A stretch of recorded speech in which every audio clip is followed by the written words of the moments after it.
I believe you already know me quite well. At last we meet, Krishite. Argo the rat put on a cocky smile, leaving both me and Seijiro Kikuoka with our mouths hanging open.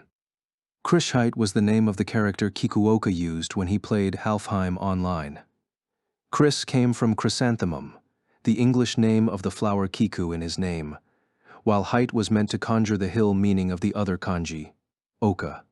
His fairy race was Undine, and his player class was Mage. His memorization of the many spell words of the game was extremely helpful during boss fights, but he very rarely logged in. So few ALO players even knew his name. What connection would Krishite have with Argo, who didn't even play ALO? And before that, how did Argo know the two men were one and the same? Plus, how did she sniff out that the person I was meeting at this fancy Ginza cafe was Kikuoka? As I was buffeted with wave upon wave of questions, I could only look to the two of them, searching for answers. I see. So it was you that one time, Kikuoka muttered to himself once he had recovered from the shock. What time is that? I screamed on the inside. Argo and Kikuoka seemed to be undergoing some kind of battle of wills, and neither wanted to explain the situation to me. Fine, then. I'll just eat my cake. I sulked, flipping through the menu and deciding on what I wanted to order within 10 seconds or so. As if by telepathy, the waiter showed up at our table and asked, "Have you decided on what you'd like?" "I'll have a cheesecake with chestnut sauce and a piping hot cappuccino," I ordered without tripping over my tongue. The cake was 1,900 yen, and the coffee was 1,200, both eye-popping prices, and sent the menu over to Argo. "This friendly gentleman is paying, so order whatever you like." "Aw, really?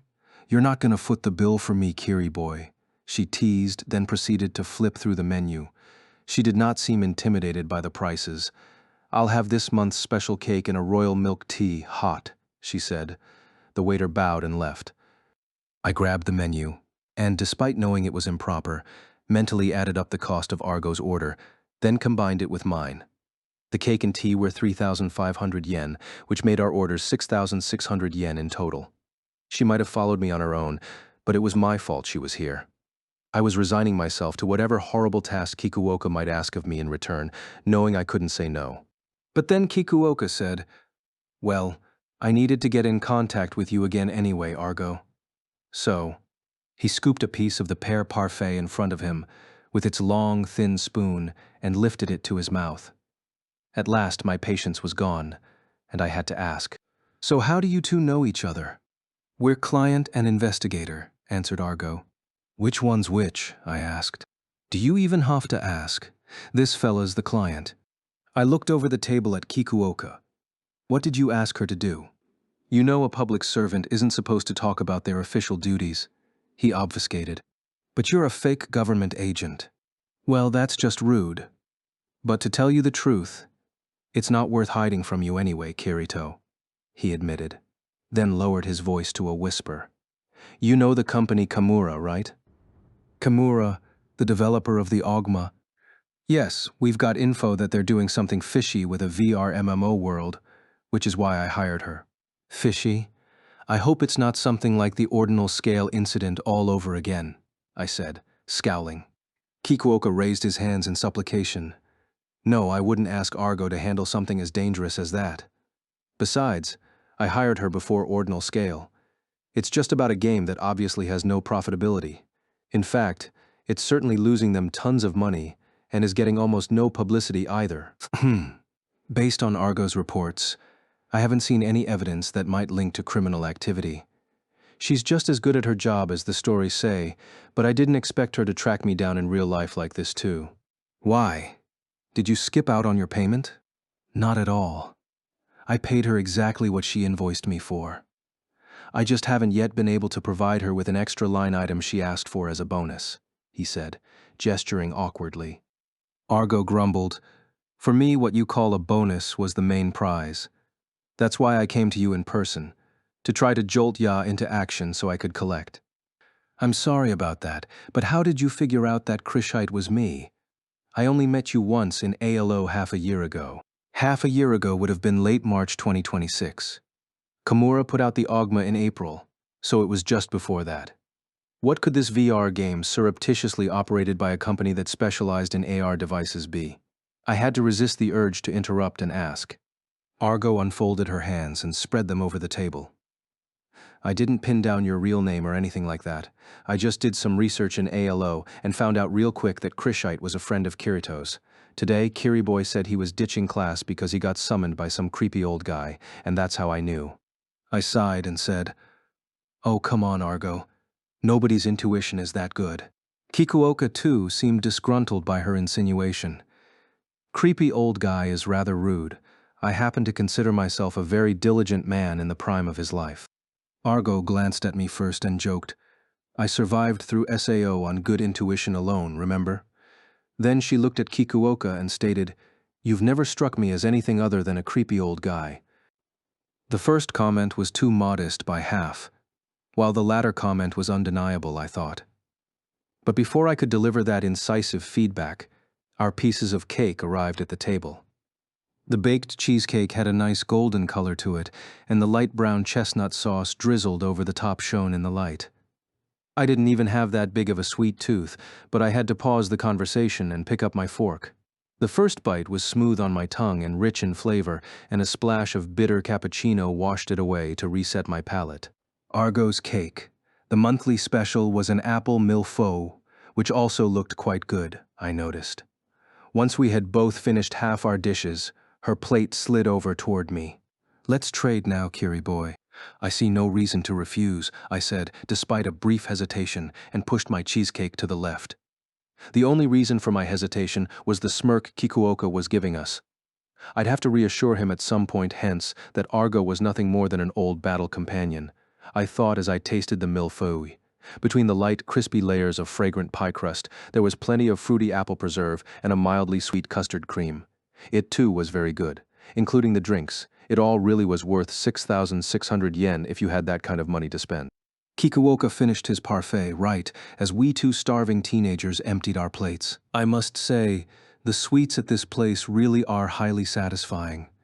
I could only dream of this place while I was out there on the Pacific," he said, referring to the ocean turtle while it had been out at sea off the Izu Islands. They may not have had deluxe desserts there, but Asuna had claimed that the mess hall on board was actually quite good.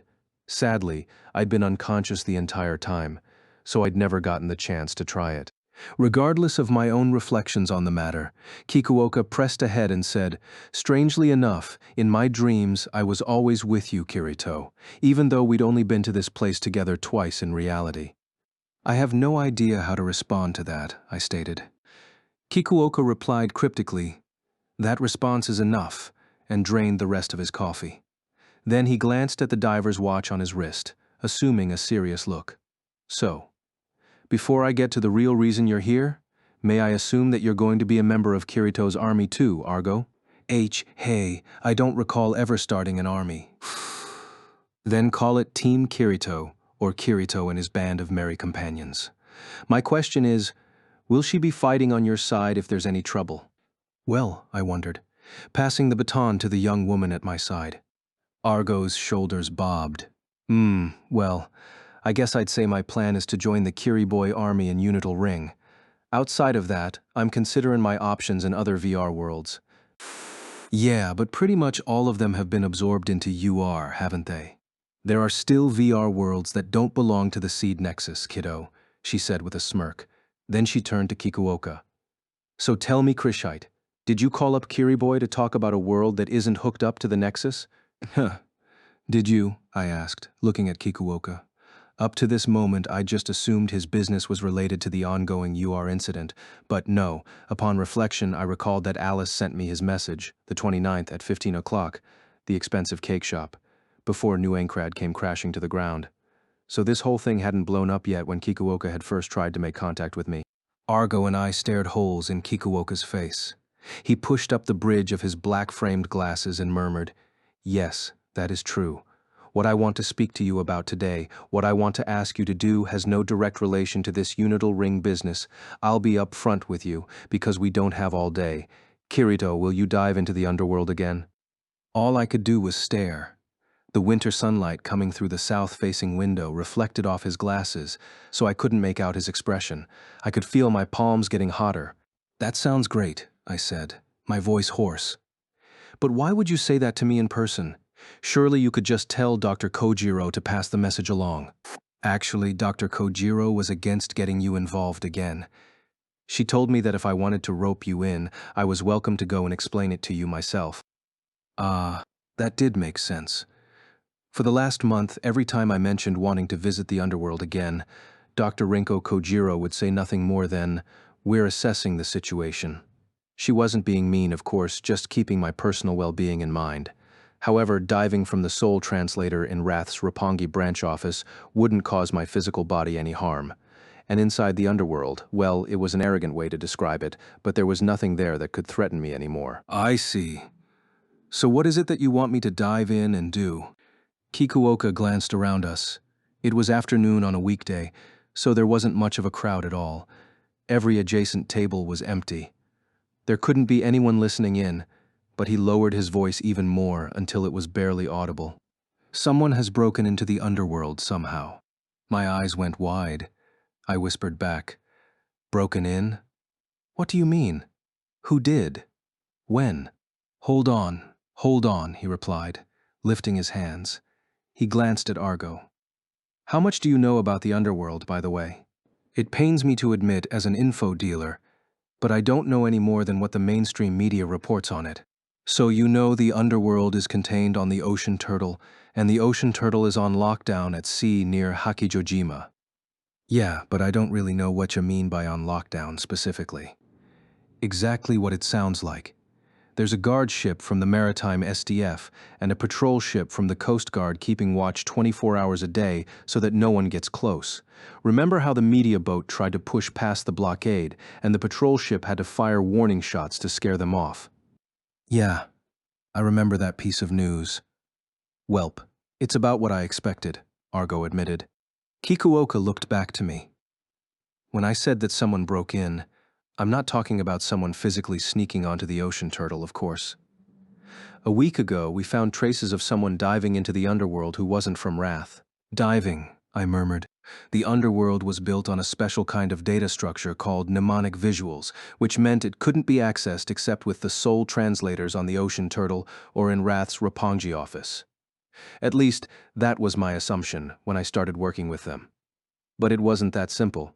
In fact, the underworld's mnemonic visuals, which were just as realistic as images in the real world, existed in parallel with a more traditional polygonal model style, using the SEED program. You had to use an STL to get the high-fidelity experience, but you could still access the underworld with an Amusphere, if you wanted an experience that was on par with SAO and ALO. At the climax of the Otherworld War, thousands of VR MMO players from Japan, America, Korea, and China dived into the underworld for a ferocious battle, meaning that, strictly speaking, you needed only an Amusphere to enter the underworld. But how did they get in? The only way to dive into the underworld now is through that server in Iceland whose IP address got sent to me. I mean to Alice. Right?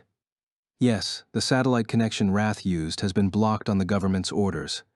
Presumably that means the infiltrator must be using the same route. I stared at the plate dotted with flecks of millefeuille and thought very hard about this. My suspicion was that the IP address to reach the underworld came to us from a kind of digital ghost of Akihiko Kayaba. He'd been lurking within Nemon, a humanoid robotic body watching Project Alicization play out, until he'd ultimately charged into the containment chamber of the nuclear reactor to save the ocean turtle from a water vapor explosion. Nothing more than an oil slick was ever found of Nemon after that, however. If Kayaba had set up some kind of communication device on the ocean turtle as Nemon's last act, then perhaps the infiltrator had also gotten the server address from Kayaba, if it wasn't just Kayaba himself. "Mr. Kikuoka, how did you learn that someone outside of Wrath had reached the underworld?" "Real-time monitoring from Roppongi isn't possible, is it?" I asked. He frowned, nodding. "That's correct. Fortunately, I'm able to at least see an access log from the gateway server on the ocean turtle, thanks to that special exterior server. The log saves all access from the outside." "From the outside?" "The Seed Nexus's Japan node." meaning that someone converted their own character into the underworld. 30 minutes later, Kikuoka finished paying the bill, over 10,000 yen with tax included, in cash, for some reason, then told me he would contact me again tonight, and vanished into the bustle of Ginza. After his suit was out of view, I stayed there on the sidewalk thinking.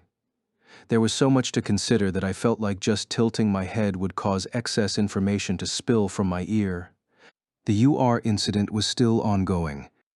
A week ago, there was an unexpected access to the underworld, and the suspicious activities at Kamura, which is how Kikuoka and Argo came to work together. I looked over at Argo, who had her hands stuck into the pockets of her jacket and was currently cracking her neck.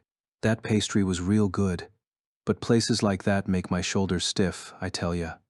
No arguments here, I murmured, taking a step closer to her. But what were you doing here in the first place? You didn't even talk about your payment or whatever it was. It's not the kind of thing he can just produce with the snap of his fingers. I'm not in a rush about it either. What did you ask him for? Well, I guess I can tell you for free. It's real-world details about an SAO survivor. A survivor? You mean when you took the job you knew Kikuoka? I mean, Krishite was in the line of work that could tell you? He introduced himself as being part of the Ministry of Internal Affairs and Communications Virtual Division. Oh, that would explain it. So would that be someone I know? I asked, not sure if I should. A frail smirk tugged at one of Argo's cheeks. Can't tell you that much. It's just personal info. Ah. Of course, Argo had been through her own experiences during those 2 years. I wasn't going to pry into her past. I exhaled, trying to switch gears, and looked at the sky. At some point, dark gray clouds had covered half the sky, an ominous echo of my state of mind. Argo followed my gaze and said helpfully, "Chance of rain downtown after 6 o'clock was 70%. Whoa, really? What about Kawagoe?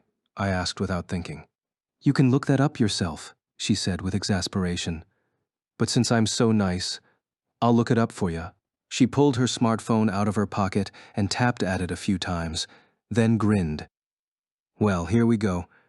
Kawagoe at 6 o'clock, 80% chance. Thanks.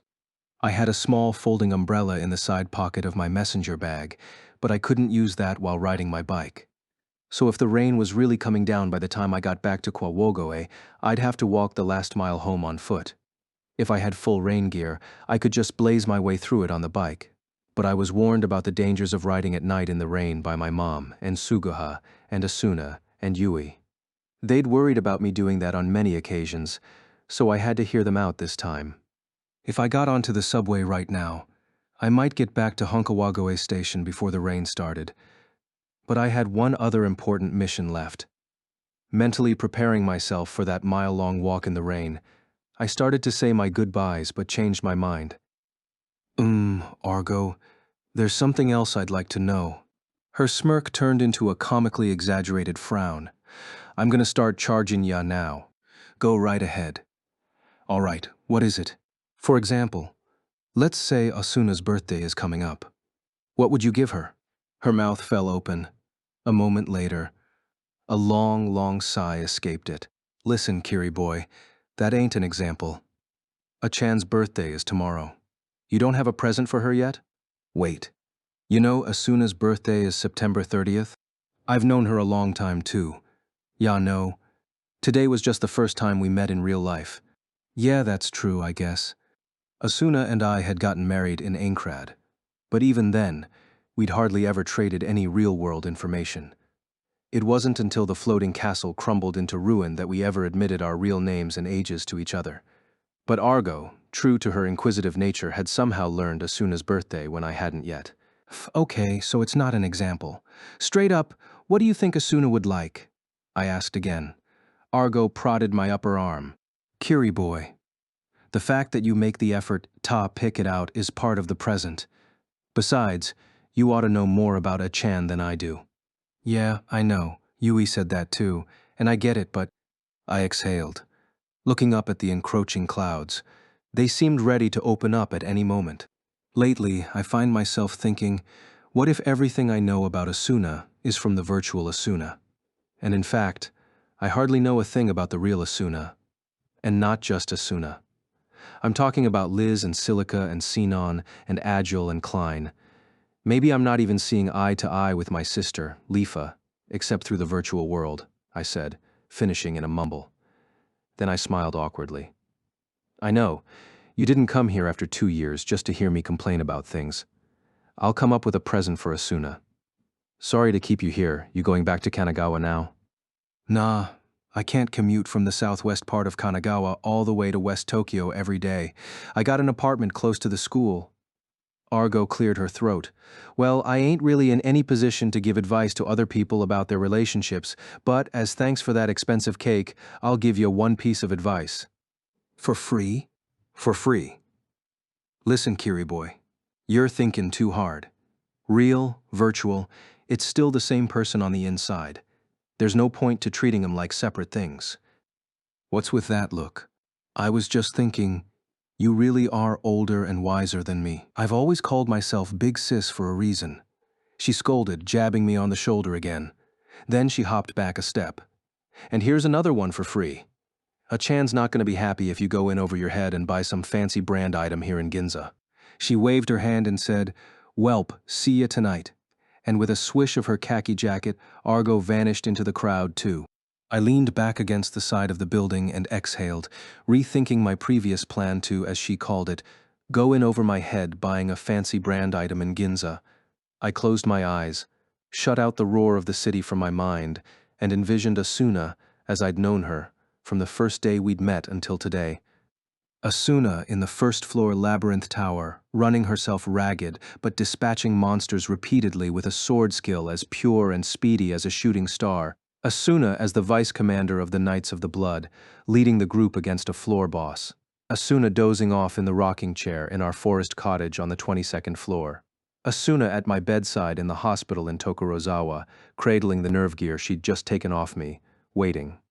Asuna dueling with Yuki the Absolute Sword in New Ankrad after it was added to ALO.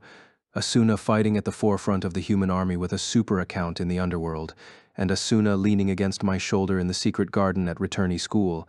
In the nearly 4 years since I'd met her, Asuna had always been there for me, supporting me. There was no doubt that I'd received so much more from Asuna than I'd really given her. And after all that, how many times had I ever really put into words the gratitude I felt toward her? Ah, geez. I sighed again, feeling inadequate once more. Whatever I gave her for a present, the one thing I needed to do for sure was put my feelings into words for her. I knew. With that oath in mind, I headed for the subway station. I finished my shopping in Ikebukuro, then got on the Tobu Tojo Line Express for 32 minutes. The street at the west entrance rotary at Kawagoe Station was still dry. According to the weather app, I had about 10 minutes before it started raining. In a hurry, I ran to the public bicycle lot and pulled out my ride.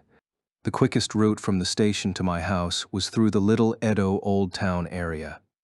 There was always traffic there, but after the road expansion 5 or 6 years ago, they'd added a bicycle lane that made passage easier for cyclists like me. I pedaled as hard as I could, feeling the rain clouds looming from the south, and turned right once I was through Little Edo. As soon as I reached my home near the large shrine, large drops started to fall. I parked my mountain bike under the roof and used my waterproof bag to block the rain as I hopped through the front door. I didn't even have time to announce my presence before Suguha, waiting on top of the step in her tracksuit, shouted, "Welcome back, big brother. You're late, by the way." "I can't help that. I have twice the commute time you do," I started to say before suddenly feeling déjà vu. "Wait, didn't we have this conversation yesterday?" "We did," Suguha agreed, confirming my suspicions. "I'm not stuck in a daily loop, am I?" I wondered as she handed me the same towel she had the day before. I took it gratefully, wiping off the sweat and raindrops on my skin. "So, I'm guessing you need me to dive in as soon as I can again today." "Obviously, we can't decide what to do with Kirito Town unless you're there." "Hold on, since when was that its name?" "Everyone calls it that now." "Simon, get to your room, hey. What did you buy? Fancy treats?" she asked, noticing the bag with the department store logo on it in my hand. It did look like it would contain expensive sweets, but this was unfortunately filled with something else. No, I mumbled, which was all Suguha needed to figure it out. Oh, okay, I get it. Wait, you bought that today? That's cutting it way too close, mister. That's just evidence of how long I spent thinking about it anyway. You're going in too, right? Dive from your own room this time. Fine, fine. There are some onigiri in the kitchen, she said with a grin, then trotted up the stairs. I headed for the kitchen, making a mental note to get Suguha's birthday present early next year. Up in my room, I changed into more comfortable clothes, ate the salmon and cod roe onigiri Suguha made for me, then took care of my bathroom needs before I went to lie down on the bed and put on my amusphere. 3 days had already passed since the UR incident began, but the mysteries only grew deeper rather than resolving themselves. Opinions were flying fast and furious on social media and message boards, but none of them were outside the realm of speculation, Argo told me while on the way to Ginza. All we knew for sure was that no player had yet reached the land revealed by the heavenly light. We wanted to get there too, of course, but our chances of being first were extremely low. Most of our group was made of students and adults who couldn't stay logged in from morning until night every day. We still had the advantage of our entire home falling to a spot 15 miles past the Stis ruins, the official starting point for all ALO converts. That meant we had to be further along than anyone from ALO, but within a week, we'd be overtaken by all the hardcore gamers who could dive all day long. We'd already been attacked by PKers the last 2 nights. If they'd had gear and levels equal to ours, we would have been wiped out. But that didn't mean we had the option of ditching school. I just had to fulfill my school duties to a respectable degree and play my best in the meantime. I dimmed the room lights, closed my eyes, and said, "Link, start." The rainbow array of light that ensued erased the gravity holding me to my bed and sent my mind soaring into the virtual world. When gravity returned, I opened my eyes. I saw a familiar log cabin ceiling and sighed with relief. I'd been worried about a possible third attack while I was at school, but my home was safe for now. Of course, I had means of receiving communication from Alice or Yui during the day, so if there had been an attack, they would have let me know. And I'd have bolted right out of the classroom for the nurse's office so I could full dive with an Ogma. Obviously, though, I wanted to avoid doing that if possible. I sat up, causing my now familiar metal armor to clank as I looked around the cabin's living room. When I logged out this morning, the cabin was packed with all the friends who'd met up with us, but it was empty now, even though Lifa had dived in barely minutes before me. "Hey, Sugu. Lifa, are you here?" I called out, walking to the front door and opening the thick slab of wood. Outside was our circular yard, surrounded by tall stone walls and measuring 60 yards in diameter, with an area of roughly 1,950 square feet. A number of large production stations were placed along the wall. The interior here was empty too. Not only were Yui and Alice not here, but even the trio of guardians were nowhere in sight. Aga, the long-billed giant Agamid, Kuro, the lapis-spine dark panther, and Misha, the thornspike cave bear. I was starting to get worried again. I called out, "Hello, anybody," but my voice just vanished into the crimson sunset. Everyone had made sure to register one another as friends before logging out this morning, so if I opened my ring menu, I could send a message to any of them, but the eeriness of this experience gave me a primordial fear that I might find my friends list empty too, and I didn't want to lift my hand to open it. I stepped off the porch and onto the ground, walking diagonally across the lawn to the south gate. During the invasion last night, Asuna, Alice, and Silica had fought with their lives to defend this wooden gate. I carefully pushed it open. Yesterday, there had been deep forest all around the cabin, but it had changed dramatically. After the invaders burned the trees, our group had taken advantage of the carnage and used the wood to build a bunch of houses. The diameter of what Suguha called Kirito Town, surely impossible to rename now, was now 200 feet. It was split into north, south, east, and west quadrants by intersecting X streets. The south area directly ahead of me was intended to be a business district, but not a single shop had opened yet, so it felt like a ghost town. The road that surrounded the log cabin's circular wall, which we called Inner Perimeter Road, branched off into 4 o'clock road and 8 o'clock road to the southeast and southwest, respectively. but there was no one in any of those directions either. I sucked a deep breath into virtual lungs, intending to call for someone as loud as I could this time. But I held it instead, after hearing what sounded like the faint sound of a child laughing. A nasty sensation trickled down my spine. There couldn't be any children here. So was it a ghost? Did our town being so empty summon ghost-type monsters into it? I let out my breath quietly, listening. This time, I definitely heard high-pitched laughter. It wasn't my mind playing tricks on me. The voice was coming from the east. I brought up my ring menu and equipped my fine iron longsword, then walked east alongside the stone wall surrounding the log cabin. A large wooden building soon appeared on the right-hand side. The east area was the residential space for the Patter, the Rat People NPC's sign-on had brought with her last night. The fan-shaped area had a large meeting hall at the tip, which is what I was looking at now. The middle of the area was empty space for planting crops, while the outer edge was lined with compact homes. There was another frolicking cry. It was not from the meeting hall, but the empty space on the other side. Envisioning some horror of invading ghosts wiping out the 20 Patter, I snuck down 4 o'clock road. It wasn't paved yet, so my iron-plated boots didn't make much noise. I advanced along the wall of the meeting hall, then peered around the side. And the sound that came out of my mouth was way. The empty space in the middle, which was split up like layers of a cake, had been naked earth just this morning, but already the northern half was tilled into rows, where the Patter tended to something that looked like corn plants. The southern half, which was still empty, featured Lifa, Silica, Alice, Asuna, and Yui all in a row, watching over a massive 4-legged guardian, Misha, the Thornspike cave bear.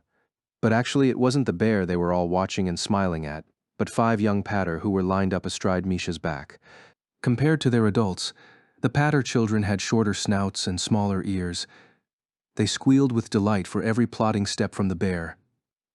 They were no bigger than infants in human terms, so if the 10-foot-long Misha wanted to eat them in one bite, it could. But there was one other thing more concerning now. "Hey, did those kids?" I whispered into Lifa's ear, but my sister just turned and shouted, "Oh, you're finally here." That caused Asuna and the others to notice me and say hello. I gave them an automatic hey and tried to ask my question again. Did those little little Patter come from somewhere? The party was all adults when we left that dungeon in the Gyoru Savannah, right? Lifa, Silica, and Asuna looked away awkwardly, so Alice said in a tone of bafflement, "It would seem they were born last night." Be born? I repeated, looking at Misha's back again. The 5 cavorting children were as tiny as beans on the gigantic bear, but they did not look like newborn babies. Was someone among the Patter pregnant? And even then, they looked pretty big for half a day. This time, it was Yui who explained. "Papa, I have been with the Patter all day long. The children appeared all at once at about 9 o'clock this morning. The Patter seemed to understand they would be appearing and had beds laid out for them ahead of time. When they appeared, all 5 were about this big." She held out her hands to indicate a space the size of a melon. "They were only small children, and they have grown to what you see now in the last 9 hours. They can even speak, although it's just individual words." Wow. It was all I could say. 5 babies were born overnight and grew this much in half a day. The town was going to be overrun with Patter within a week at this rate. Yui sensed my concerns and explained, "Based on extrapolation from my limited dataset, NPCs in the world of Unital Ring seem to expand and contract in number based on their living space and environment. The capacity of the homes you built for the Patter was greater than 20, so perhaps the babies appeared to match the number that would expect to live in this much space." "Ah, so that's what it means," Asuna murmured. "I was shocked by all the kids when I logged in, and even more shocked when you told me they were born this morning. But no matter how advanced a virtual world Unital Ring is, they're not going to model, the reproductive cycle in such realistic detail." Without missing a beat, Alice added, "The underworld worked essentially the same way as the real world." Neither Asuna, Silica, nor Lifa could say anything to that, leaving me to touch that hot iron poker. Well, the underworld was a very special exception to the rule. But then I recalled that there was another notable exception. Sword Art Online. If you dug extremely deep into the settings menu and disabled the moral code setting, it was possible to perform the deed. You couldn't have a baby as far as I knew. But why would Akihiko Kayaba have put a system like that in his game in the first place? The seed package didn't contain that function, so I assumed the same would be true of Unital Ring. Unless, they might not recreate all the steps, but given that this game has such a detailed sense of world building, if an NPC can have children, maybe players can too, I murmured mostly to myself, and mostly without thinking. Of course you can't have babies, yelled Lifa, slapping my back with great force. It didn't hurt, but I cried ow anyway. What was that for? For being weird, Kirito. If players have a baby, who's going to be the baby? Well, I figured it'd be like an NPC, so an AI. But I couldn't finish that sentence. A sudden pain like silver sparks shot through the center of my head, knocking me clean off my feet. Ah. I lurched and wobbled. Alice quickly grabbed my right arm to hold me up. Lifa leaned close and examined my face. What's the matter, big brother? I don't know, I'm fine. Just a bit of a headache. Silica sounded worried, however. Kirito, you haven't been getting enough sleep. Shouldn't you log off early tonight? Atop her head, the tiny dragon Pina trilled, Cure. No. I'm fine. I feel normal now, I claimed. As a matter of fact, the pain lasted for only an instant. I shook my head as hard as I could. Not that virtual movements had any effect on my actual brain, and didn't feel a thing. I looked around, wondering what had come over me, and met Asuna's eyes. Her expression seemed empty. Her hazel brown eyes were looking in my direction, but tunneling straight through me into the distance beyond. Asuna, I said quietly. She blinked rapidly, and her eyes regained focus. Oh, I'm sorry. I was spacing out there. Everyone's short on sleep, huh? Maybe tonight we should let folks log out early if they need to. Good idea. That goes for you too, Kirito. Got it, I replied, although I had absolutely no intention of going to sleep early. My instincts were telling me that tonight, the third day in the game, would mean the difference between our town surviving or not, and the life and death of our group. In the center of the square, Misha continued to walk in a slow circle, the baby ratmen screaming and laughing on their backs. If it took half a day for them to go from infants to children, would they become adults within a few more days, or would they stay in this growth state for now? Either way, we had to protect this town to keep those kids alive too. So where are Kuro and Aga? I asked, thinking of our two other pets. Silica glanced to the southwest and answered. Liz and Sinon took them to collect stones from the riverside. We would have sent Misha too, but we couldn't bring ourselves to end the fun for the children. Ah, I see. In the world of Unital Ring, pets would obey orders from registered friends of their owner to an extent. Maybe I should go and help too, I murmured. Asuna, Lifa, Alice, and Yui all chimed in to agree. We left Silica, Misha's owner, in charge of the situation here, then headed for the southwest gate of the town. But no sooner had we walked a few yards west along the inner perimeter than more footsteps approached. Lisbeth and Sinon appeared from 8 o'clock road, followed by Kuro and Aga. Both animals had cargo bags on their backs, likely fashioned by Asuna. Hey guys, I hailed, Lisbeth replied with a hearty hi-ya, but Sinon was looking downward, deep in thought. I scratched Kuro's neck when it approached and asked the gunner, "Something wrong, Sinon?" "Huh?" "Oh yeah, it's just..." Sinon came to a stop and looked around at the group. "I was thinking about how it's nice that we have ample resources around Kirito Town," she said, "but it seems likely that anyone attacking us will find them useful as well." What do you mean?" "Here's an example. If the carpentry skill lists things in the menu like a catapult and a battering ram, then you could use the stones at the river and wood from the forest to build as many as you want, right? And you don't even need to go that far. They can already build pillboxes to serve as their offensive base." What?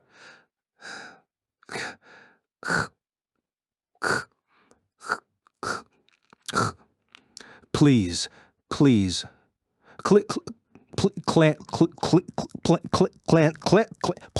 Glancing at the others. In my ignorant understanding, A pillbox was a structure that came with some heavy armaments capable of automatic fire. The musket Sinon was carrying now wasn't going to be punching holes in our town walls, and you could easily approach while she was reloading it. Why the concern? Oh, I exclaimed, finally understanding. Other GGO players are going to have brought in huge machine guns and stuff like that, huh? Yes. Like my Hecate, I'm sure they're all too heavy for the players to use them, but eventually they'll be able. We should be prepared with a plan before it comes to that. At this moment, it was very hard to realistically imagine that scenario. Catapults and battering rams were hard enough, but it was simply impossible to envision a series of stone-made pillboxes with heavy machine guns blasting out of them. But that was a kind of battle Sinon had participated in many, many times in GGO, I was sure. Now that the Patter had moved into this town and had children, we couldn't just abandon them to their fate. We had a duty to anticipate all possible scenarios and prepare for them. All right. I'm sure that if we put our heads together and think, we'll come up with a way to prevent enemies from using the resources outside against us. But the first thing we should discuss today is... I paused, looking around at every other person present. What to do about the name of the town. Huh? It's Kirito Town, isn't it? Sinon replied. Asuna and the others started to nod, so I thrust out my arms and protested. No, no, no. If you call it that, it's only going to make us more likely to get attacked. Oh, you're self-aware enough to know they're after you? Lisbeth noted wryly. I had no response, and soon Lifa and Asuna began giggling. With a totally straight face, Alice said, "What were you doing in ALO and these other worlds?" We went back to the log cabin and formed a circle in the living room, along with Silica, who'd been released from baby rat people duty. We were missing Asuna's favorite big table, so I wanted to make her a replacement soon, but for that, we'd need to find a tree with a trunk at least 5 feet across.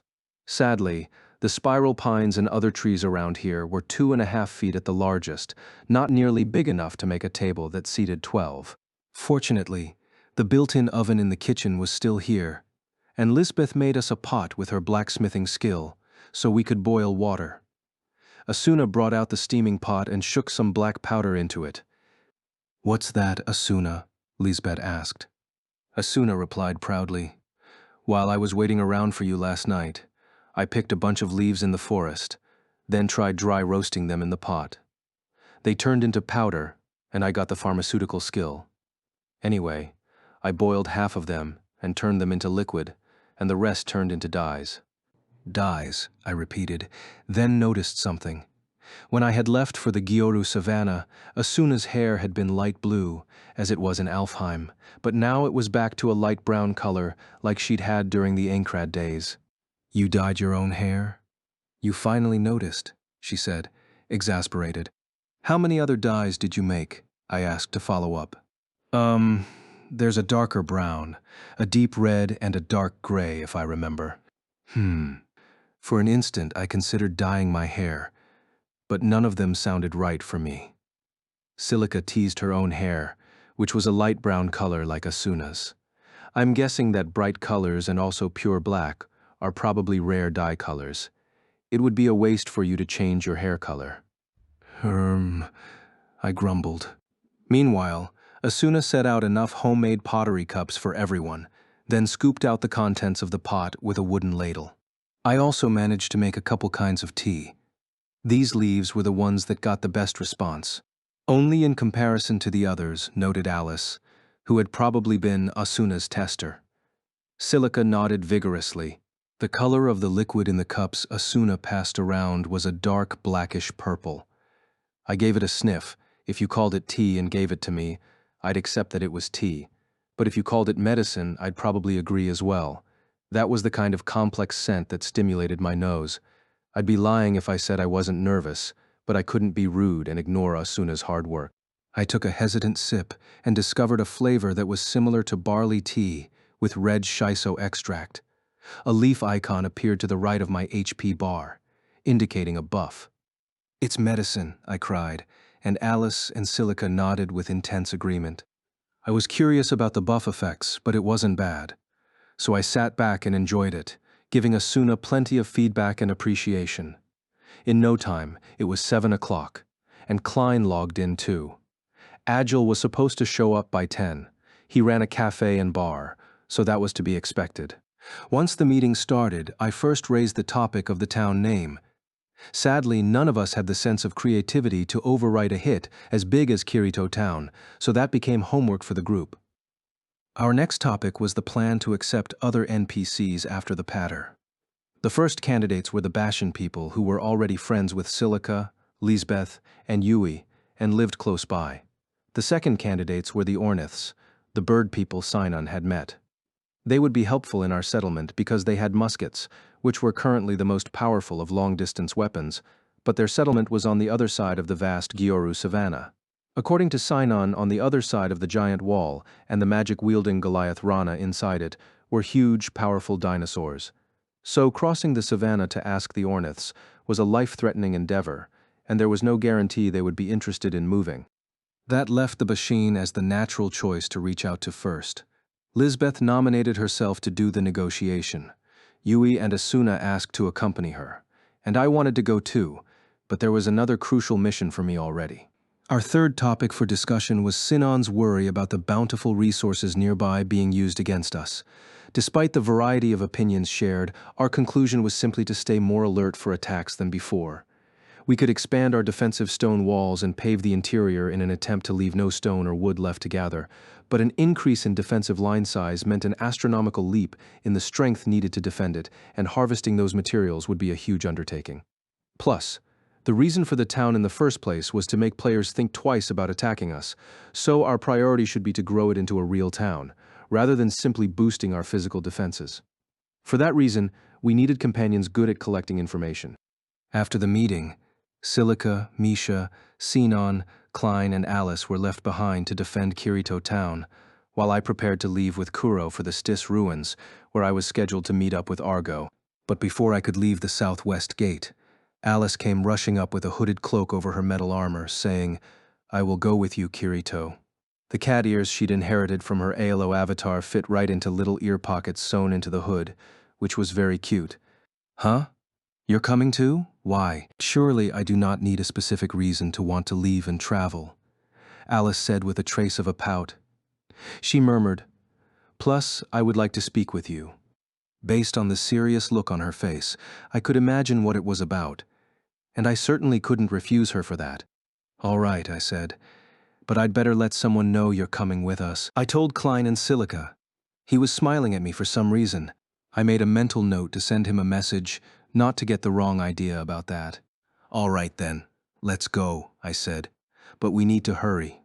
"That's not a problem," Alice stated, and Kuro growled in agreement. 2 players and 1 panther opened the heavy wooden gate a crack and left the town running south down the trail toward the river. As of 7 o'clock in the evening on September 29th, the general character data for me and my trusty companions was as follows. Kirito, 1H swords divided by blacksmithing, carpentry, woodworking, stoneworking, beast taming, level 16, brawn. Sinon, guns, thief, stoneworking, level 16, swiftness. Alice, bastard swords, pottery, weaving, tailoring, level 15, brawn. Leifa, bastard swords, ziblode work, wooking pot, black, bastards, brawn. Lisbeth, maces, divided blacksmithing, carpentry, weaving, level 11, toughness. Silica, short swords, beast taming, weaving, level 10, swiftness. Yui, daggers, fire magic, cooking, weaving, level 10, sagacity. Asuna, rapiers, herbalist, cooking, woodworking, pottery, weaving, tailoring, beast taming, level 9, sagacity.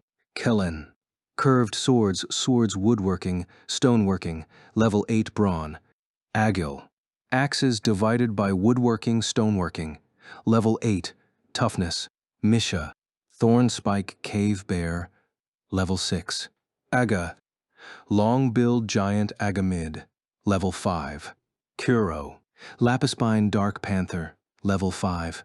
Pinna, feathery dragon, level 2. Klein's and Agil's levels were low because they'd converted only yesterday. Asuna had been logged in when Unital Ring started, but she was on the lower side because she'd been guarding the base more often, I figured. On the other hand, she had also acquired the most skills.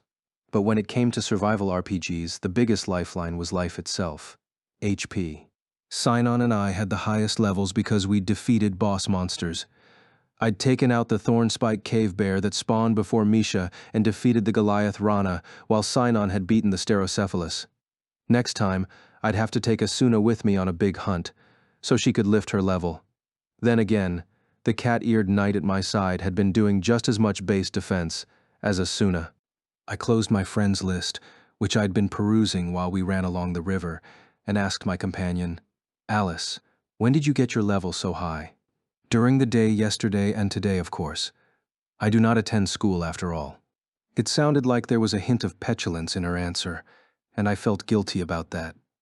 Alice had been petitioning Wrath to allow her to attend returnee school, but it was easy to imagine they weren't going to let her do anything of the sort. All I could do was pray they'd at least allow her to pay a visit to the school before Asuna graduated next March. Were there good monsters for leveling up around the Hauser town? All the ones I've run into are quick little critters like foxes and bats. Within the forest, yes. But quick and little or not, you should know well enough that I am not enamored with the idea of killing a great number of animals for the sake of experience. Oh, right. So what did you do? Alice glanced at the dark river on our right and murmured, I'm not sure if they appear near this part of the river, but directly west of the town, there is a very deep ravine, and there are monsters within called four-eyed giant flatworms. Four-eyed.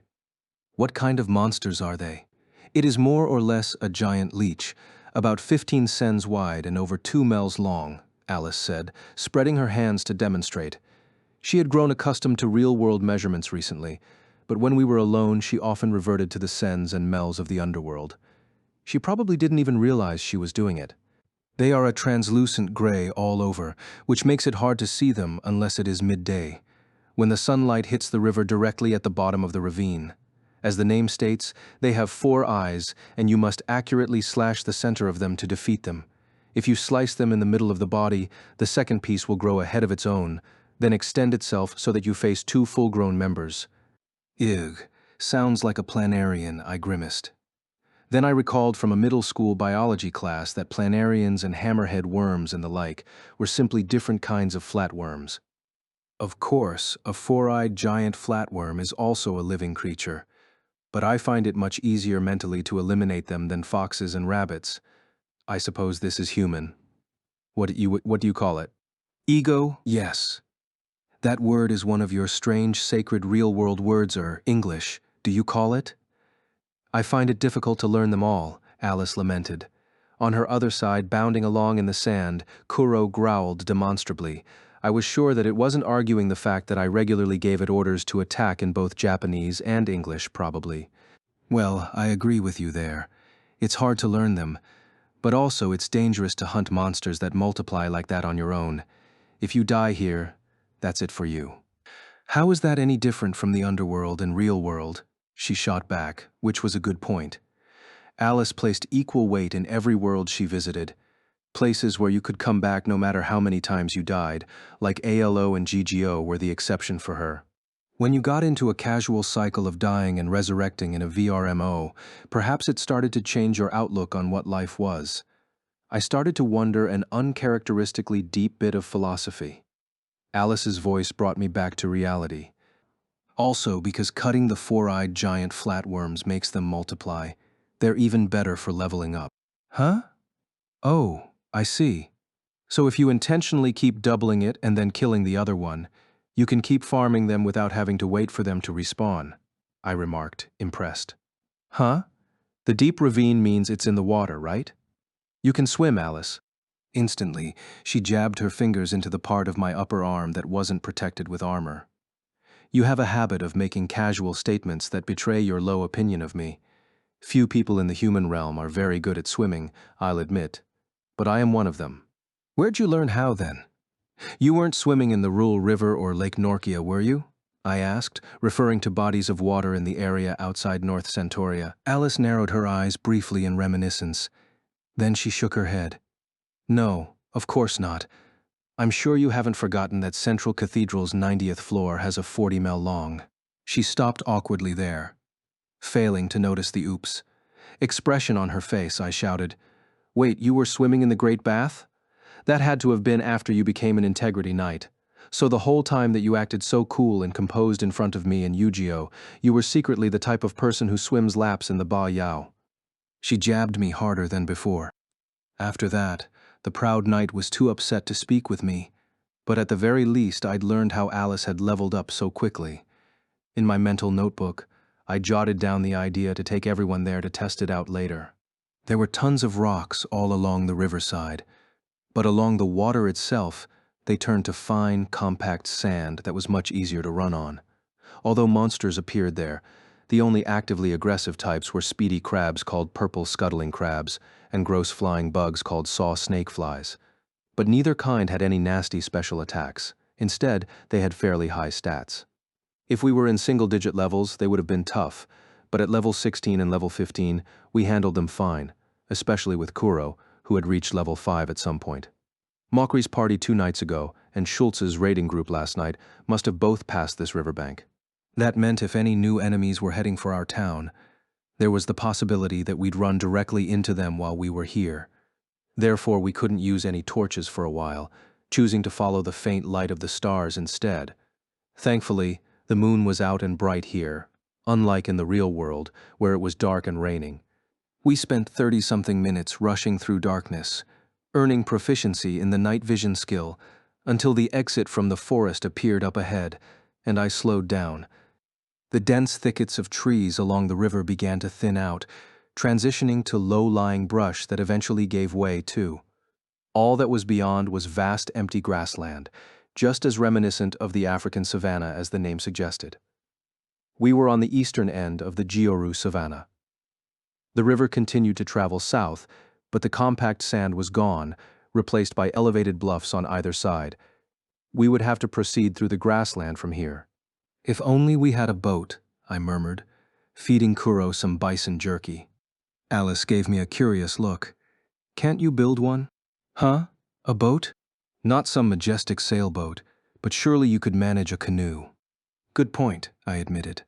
According to what the others had said, the Stis ruins were along this river far to the south. A canoe wouldn't do us much good going upriver, but if we were just coasting downstream to get there, I opened my ring menu and checked out the crafting options for the beginner carpentry skill. I scrolled down past the housing-related items like crude wood hut and crude stone wall.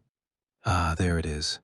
Almost at the very bottom of the list, I found crude large dugout canoe, and I snapped my fingers.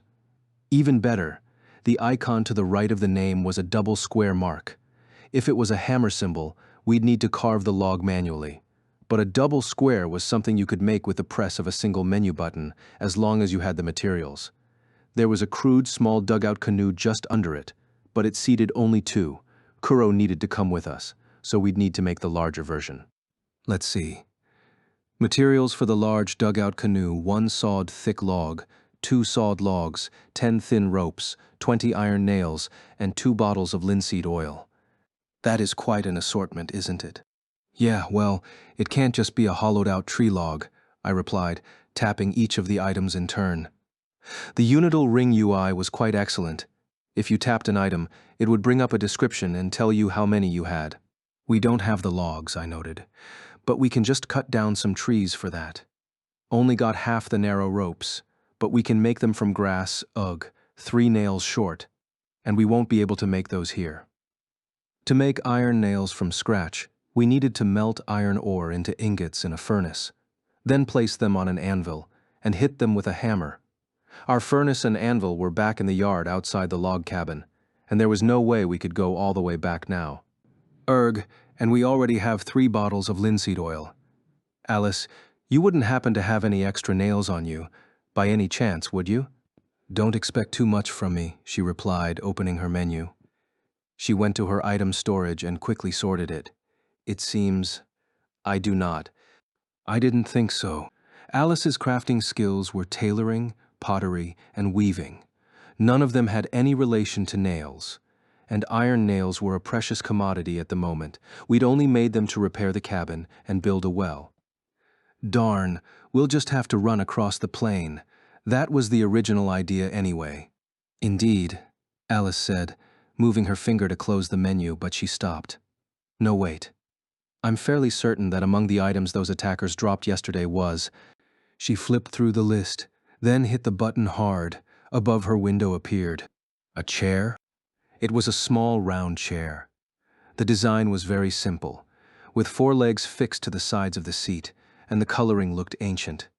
Why would the guys who came to kill us be carrying around a chair? I don't know. Perhaps they used it for resting during a break? I mean, I guess it's more comfortable than sitting on the ground. So what about this chair?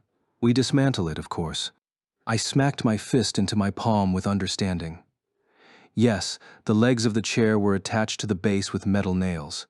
If we could recover the nails, we'd have the materials the dugout canoe needed. But the chances of recovering the nails without damaging them are low. That's why we need you to dismantle it. Since you have the carpentry skill, that should lift the chances of success a bit. True, Alice was correct.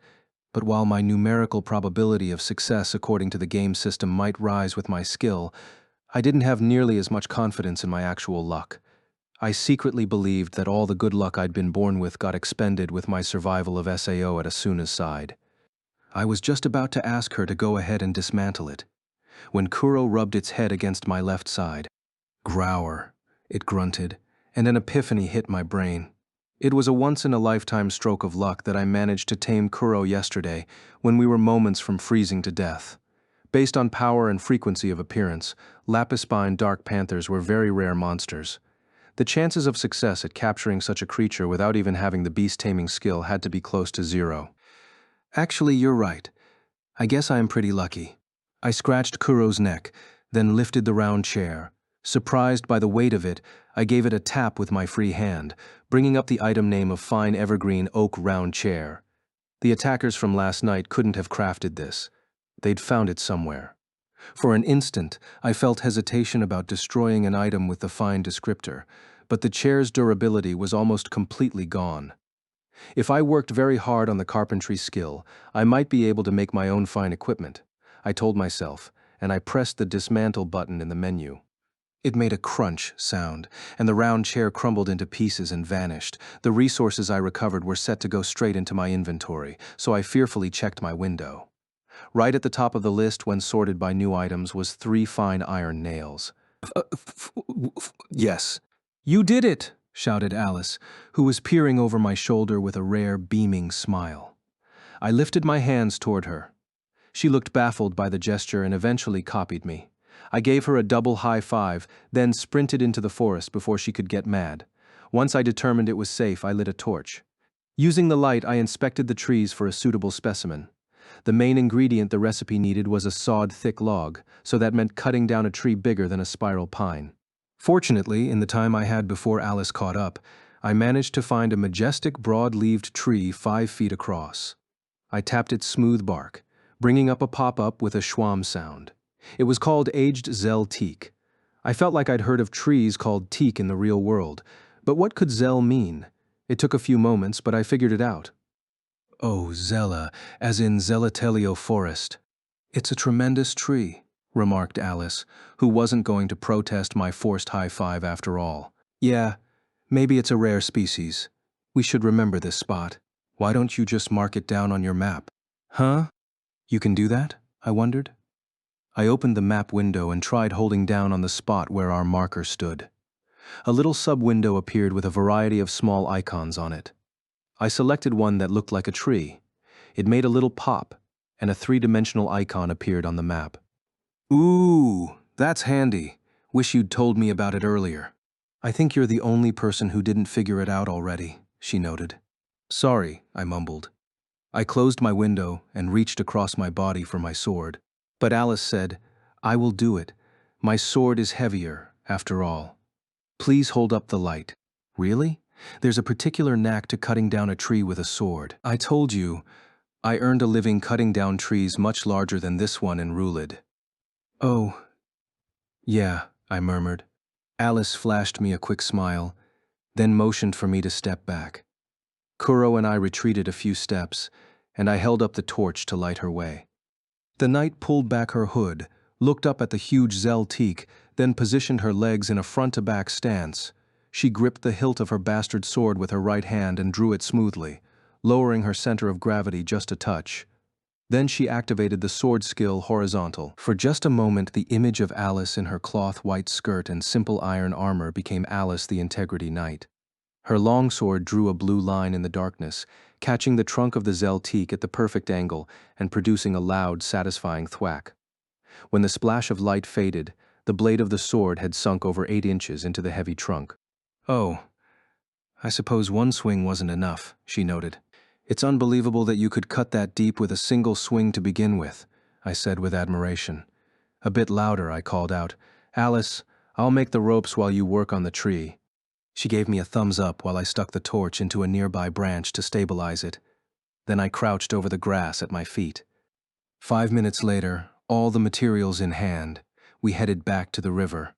I opened the beginning carpentry skill menu again and pressed the button to create a crude, large dugout canoe. Promptly, a translucent purple boat appeared on the black surface of the water. It was a ghost object, the same thing that appeared when deciding where to place a stone wall, for example. With my right hand, I controlled the placement of the ghost.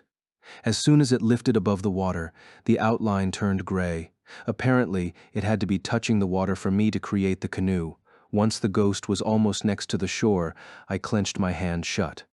The canoe parts tumbled out of thin air with pleasant sound effects and fell perfectly into place within the ghost object. It splashed down and rose again, a perfect example of a dugout canoe, over 16 feet long and 3 feet wide. But this was not simply a boat carved out of a single tree trunk. There were 2 arms extending from the right side that ended in a long, narrow float, an outrigger. With that taken into account, the total breadth of the boat was more like 6 feet wide. There were also long oars resting atop the canoe and an anchor rope submerged off the stern. Well, this is rather impressive. All thanks to the excellent lumber you provided for us, Alice," I replied, hopping into the boat.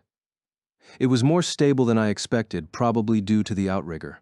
I stuck the torch into a socket along the side of the vessel, then reached out to pull Alice in after me. Kuro leaped nimbly onto the fore. It was a large canoe for good reason. With 2 people and 1 animal, there was still plenty of room left in its 16-foot span. It was currently 8 o'clock at night. We'd taken about half an hour to make the canoe, but this should have allowed us to cut down on the movement time by quite a lot compared to walking over land and fighting with monsters. "Okay, let's go," I announced, pulling up the anchor. At the fore, Kuro growled magnificently. Grrr! Within 2 or 3 minutes of practice, I had the gist of rowing the canoe, largely because it controlled exactly the same way the gondolas on the 4th floor of Ankrad did. If you tilted the oar forward to row, it would go forward, and if you stood it upright, you would brake. Tilt it back and row, and it would pull you back. Tilt to the right to turn left, and tilt left to turn right. We were following the flow of the river, so even light rowing would send the canoe slipping forward faster and faster. After a while, I saw a message that said ship handling skill gained. Proficiency has risen to 1. I checked it to see the effect, and it said that it would make turning faster and decrease the chances of capsizing. Steering the ship was fun on its own, but unfortunately, due to the overhanging cliff sides, the views were nothing to write home about, compared to the 4th floor of Ankrad, even if you accounted for the fact that it was night. As I steered, I thought back fondly on my time gliding through the waterways with Asuna in our white-painted gondola, the Tilnell. Up front, Alice turned her head and pulled me out of my memories. "So what is it that Dr. Kojiro wanted with you?" "Huh?" My mind blanked for a moment, and then I realized she was talking about the message regarding the expensive cake shop. "Ah, right. Dr. Kojiro was just sending along a message from someone else, actually." "Aha. I had a feeling that was the case," Alice murmured. She turned to face me directly. "It was Kikuoka who summoned you, wasn't it?" Based on her tone of voice and expression, I could tell that she did not have a high opinion of Seijiro Kikuoka. I couldn't blame her. She'd hardly ever had a real conversation with him. He's very fishy, I'll admit, but he has his good sides too. like when he pays for fancy pieces of cake. Did you come with me just because you wanted to ask about that? I prompted. That's not the only reason. So what did Kikuoka say? I hesitated, then remembered that I was probably going to explain it all tonight anyway. I slowed the speed of the dugout canoe and put it briefly. Someone from somewhere infiltrated the underworld. Her blue eyes went wide, and she rose slightly from her seat. An intruder? Who was it? Total mystery. He said there's no way to investigate from the real world. She froze in her half-standing position, then sighed and sat back down. I wonder why Dr. Kojiro did not tell me. Because she knew you'd dive bomb right in at the first chance. It is only recently that I learned your slang term dive bomb does not necessarily refer to an aerial bombardment technique, she remarked, which I took as a sign that she'd calmed down a bit. Yes, I cannot deny it. I suppose I might have a tendency to bristle and lose myself in anger faster than others. You mean you never noticed that before? I thought wisely, keeping it to myself. Look, I know how it feels to not be able to sit still in an emergency, but it's completely impossible to find a single individual hiding in the underworld if you don't have a plan for it. You know that. So they're just going to be left on their own. Not at all. Kikuoka called me up to ask me to dive into the underworld, actually. If you are going, then I would also, she started, rising from her seat again, until I held out a hand to stop her. Of course you're coming with me. I only agreed to it on that condition. Don't blame Dr. Kojiro for not telling you about the intruder. She's thinking of our safety above all else. I understand. She is one of the people in the real world whom I trust the most. Am I one of them too? Questions like that are what lowers one's trust in you, she said, looking supremely annoyed. But she did add another question of her own. Was I the only person you asked to take along? No. I, also asked for Asuna. I had a feeling.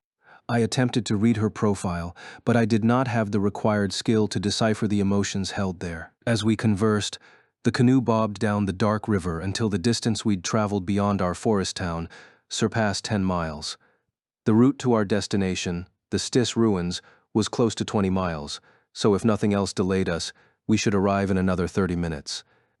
Before leaving, I drank plenty of water and ate too, but now that I looked at it, my TP bar was nearly down to half. But as long as we were in the boat, I didn't need to worry about running out of water. I pulled a clay cup out of my inventory and scooped it into the river, then took turns with Alice drinking. I was a bit nervous sourcing in the dark when I couldn't actually see how clear the water was. But it didn't taste bad, and Kuro drank from it too, so I figured I wouldn't get sick from it. The river was getting wider and wider, but the sheer cliffs on either side continued endlessly. The repetitive nature of the landscape was making me sleepy, but it seemed like that moment of nodding off was exactly when monsters that looked like dragonfly nymphs and pond snails chose to leap into the canoe and start fighting. So I didn't end up sleep steering us into any accidents. I kept the map open the whole time. All around us was the gray color that indicated undiscovered terrain, except for one thin line of blue for the river. My ship handling skill had risen to 5 already, which was making me wonder if I should change my class to sailor. Then Alice said, "Kirito, do you hear something?" And Kuro lifted its long tail and growled, staring forward. Enemies? Is there a field boss up ahead? I watched and listened, my hackles raised. There seemed to be a faint but deep sound in the distance, something like an enormous beast roaring, except the sound wasn't changing. It was just a constant roar, and getting steadily louder. "Kirito, stop the boat," Alice shouted, and then I understood. It wasn't easy to see by the light of the torch and moon, but the surface of the river up ahead was simply gone. "W waterfall," I shouted, and pushed the oar backward as far as I could, but a dugout canoe moving at full speed was difficult to slow down. The sound was already deafening, drowning out our voices.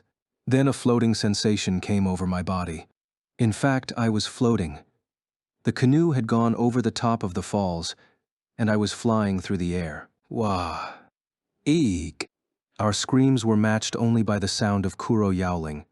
Aru. Well, it's a river. There are going to be falls, I commented, water dripping from every part of my body. Alice muttered lifelessly, "I wish you had thought about that 5 minutes earlier." Hey, Even if we knew it was coming, there are cliffs on either side, so our only options would have been to jump over the edge or try to paddle all the way upstream. If we had looked, there might have been a place to climb. Kuro added, "Growl in agreement," then shook violently to spray off the excess water. Most of the droplets struck me, but all that did was take me from soaking to drenched, which wasn't much of a distinction. Anyway, at least it didn't turn into a total disaster. Nobody drowned, and the boat capsized, but it didn't get wrecked. Both of those things are miracles. That was a fall of 30 mels. You should thank Stacia we are still alive. Okay, the truth was, that would be hard to do. To me, the underworld's goddess of creation, Stacia, was none other than Asuna. In her head, Alice managed to hold on to separate concepts of the Stacia she'd always believed in and super account 01 Stacia. But whenever I closed my eyes and thought of Stacia, the face that popped into my mind was Asuna's. At any rate, I said a silent prayer to Asuna Stacia, then examined the situation. After going over the falls, Alice, Kuro, and I drifted a few hundred yards down the river, clinging to the overturned boat, until we finally managed to get up onto the shore. Downstream from the falls, the sides of the river were proper banks again, but if it had stayed cliffs, we might have washed all the way to the mouth of the river. Assuming there was sea somewhere near all this land, the silver lining was that the place where we washed up on the shore was not that far from where we initially meant to disembark. Our destination, the Stis ruins, was still about 3 miles away from this spot, it seemed. Under the light of the moon, the terrain ahead was flat grassland that reminded me of the space around the town of Beginnings on the first floor of Aincrad. If we sprinted, we could get there in 15 minutes. That put the expected arrival time at 8:45 p.m. My initial plan was to get there by 9 or 9:30 at the latest, so the canoe had saved us a good amount of time. With some difficulty, Alice and I turned the boat back over and anchored it on the riverside behind us. It wouldn't go into my inventory, so we had to leave it here. I'd hoped to take it back the way we came, but the waterfall made that impossible. Alice must have been thinking the same thing, because she glanced back and said, "If needed, we'll just have to tear it down for the materials again." That's true, though I'm guessing we won't get the Zeltique wood back. Because it was carved out of the log, I can cut another one, if needed. That's why we marked the map. But I knew that she didn't really want to break it down. We didn't name the canoe like we did the Tilnil. But a boat was always something more than a simple item. "We'll think about a better way to deal with it, but for now, let's get going," I said. Our equipment had dried in the meantime, so Alice and I set off. The rabbit and snail monsters that appeared in the grassland were noticeably weaker than the ones in the forest. They could each be defeated with a single sword skill, more or less, but they gave almost no experience, and the dropped items were uninspiring. But every mountain starts as a molehill, as they say, and during our run, each of us gained a level 17 for me, level 16 for Alice, and level 6 for Kuro. That put my stock of ability points at 6, so I decided to open my menu and spend one. For the moment, I'd raised Brawn to rank 8, and its advanced ability Bonebreaker to rank 1. As a second-tier ability, Bonebreaker needed 2 points for a single rank, so I decided to just go ahead and bump Brawn to rank 10. I was about to hit the button to accept, but paused to check on Alice first. "What abilities did you take again?" "I have Brawn at rank 10, Bonebreaker at rank 1, Assault at rank 1, and Ironbreaker at rank 2. Ironbreaker?" I repeated. That name didn't sound familiar to me, but then I realized why. Wait, is that a tier 4 ability, and you gave it 2 levels? You spent 8 points on it?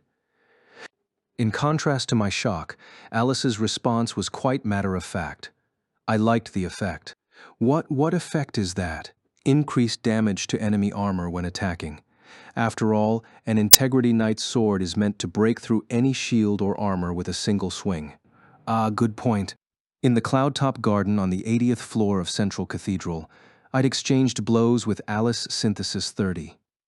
I remembered thinking that if I threw a combo of sword skills at her, I'd have a chance of victory. But Alice's Osmanthus blade was so powerful I couldn't even block it, and she had me trapped against the wall in no time.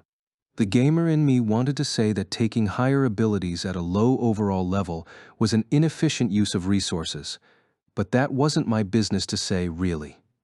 Unital Ring wasn't just a game, but it was still something you played. The best way to build your character was by following that voice inside you. Well, I'll know who to turn to when we face a heavily armored foe, and I'll allow you to take care of the slimes and worms. I am tired of slippery, squirmy things for now. You got it, I said, wondering just how many four-eyed giant flatworms she'd killed. I pressed the accept button on my brawn purchase. We didn't run across any monsters worth mentioning after that, but we did end up taking a few detours for unexpected reasons. The closer we got to our destination, the more we started to see groups of players leveling up with torches in hand. If we came running up on them in the darkness, they could very well mistake us for PKers. We put out the torch and headed southwest, wary of running into others. Our destination came into view just as we crested a small hill. It was a gigantic walled city that loomed over the flat plains like a small mountain. There were several concentric walls that curved gently, forming a shape like an upside-down top. The moonlit city seemed to be about 2/3 of a mile across and 600 feet tall. In scale alone, it was larger than the town of Beginnings. But upon closer examination, the walls were collapsed in places, and there were almost no lights to be seen. There was a faint orange haze over the center, but overall it looked more like a dungeon than a town. "So those are the Stis ruins," said Alice from the top of the hill. She lifted the edge of her hood.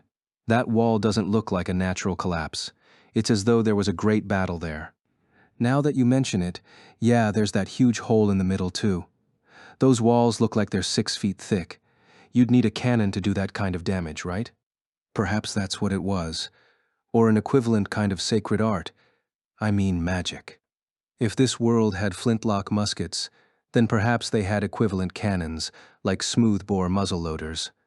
Could some army in the distant past have lined up their artillery on the plain and bombarded the city? Or was Alice right, and it was some kind of powerful magic? "So where in the ruins are we meeting her?" "Oh, right," I said, recalling the actual reason we'd come all this way. My eyes rolled over the right side of the city. Underneath a large willow tree 500 yards directly north of the ruins at 9 o'clock. Then you only have 5 minutes left. If we were going to be late, I'd send her a message in real life. But I think we'll get there just in time. Kuro, you hungry? I had no idea how much of my speech the panther, sitting politely to the side, understood, but it yowled "Gao" and stood up. I figured that finding the actual tree in question would be tough in the dark, but after eyeing the proper direction and running south-southwest, I soon spotted a silhouette that seemed to fit the bill. Even in the dark, it was hard to mistake those long, dangling willow branches. It seemed like the perfect place for some astral-type monsters to appear, but I trusted that Argo wouldn't pick a haunted location as a meet-up spot. As we approached the gnarled old tree, I called out, "Hey Argo, are you there?" at what I thought was a reasonably quiet volume. "Kirito," Alice immediately shouted. "Grrr," growled Kuro, and lastly, an eerie voice called out, "Bio." "Huh." I grabbed my sword hilt on instinct and scanned our surroundings. There was what looked like a broken gravestone at the foot of the huge willow and some kind of fuzzy light. No sooner had I seen it than a pale shape slipped straight up out of the ground. It wore a tattered, old-fashioned dress and had long hair that covered its face and extended arms like dead branches. Every part of it was translucent. "There is a ghost," I shouted, drawing my sword. Alice readied her bastard sword, and Kuro entered its leaping stance. "Bio." The ghost roared again, cold, pale light issuing from the eyes behind those hanging bangs. It had targeted only me so far, but there was already a red spindle cursor over its head. The name below its HP bar was Vengeful Wraith. English, huh? I noticed. The names of all the other monsters we'd encountered were descriptive Japanese. The only other exception to this pattern was the fire-breathing frog in the giant wall, the Goliath Rana. If there was a rule that all boss-type monsters had their names in English, then I couldn't take this spirit lightly. It was the wraith that ended our stare-down. "Bio!" It wailed, sliding to the side in the air before charging me. A hand with long, sharp nails swiped at my neck. I reacted swiftly, lifting my sword and jumping backward. I chose to put distance between us, just because I wasn't sure if I could block its attack. That premonition was immediately proven correct, because the wraith's hand hit my sword, slowed briefly, then proceeded straight through it with a smoke-like effect. Whoa, I lurched backward in midair. The sharp claws missed just an inch from my throat, leaving 5 pale lines that hung in the air. As soon as my feet hit the ground, I delivered a counter-thrust.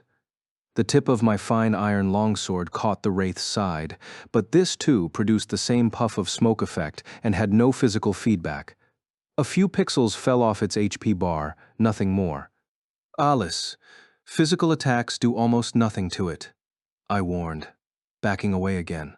That's how ghosts work, she replied. Ghosts didn't exist in the underworld, though I once encountered something like a living spirit, so she must have learned that from ALO.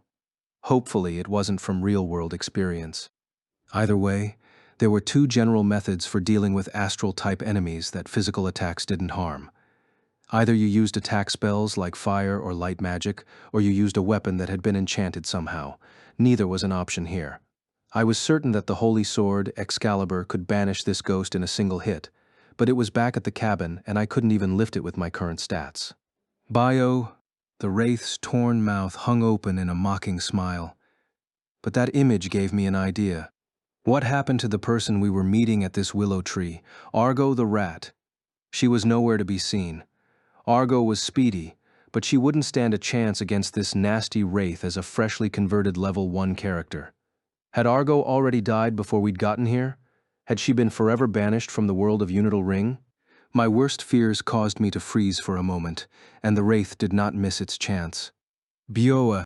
It sank down into the ground up to its waist, then lunged from that height. I reacted late, but managed to cross its left arm with my sword. However, the upward claw swipe coming from the ground passed through my blade and gauntlet, gouging my forearm deeply. I felt a numbing shock and an intense chill. More than 10% of my HP bar dropped, and a debuff icon that resembled an ice crystal appeared. It was the sign for continuous freezing damage, the effect that happened to us during the ice storm on the savannah. Damn it, I swore. Alice grabbed my shoulder and yanked me backward so she could take my place. "Yeah," she cried, her bastard sword shining in her hands. It was a brilliant, heavy horizontal slash that reminded me of her old Integrity Knight days. The bastard sword, which was 2 or 3 inches longer than mine, caught the wraith's torso, but it only split it like smoke and did hardly any damage. Next, Kuro leaped on the wraith, digging its huge fangs into the creature's shoulder. The bodily attack had more of an effect than the iron swords, taking away 3% or so of its HP, but the wraith wasn't going to go down without a fight. Bio! It howled with rage, jabbing both sets of nails into Kuro's back. Gyaipe! The panther yelped, red damage effects spilling as it jumped away.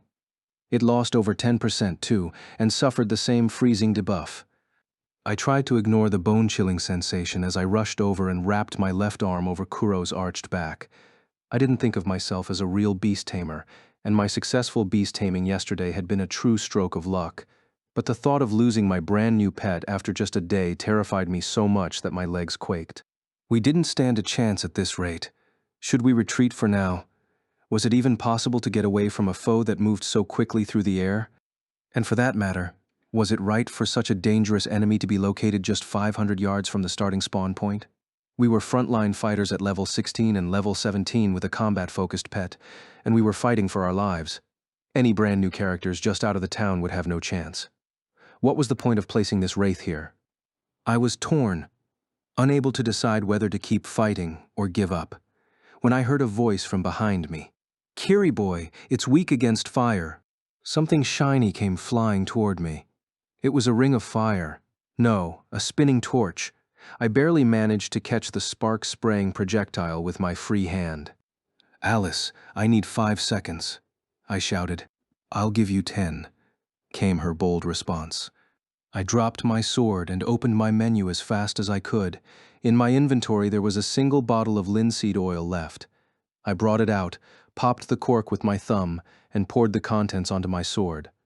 Once the oil coated both sides of the blade, I tossed the bottle away and stood back up.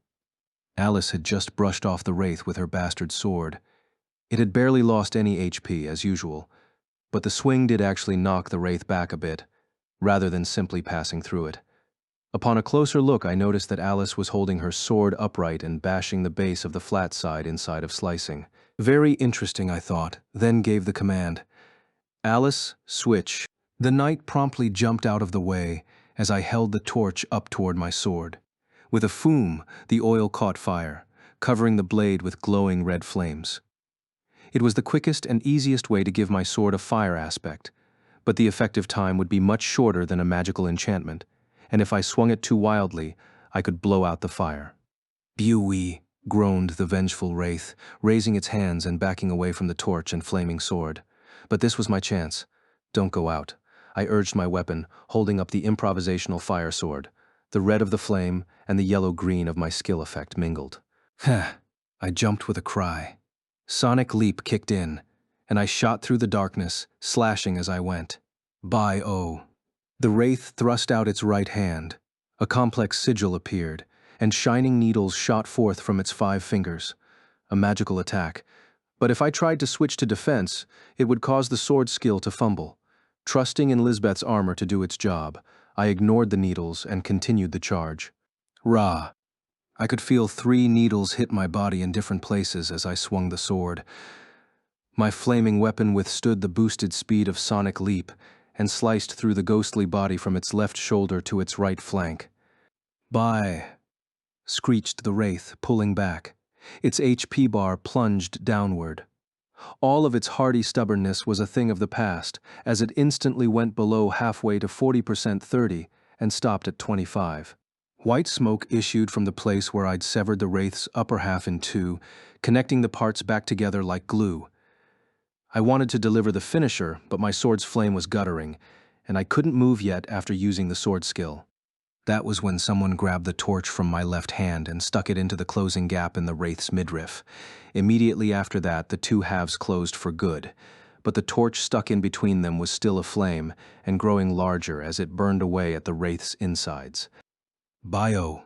screamed the spectral foe, writhing in agony until even its screech turned to flame. Fire burst from its eyes.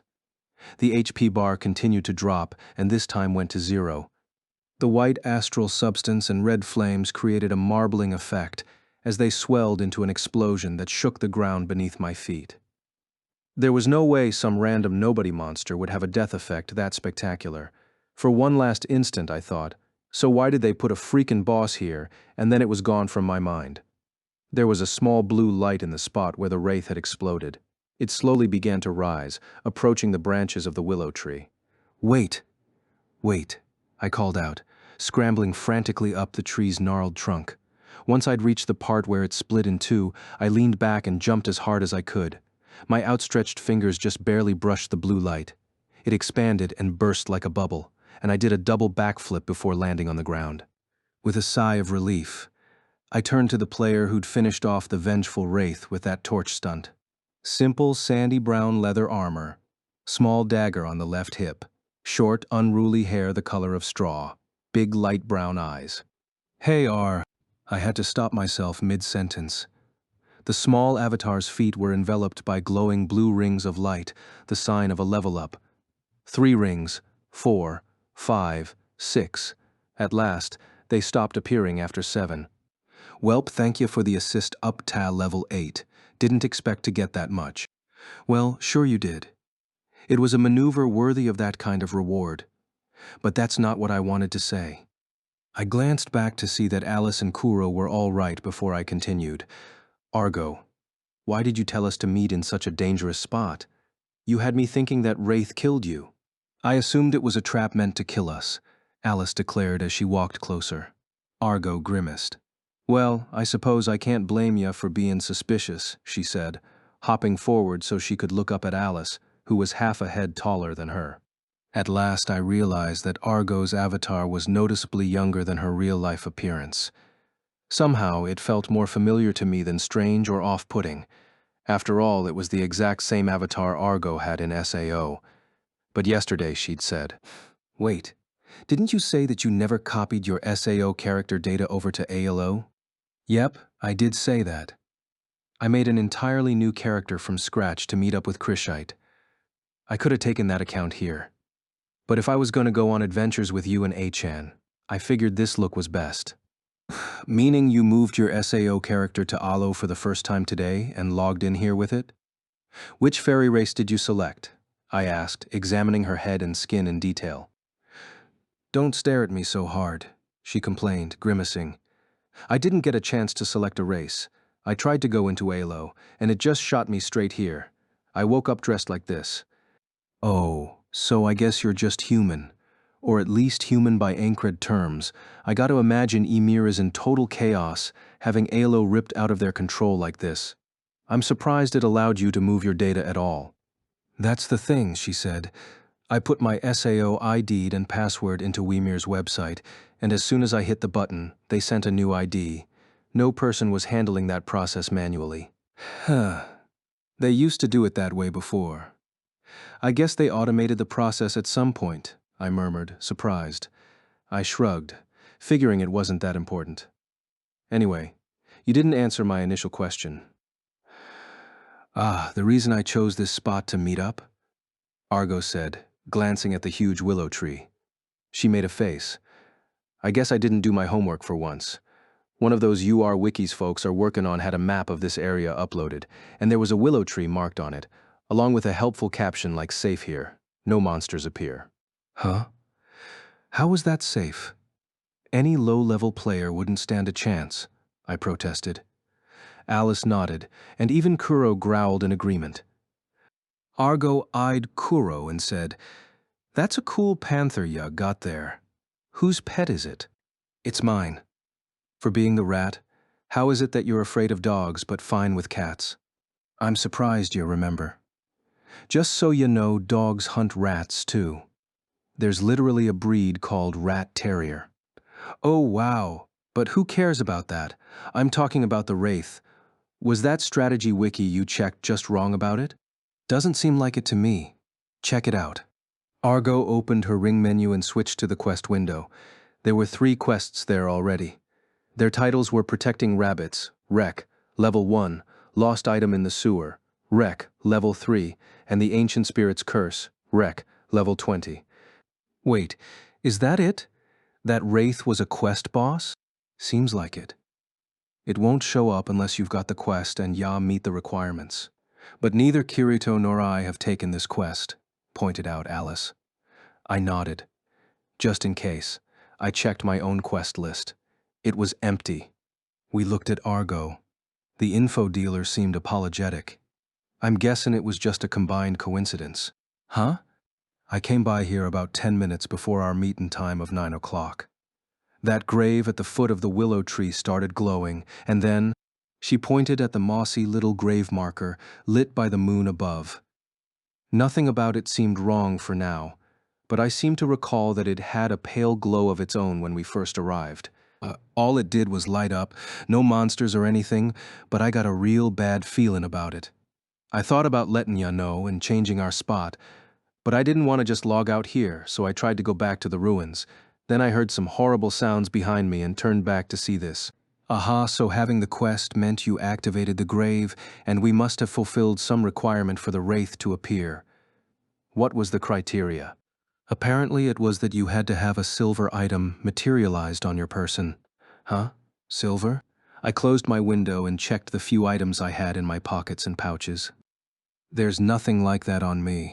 When I melted down my Blarkveld from ALO, I got a couple of fine silver ingots, but I gave them all to Lisbeth, and even if I still had them, I had no reason to hold them as physical items. "Oh, perhaps it is me," said Alice, realizing something. She checked in the cloth pouch at her waist. Out of it she pulled a small, clinking leather sack, inside of which was a small, flat circle. She dropped the shining silver object onto my palm. A silver coin. It was old and faded, but I had to assume it wasn't aluminum or nickel. In size and thickness, it reminded me of a 100 yen coin, and in fact on one side was the number 100, and on the other a design of 2 trees. I tapped it, and the properties window said 100L silver coin, currency, weight 0.1, 100L, you know. This is the first coin I've seen here. Nearly all the monsters we'd killed so far were animal types, and they dropped materials like fangs and hides, but no money. I looked up and returned the coin to Alice. "Where did you get this?" I asked. "Sinan gave it to me before we left Kirito town," she said. "If there's an NPC shop in the Stis ruins, buy me all the musket ammunition and gunpowder this money can buy." "Ah, I see. We could recover our swords' durability by sharpening them, but if Sinan ran out of musket rounds and gunpowder, that was it. The Orniths who gave her the gun also taught her how to make the ammo and powder, but she said that one of the materials could only be harvested deep in the Gyoru savannah. Sinan's gun was a valuable weapon in battle, so I'd hoped to help her get more bullets before she ran out, but if we could just buy some at a shop, that would be best. However, I don't remember any spot that had bullets and gunpowder," Argo said to my dismay. "Most of the place is an actual ruin, with monsters and all, but there's a proper town right in the middle, couple NPC shops too. But all they sell are simple tools and food, that and starter gear." Food? Like what?" I asked, knowing that we'd need to recover our SP soon. Argo just shook her head. "Well, that's one part of you. That's no different between the real world and virtual world." Alice giggled. "It reminds me of the time when you pulled that steamed bun out of your pocket anyway, Kirito. Would you introduce us?" "Huh? Oh, right. You haven't met before." I cleared my throat awkwardly, wondering how I should describe them to each other. It was not easy. While we hadn't counted on that extra fight, I nevertheless met up with Argo just as we planned on the train earlier in the day. My initial idea was to head straight back to the great Zelatelio forest. But Argo said that she wanted to go back into the Stis ruins. There were two reasons. One was to find out what happened with the Ancient Spirit's curse quest. The other was to infiltrate a group meetup of strategic-minded players that was supposed to take place at the center of the ruins at 10 o'clock. Look, I'm intrigued too, but is this little get-together open to outsiders too? I asked. We were walking toward the north gate of the Stis ruins. Argo curled her finger through her hair as she replied, "Oh, just fine. There should be close to 100 folks there, though we'll probably want to tweak our appearances a bit." "True, this obviously isn't starter gear, and it doesn't look like it came over from ALO either," I said, looking down at the simple metal armor I was wearing. Then something occurred to me. "Actually, we can just take off the armor, but what about Kuro? It'll stick out like a sore thumb." On my right, Kuro padded along elegantly, a majestic beat easily over 7 feet long from head to tip of the tail. I would assume that hardly any players had pets of their own, so a panther was bound to draw attention. "Ah, good point. There are a bunch of empty houses, so maybe you can leave it there to wait for us? I suppose that would be an option." While I was at school, Kuro played with the other tamed animals, patrolled the town, and took naps on its own. Apparently, over 8 hours away from its owner didn't undo the beast-taming effect. So I figured that 30 minutes or so apart should be fine, but I couldn't help but be nervous about it, here in an unfamiliar territory, with plenty of other players wandering around. "In that case, I will stay with Kuro," Alice announced from my left. I turned to her. "Are you sure? I do not enjoy being in the midst of crowds. In return, you can handle Sinan's shopping request for me," she said, holding out the leather sack and coin. I stuck them in the pouch I had on my belt. "Sure, of course I can do that. But I feel like we're not going to find any bullets or gunpowder. If it's not there, it's not there. Just do not embezzle that money and spend it on food." "I'm not a child," I argued. Argo snickered to herself. I put all my metal armor back into storage and donned a cloak of rough linen over my clothes instead. That made me look like a low-level player who'd lost his cool inherited gear after the grace period ended. Alice had been wearing her hooded cloak all along anyway, so she didn't look much different with her armor off. We kept our swords equipped because it was too nerve-wracking without them. But the cloaks kept them mostly hidden anyway. "Aw, man. I want one of those hooded cloaks too. Just doesn't feel right to have my face out in the open all the time," Argo complained as we approached the north gate of the Stis ruins. The ground around us was packed and hard. There were almost no plants. "You should have mentioned it earlier. We could make fabric like this in a place with lots of grass to pick loose." "Really? That's made out of grass. Not just any kind of grass, though. Then gimme that one. And no, I protested. Alice opened her ring menu. I'm sure I have some fabric left over. I can make you a hooded cloak of your own. Really? You sure, Aliki? Smon, don't give her that lazy nickname. Hee hee. I don't mind. It is fun to have a special nickname, said Alice magnanimously. She went to her tailoring crafting menu and hit a few buttons, and just like that, a gray hooded cloak appeared over her floating window. Wow, with the tap of a button, huh? Nice and easy, said Argo, impressed. It's only simple items like this one that can be made from the menu, Alice warned, handing her the cloak. This is for you, Argo. Thanks, Aliki. I won't forget this favor I owe ya. Argo finished, then dropped the cloak over the leather armor she must have brought over from Alo. When the hood was up, she looked just like the old rat from SAO, except that her cheeks were missing those 3 drawn-on whiskers. I was just thinking about how I'd hold her down and draw them on if I only had a permanent marker, when she promptly glared at me. Kiri boy, ya shouldn't stare at a lady like that. Sorry, I mumbled and faced forward. Up close, the Stis ruins were larger than I'd ever imagined. The outer walls alone had to be 100 feet tall. Each stone block that made up the structure was over 3 feet to a side, but I couldn't begin to guess how they'd stacked them in the first place, or how they'd been destroyed. The decorations on the gate were ornate and suggested that, before its destruction, this city must have been as beautiful as it was massive. But now there were no civilians or merchants passing through the gate. To my surprise, I didn't see any players either. At least 5,000 players must have been converted into Unital Ring from ALO, and nearly all of them had to still be active around the ruins. It was after 9 o'clock at night, which was prime time for VR MMO players. I would have expected to see players going out to hunt in the wilderness and returning to refuel on supplies. When I brought this up, Argo had a very simple answer. Oh, that's because the North Gate ain't so popular. Popular? According to that same wiki, at least. The pathways are too complex, so it doesn't offer easy access to the city center, plus the mobs don't show up very much north of the ruins. That's why I chose it as our meetup point, actually. Aha. But even still, not a single person. Listen, Kiri boy. Not every ALO player or player from any other seed game is still playing this thing. In my mind, it's less than half, maybe a third. Everyone else is just biding their time, waiting for this situation to resolve itself. That includes the fairy leaders in ALO. Now that she said it, that did seem like the more practical response. The UR incident was just that, an incident. Given that players were paying a monthly fee to the various companies running their VR MMOs, it was practically criminal in nature. Only someone truly addicted to online gaming could be optimistic or egotistic enough to actually follow the announcement about the land revealed by the heavenly light when you didn't know if it was true or not.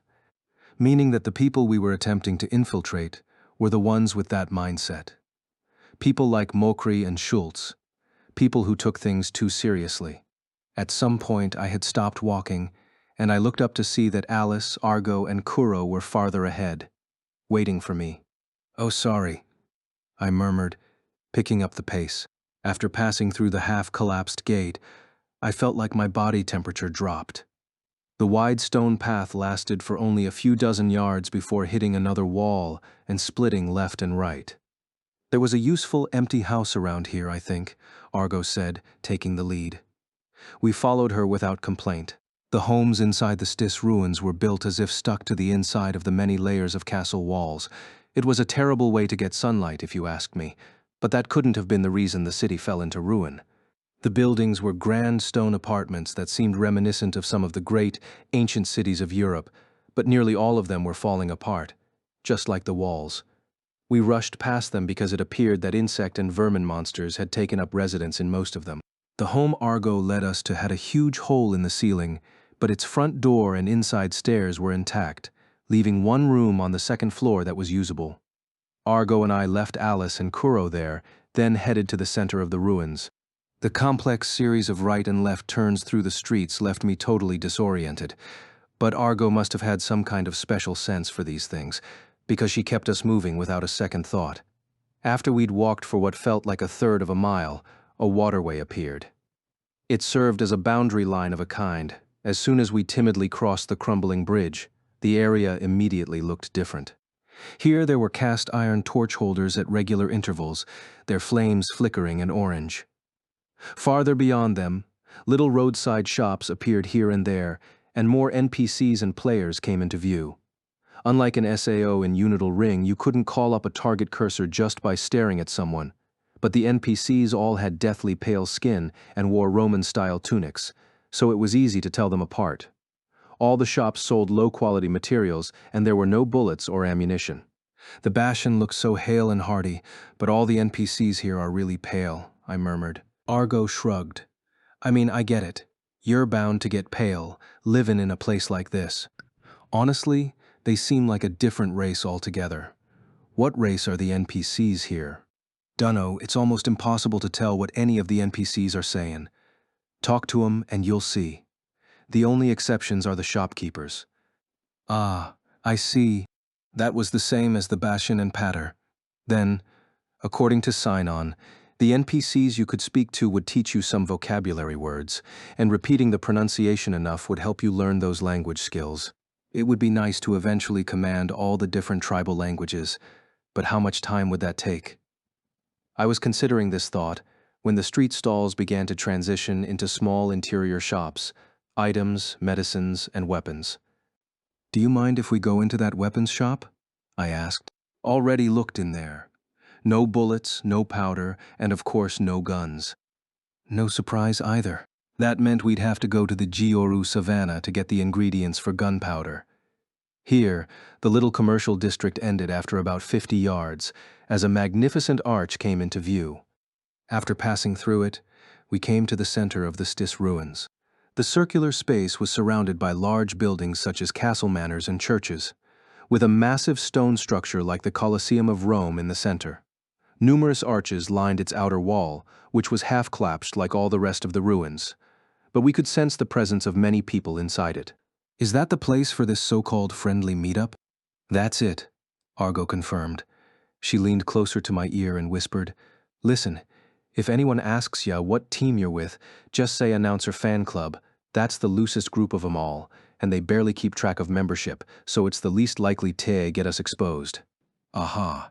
And just so I'm clear, the announcer in question is the voice that spoke to everyone on the first day when the grace period ended, right? The all shall be given person? Well, I didn't hear it. Oh, right. But that was the only time a voice like a system announcement had shown itself in Unital Ring, so that had to be the reference. It was a very alluring voice, I had to admit. Still, these guys gotta be down bad if they're making a fan club for a voice. We don't even know if the voice belongs to a human, or a god, or a devil, or if it's even in a humanoid shape or not. That's probably what they like about it. If I had to guess, Argo said without any evidence. She started trekking toward the stadium, crossing the worn-down stones to the main gate. After walking through the darkened tunnel beyond it, we emerged not in the stands but in the arena itself. In the space, 160 feet across, there were nearly 100 players hanging out, as Argo's tip had said. Most of them had cloth gear, but I could see some leather armor and chainmail too. Based on their designs, these were inherited gear from ALO, not freshly crafted. If these were the top players out of the converted ALO player base, none of them had reached the Iron Age yet. On the north end of the arena was a stone stage with many decorative fires atop it. Whoever had set this up was probably going to show up there. Argo and I took a spot on the far wall to wait for things to start. Fortunately, the other players were too busy exchanging information to pay much attention to us. Argo, you okay on SP and TP? I asked, just in case. The info dealer's head swung up and to the left. I've still got water from that well, but I'm not so sure about my food stock. Here. I took out 2 pieces of bison jerky and gave one to her. Oh, thanks, she said, accepting it, but she did not put it in her mouth. Even with you, though, I don't feel good about taking something for free. Well, get used to it. You can't be one of us if you get hung up on little things like who owes what. You can easily die of hunger and thirst in this place, so water and food are like shared resources in my opinion. One of us, huh? Hey, the phrase makes my ears feel all prickly, she said. which I took to be a combination of prickly and ticklish. On that mysterious note, Argo went ahead and bit into the jerky, and I joined her. The flavor of the bison meat I'd harvested from the Gioru savanna was similar enough to beef. It wasn't as gammy as the thornspike cave bear, and it was easier to eat.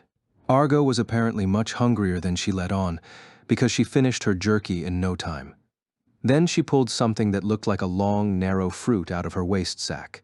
She twisted off the cylindrical stem, then lifted it to her lips. There was some kind of liquid inside. Water? What? What is that? I asked once she'd finished drinking. Argo stuck the stem back on to cap it and replied, "There's a well a bit to the south of this center square, and there's a tree growin' next to it. The NPC who manages the well gives one fruit to each player, which you can use as a canteen. Doesn't hold a lot, though." Huh.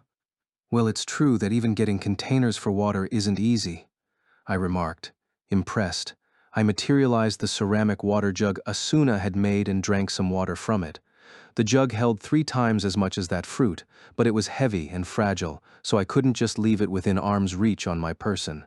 I wanted to get a leather skin that was lighter and tougher, but there were too many higher priorities at the moment. In the meanwhile, it was approaching 10 o'clock, and murmurs arose at the front of the crowd. I glanced up and saw 4 people climbing the steps on the right of the stage. The first was a tall man with studded armor and a one-handed sword. The second bore scale armor and a scimitar.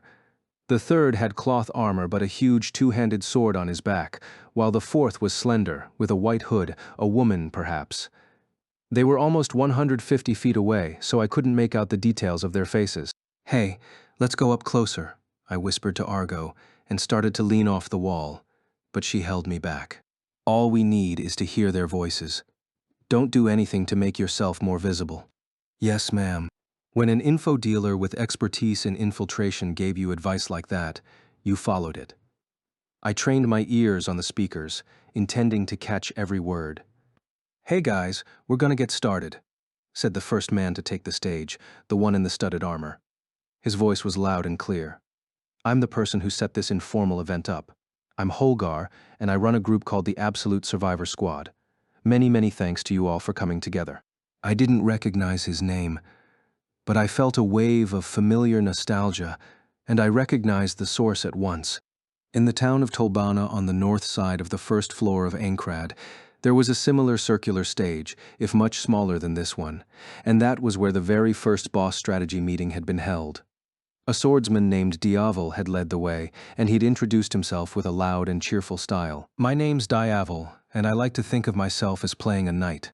Someone in the crowd had yelled back, "I bet you wish you could say you're playing a hero," and gotten a laugh from the audience. One simple comment from Diavel had helped to warm up the crowd, and I keenly remember feeling his charisma in that moment. And now that I thought about it, Argo had first come to me as a proxy for him. She had said that he wanted to buy my anneal blade +6. He ultimately offered close to 30,000 coal, a massive sum, but I refused all the offers. Sometimes I thought back on that event. If I had gone through with selling my sword, would Diavel not have taken such a huge risk trying to get the last attack bonus on the floor boss and not have died as a result? I brushed aside that momentary bit of sentiment and listened to Holgar continue. "Let me introduce these other nice guys who helped set up this gathering. First of all, the leader of the Weed Eaters, Dikos." The man with the scimitar raised his hands, and a cheer arose. "Next, the leader of the Announcer Fan Club, Suburo." Applause for the greatsword user was more reserved, but the voices and cheers were deeper and manlier. Lastly, the leader of the Virtual Study Society, Mutasina. A rustle ran through the crowd as a collective who. But that confusion lasted only until Mutasina pulled back her hood, exposing long black hair and pure white skin. Even from this distance, I could tell from her air and the reaction that she was a considerable beauty. Over 90% of the gathering was male, and they erupted into the loudest cheers and whistles yet. Mutasina waved her hands cheerily, working them up into a frenzy. When the crowd calmed down, Holgar stepped forward again. "We're going to be leading the discussion today. Unfortunately, they're saying Team Fox got wiped out last night, so they're not here." Murmurs rippled through the arena. I hadn't heard of that group. I looked toward Argo, but she just averted her eyes and said nothing. Voices from the crowd demanded an explanation, but the answer Holgar gave was unhelpful. Unfortunately, I don't know the details either. Apparently, the people in Fox invited some others to leave the ruins with them last night, and it seems like they got into a group battle somewhere to the north and lost. Some players closer to us discussed this news among themselves. North, like, against the Bashan. Those guys are dangerous. There were people who challenged the Bashin during the grace period, when they still had their inherited gear to use and their best skills, and they all got their asses kicked. There's no way Fox wouldn't know about that. Why would they engage in such a dangerous gamble? As I eavesdropped on the conversation, a sense of foreboding came over me, but I pushed it down and ignored it, trying to focus on the stage. Holgar stepped forward, the light of the flames reflecting off his armor's studs. "At any rate," he shouted, "all I can tell you for now is that Unital Ring isn't going to be simple or easy.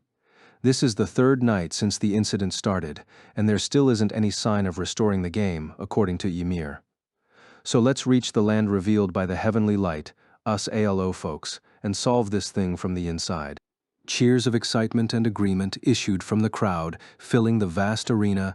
My friends and I, including Argo, were technically part of the ALO folks, which made our goal the same as everyone else's here.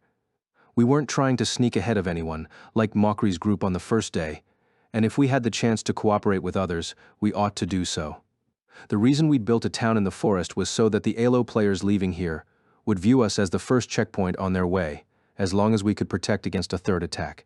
And yet, I waited for Holgar's next statement, unable to dispel the sense of foreboding, even as I kept it in check.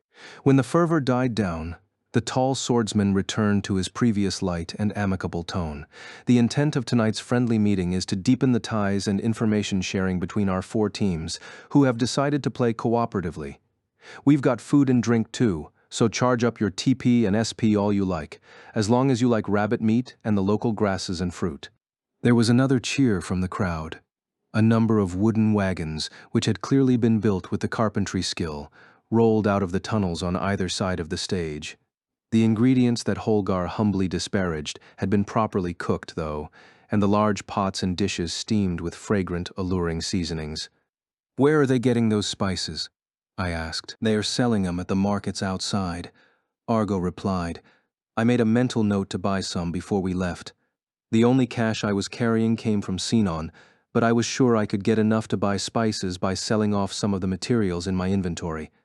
While I was very curious about the food, sneaking free grub while I was supposed to be infiltrating a meeting was the very height of poor manners.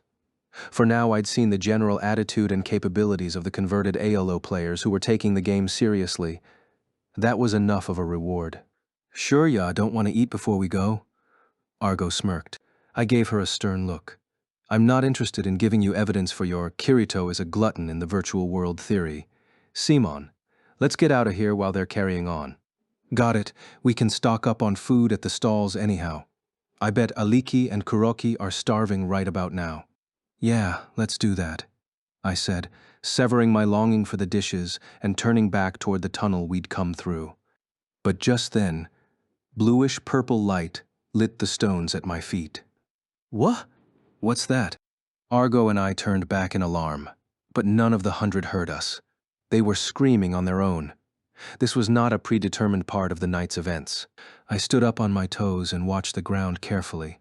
It was not the stones themselves that were glowing, but a complicated texture floating over the stone itself. It consisted of many rings, patterns, and symbols, just like a magic circle, I murmured, following the lines with my eyes to the middle of the arena. There was a huge crest there, shining brighter than the rest of it, the center of the circle. There was a 150-foot magic circle completely filling the circular arena, in other words. In ALO, this would be considered a major spell, above the category of regular magic, or perhaps even beyond that, a grand spell. The symbol in the center abruptly began to move on its own. It wriggled, rippled, and swirled. In moments it grew to a pillar of light over 30 feet tall, then split apart and collapsed, forming a bizarre new silhouette. A narrow head covered in endless thorns, long hair tangled and tortured, 4 arms with 2 joints each. the upper body of a skinny woman and a lower half of writhing feelers. It was a monster that could be described only as some dark, deviant god. It lifted its forearms high overhead and bellowed something in some inhuman language. Blue-black orbs grew from its open palms. Magic? What? Who? Why? Where? Questions burst through my mind like sparks. This was clearly some malicious act of magic. The best method of dealing with it would be to attack the caster and interrupt the spell, but identifying them in this crowd would be difficult. "Kiri boy, we gotta go," Argo shouted, and she began to run for the north exit. But my instincts told me she wouldn't make it in time, so I grabbed the collar of her hood and held her back, drawing my sword. "Stay hidden," I shouted, right as a huge number of light projectiles shot from the deviant god's palms. They made a hideous squeal as they shot forth, each on its own complex trajectory. They struck players of all sorts, those still with shock, those in abject terror, and those who tried to evade. It was extremely high-level homing magic. Those who were hit didn't drop immediately, but they were surely hit with some kind of debuff or delayed damage effect. I had no desire to find out what those effects were myself. I held up my sword, tracking 2 shots that came my way. It was impossible to dodge them, and no armor would block them either. But if the magic here worked on the same logic as in ALO, there was a way to deal with it. The special non-system skill I developed while playing in Alfheim, spellblasting. Magic in ALO, accumulations of light fired from a spellcaster, had no physical form as a general rule, so it was impossible to block with sword or shield. But in the very center of the spell, there was a hurt box no larger than a pixel width, which, if struck by non-physical damage, could shatter the spell sometimes. For some reason, SAO's sword skills existed in Unital Ring, but I hadn't confirmed yet whether they held ALO's elemental damage effects. For the moment, I just had to trust they would. Watching the light rounds hurtle down at me from an angle, I prepared to unleash the 2-part sword skill, Vertical Arc. But they did not follow simple parabolas. They wobbled and curved like knuckleballs. It would be nearly impossible to destroy both with a 2-part sword skill. The better choice would be to give up on one and focus on destroying the other instead. With that split-second decision made, I switched to Sonic Leap, jumping toward one of the projectiles raining down on me. In ALO, this sword skill added wind damage to its physical effect. Trusting that it would do the same in Unital Ring, I aimed for the center of the light. "Grah," I bellowed, slicing. It felt like crushing an extremely small but tough kernel. The blue-black spot of light split in midair like a viscous liquid. The other projectile, however, did a sharp turn in midair and struck the base of my neck. An extremely strange sensation, neither heat nor chill, gripped my throat. It was like being strangled by some transparent demon's claw. I gritted my teeth and landed from my jump, then turned around. "Argo, you okay?" I asked. She was backed away against the wall, staring at me with huge eyes. She squeaked, "I'm fine, Kiri boy. But you? We'll talk later. Let's get to a spot where we can escape at a moment's notice. If the caster notices I spell blasted that one, we're in trouble." "Got it," Argo replied.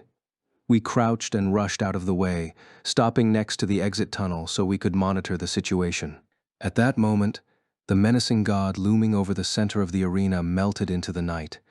The magic circle on the ground contracted as it rotated, then vanished.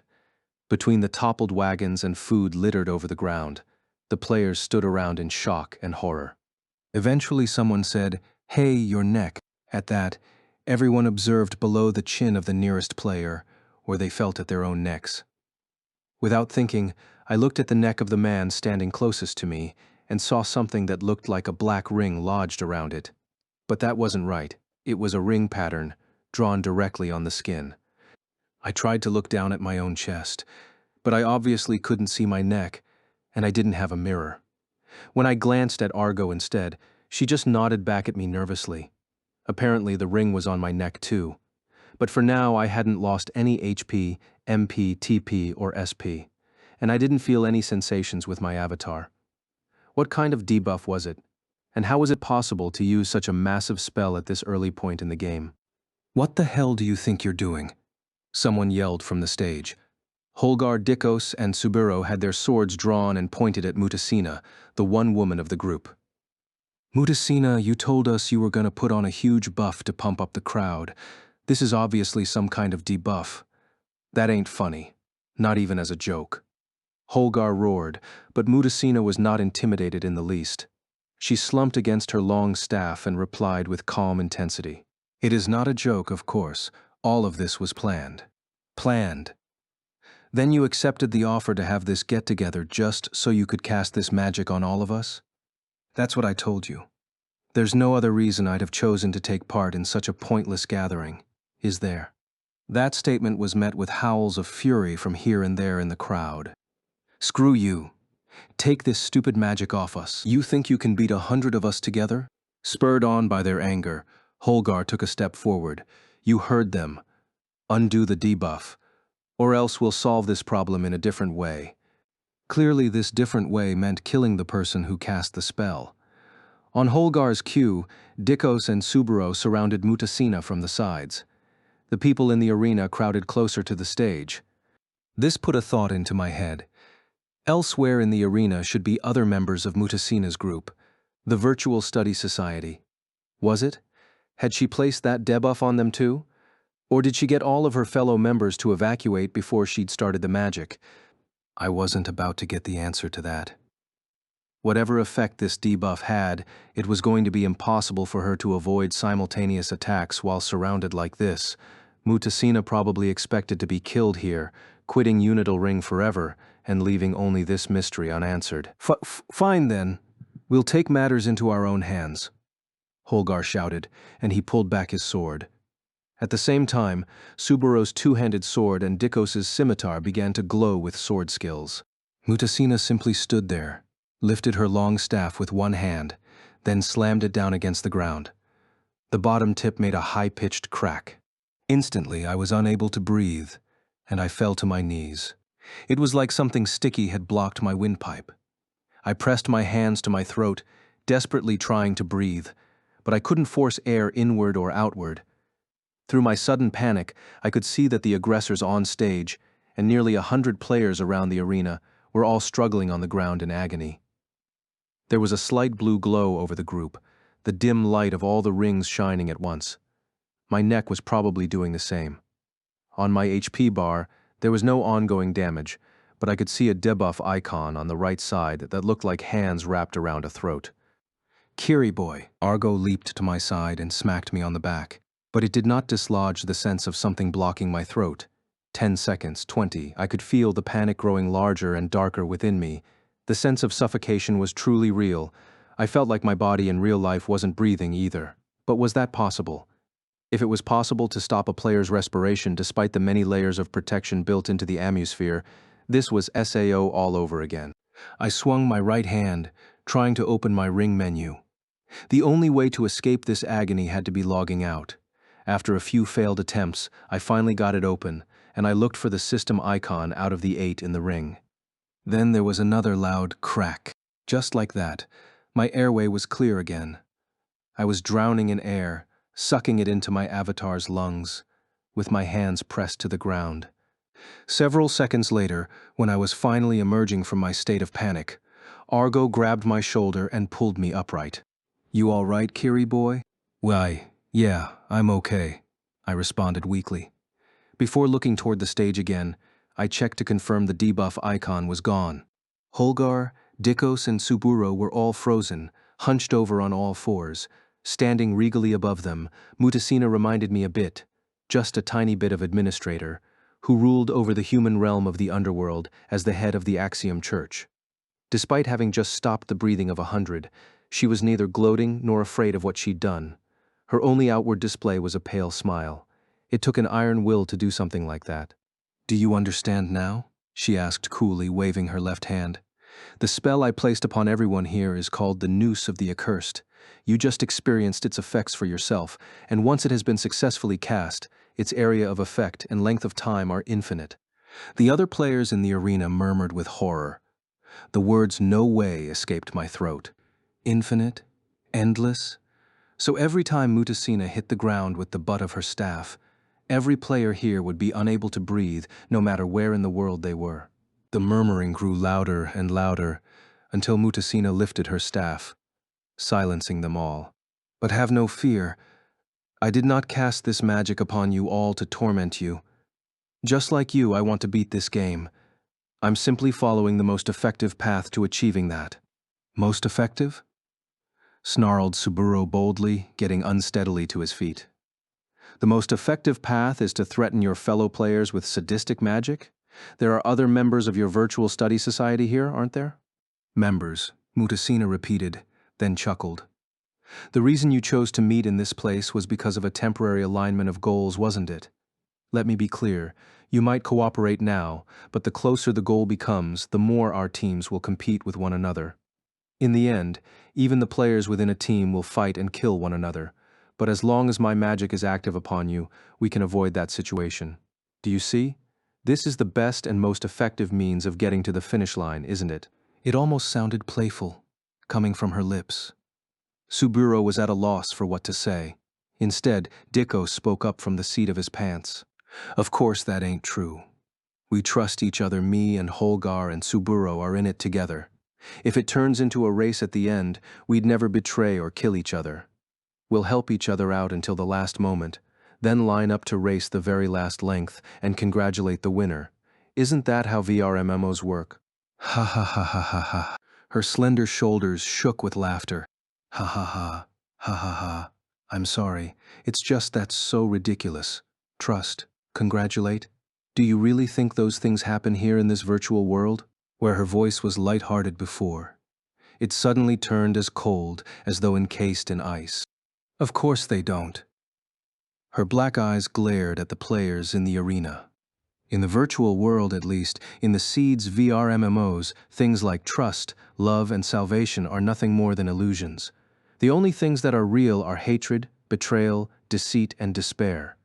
After all, the origin of all full-dive virtual worlds is Sword Art Online, a pure hell that took 4,000 lives with it, kicking and screaming. I had to grit my teeth to keep from shouting. What would you know? A vast number of players had lost their lives in Aincrad. In terms of victims of a single person's actions, it was undoubtedly one of the greatest atrocities ever committed in human history. But hatred and despair weren't the only things that had existed in that world. If that were true, then I wouldn't still be with Asuna, Silica, Liz, Klein, Agile, and Argo, all players whom I'd met in Aincrad. But Mutasina's cold voice held nothing but mockery for my thoughts. The darkness SAO gave birth to has only spread throughout the Seed Nexus and multiplied. Now those infinite worlds have coalesced into one. In Unital Ring, the darkness will be compressed again, and when its density surpasses its peak, something new will result, something even darker and deeper. And I want to see that. Then, as though remembering something, she added, "Of course there are members of the Virtual Study Society here too. They agreed to be exposed to the noose of the accursed. It might seem contradictory, but there is an unshakable connection of trust among us. And that is why I am certain you will be able to find that trust too." A heavy silence that lasted for a good 10 seconds or more settled over the scene. It was Holgar, sitting flat on the stage, who broke it at last. "What is it that you want us to do? Haven't we all been saying it? I want us to pool our strength and work together toward the goal of the game, the land revealed by the heavenly light." Mutasina said, like the captain of a sports team. She laughed. "But of course, a tangible roadmap will be necessary. Don't worry, our first goal is already clear." Goal? Holgar, in your introductory speech, you said that the team called Fox was wiped out last night. It was neither a boss monster nor the Bashan who killed them. In a large forest, east of these ruins and far upstream from the Maruba River, they attacked a stronghold built by another team and were defeated. As the players rumbled and murmured again, I felt the foreboding from before, and I realized what I feared was true. The team they called Fox was clearly the one led by Schultz that attacked the log cabin last night. And Mutasina bringing up this topic now could mean only one thing. The first thing you will do is destroy that team. Why would we do that? Dikos protested. Just use your magic on them and make them your slaves too, why don't ya? Mutasina just shrugged it off. It is not easy to succeed at casting Noose of the Accursed, The motions are lengthy, and the magic circle is impossible to miss. It will not work this effectively without the right situation and audience, such as a group of people who would believe an easy lie about casting a grand buff spell on an entire gathering. Holgar and the others were stunned silent. The black-haired witch continued gently, "Don't give me those looks. It's not that you were especially stupid, it's that the foe we're going to face is especially powerful. You see, based in those woods to the north, the great Zelatalio forest is none other than the team of Kirito, the Black Swordsman." It was 10:40 p.m. After its very unexpected twists and turns, the friendly gathering dispersed, and Argo and I slipped out of the arena among the crowd.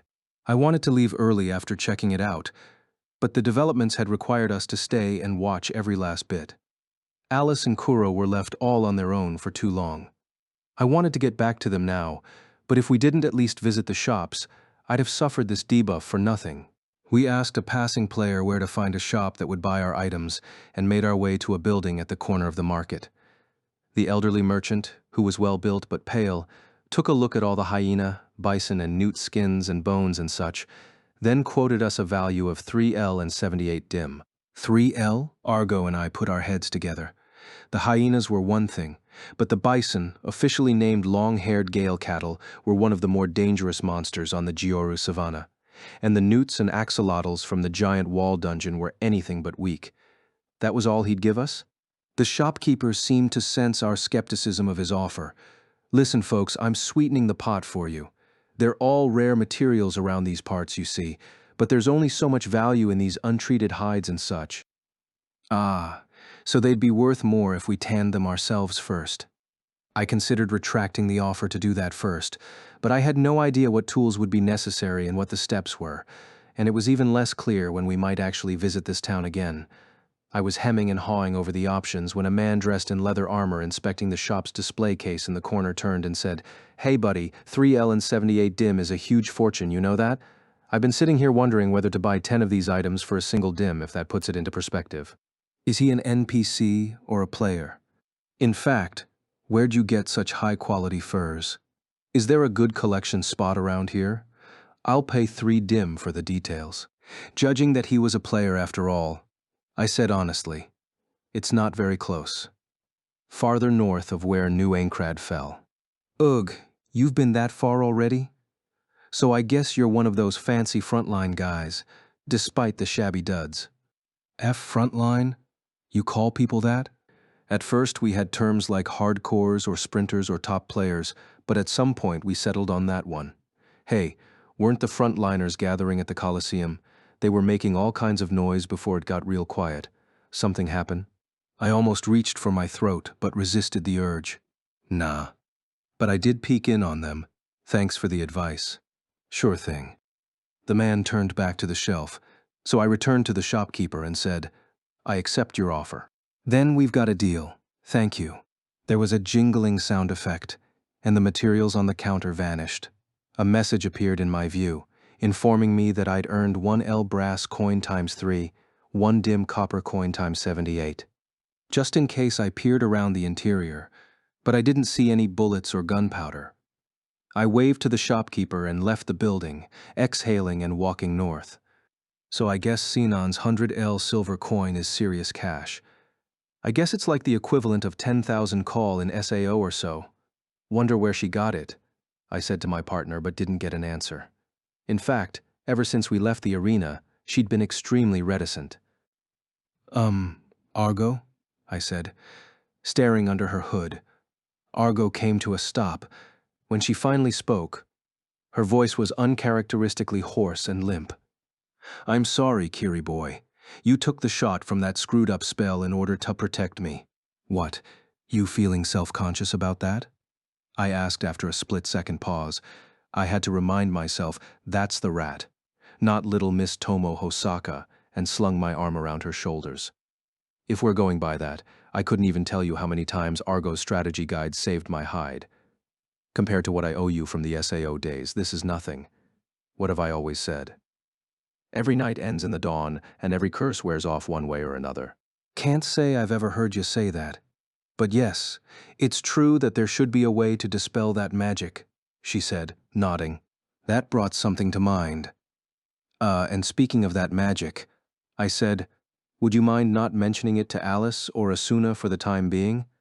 I'd rather wait until I've got the means to undo it before I talk about it. That sounds just like you, Kiri boy. She slipped out from under my arm, looking a bit more like the scheming info dealer I knew so well. I won't tell him, but I can't guarantee what'll happen if they slip me money. With my new coins, we bought food from the stalls here and there, and scooped up as much free water from the well as we could carry, before we sprinted back to the abandoned room near the north gate. We put on our armor again at the entrance, then went inside. I sent a message while we traveled, but just in case, I knocked twice before opening the door. You're late, Alice promptly scolded me.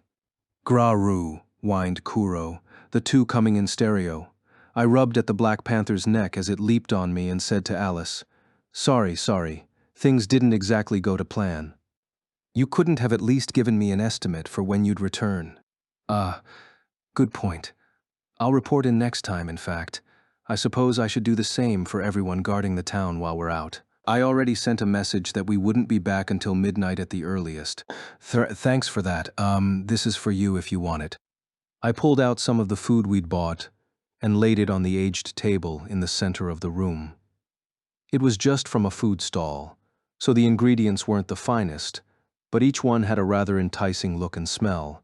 From the pita sandwich-like thing consisting of crisped pouches of bread with grilled meat and vegetables inside, to the shish kebab-like thing with heaps of sliced meat jammed onto a skewer and fragrantly seared, to the quesadilla-like thing with thin batter enveloping cheese and onions and cooked until melting.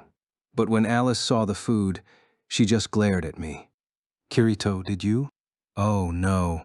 I didn't spend Sinon's money on this. I sold some of my materials to make the money. Here, you can have it back.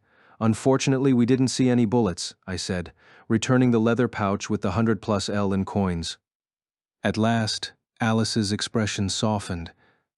I will trust you on the contents, so in that case I happily accept your offer. She took a bite of the quesadilla, chewed a few times, then said, it's quite good.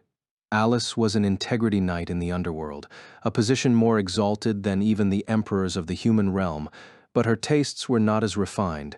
If anything, she preferred more rustic, common food. Of course, her machine body in the real world didn't have the ability to eat, so she could experience cooking only in the virtual world. But in ALO, she typically requested Hamburg steaks, stew, and spaghetti for meals. Asuna did her best to recreate curry and ramen for Alice. But that ongoing experiment had been interrupted partway by this whole incident. Praying that we'd one day get the chance to sit around the meal table with Alice in the real world, I took the shish kebab. Kuro pressed its head against my waist, so I slid some pieces off the skewer and fed them one by one to the panther. Idly, I wondered what would happen to the world of Unital Ring once someone reached the land revealed by the heavenly light. Would it disappear forever?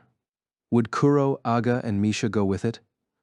Aren't you gonna eat, Kiri boy? Asked Argo, holding a shish kebab in one hand and a quesadilla in the other. I looked up. I'm eating. I grabbed a pita sandwich and lifted it to my mouth. I didn't have much appetite, to be honest, but I needed to refill my TP and SP before we left. I took a huge bite out of the sandwich, getting a realistic sensation of thin sliced meat and raw vegetables crunching between my teeth. Unital Ring's graphics were far beyond those of any existing VR visual engine, and so was its taste modeling. Who would do this and why? I wondered for the umpteenth time as I ate the pita. The moment we passed through the north gate into the field, I realized that I had forgotten to do one thing. Oh, Argo, did your ancient ghost quest update at all? Did you need to take care of that? It's fine. We had more important things to do, Argo admitted. On her other side, Alice asked, what in the world happened? We'll explain as we move. Once I was sure there were no other players in visible range, we started running northeast. I described the events at the gathering, leaving out one specific piece of information, and Alice's expression grew more disturbed the further I got. When I was done, she couldn't hide the fury in her voice. Who does that Mutasina woman think she is? If I had been there, I would have cut her in two. Actually, she had a really high level, probably higher than any of us. That does not matter. But it is good to hear that neither of you were hit by that curse. if it got everyone else. My omission, of course, was the fact that I had taken the noose of the accursed spell as well. Fortunately, the neck protector of my armor hid the curse line branded on my throat. When I admitted the truth to her later, she would be more than furious, of course. But if I told her now, she would turn back to the ruins and attempt to avenge me against Mutasina. Well, I had plenty of practice cutting through magic in Alo, I replied, glancing at Argo. The info dealer shot me a look that said, I know, so I moved the conversation forward. The real problem is that Mutasina and the 100+ high-level players under her control are going to be attacking our town. This isn't the kind of situation we can diffuse with discussion. We've got to be ready to fight back. When will they attack?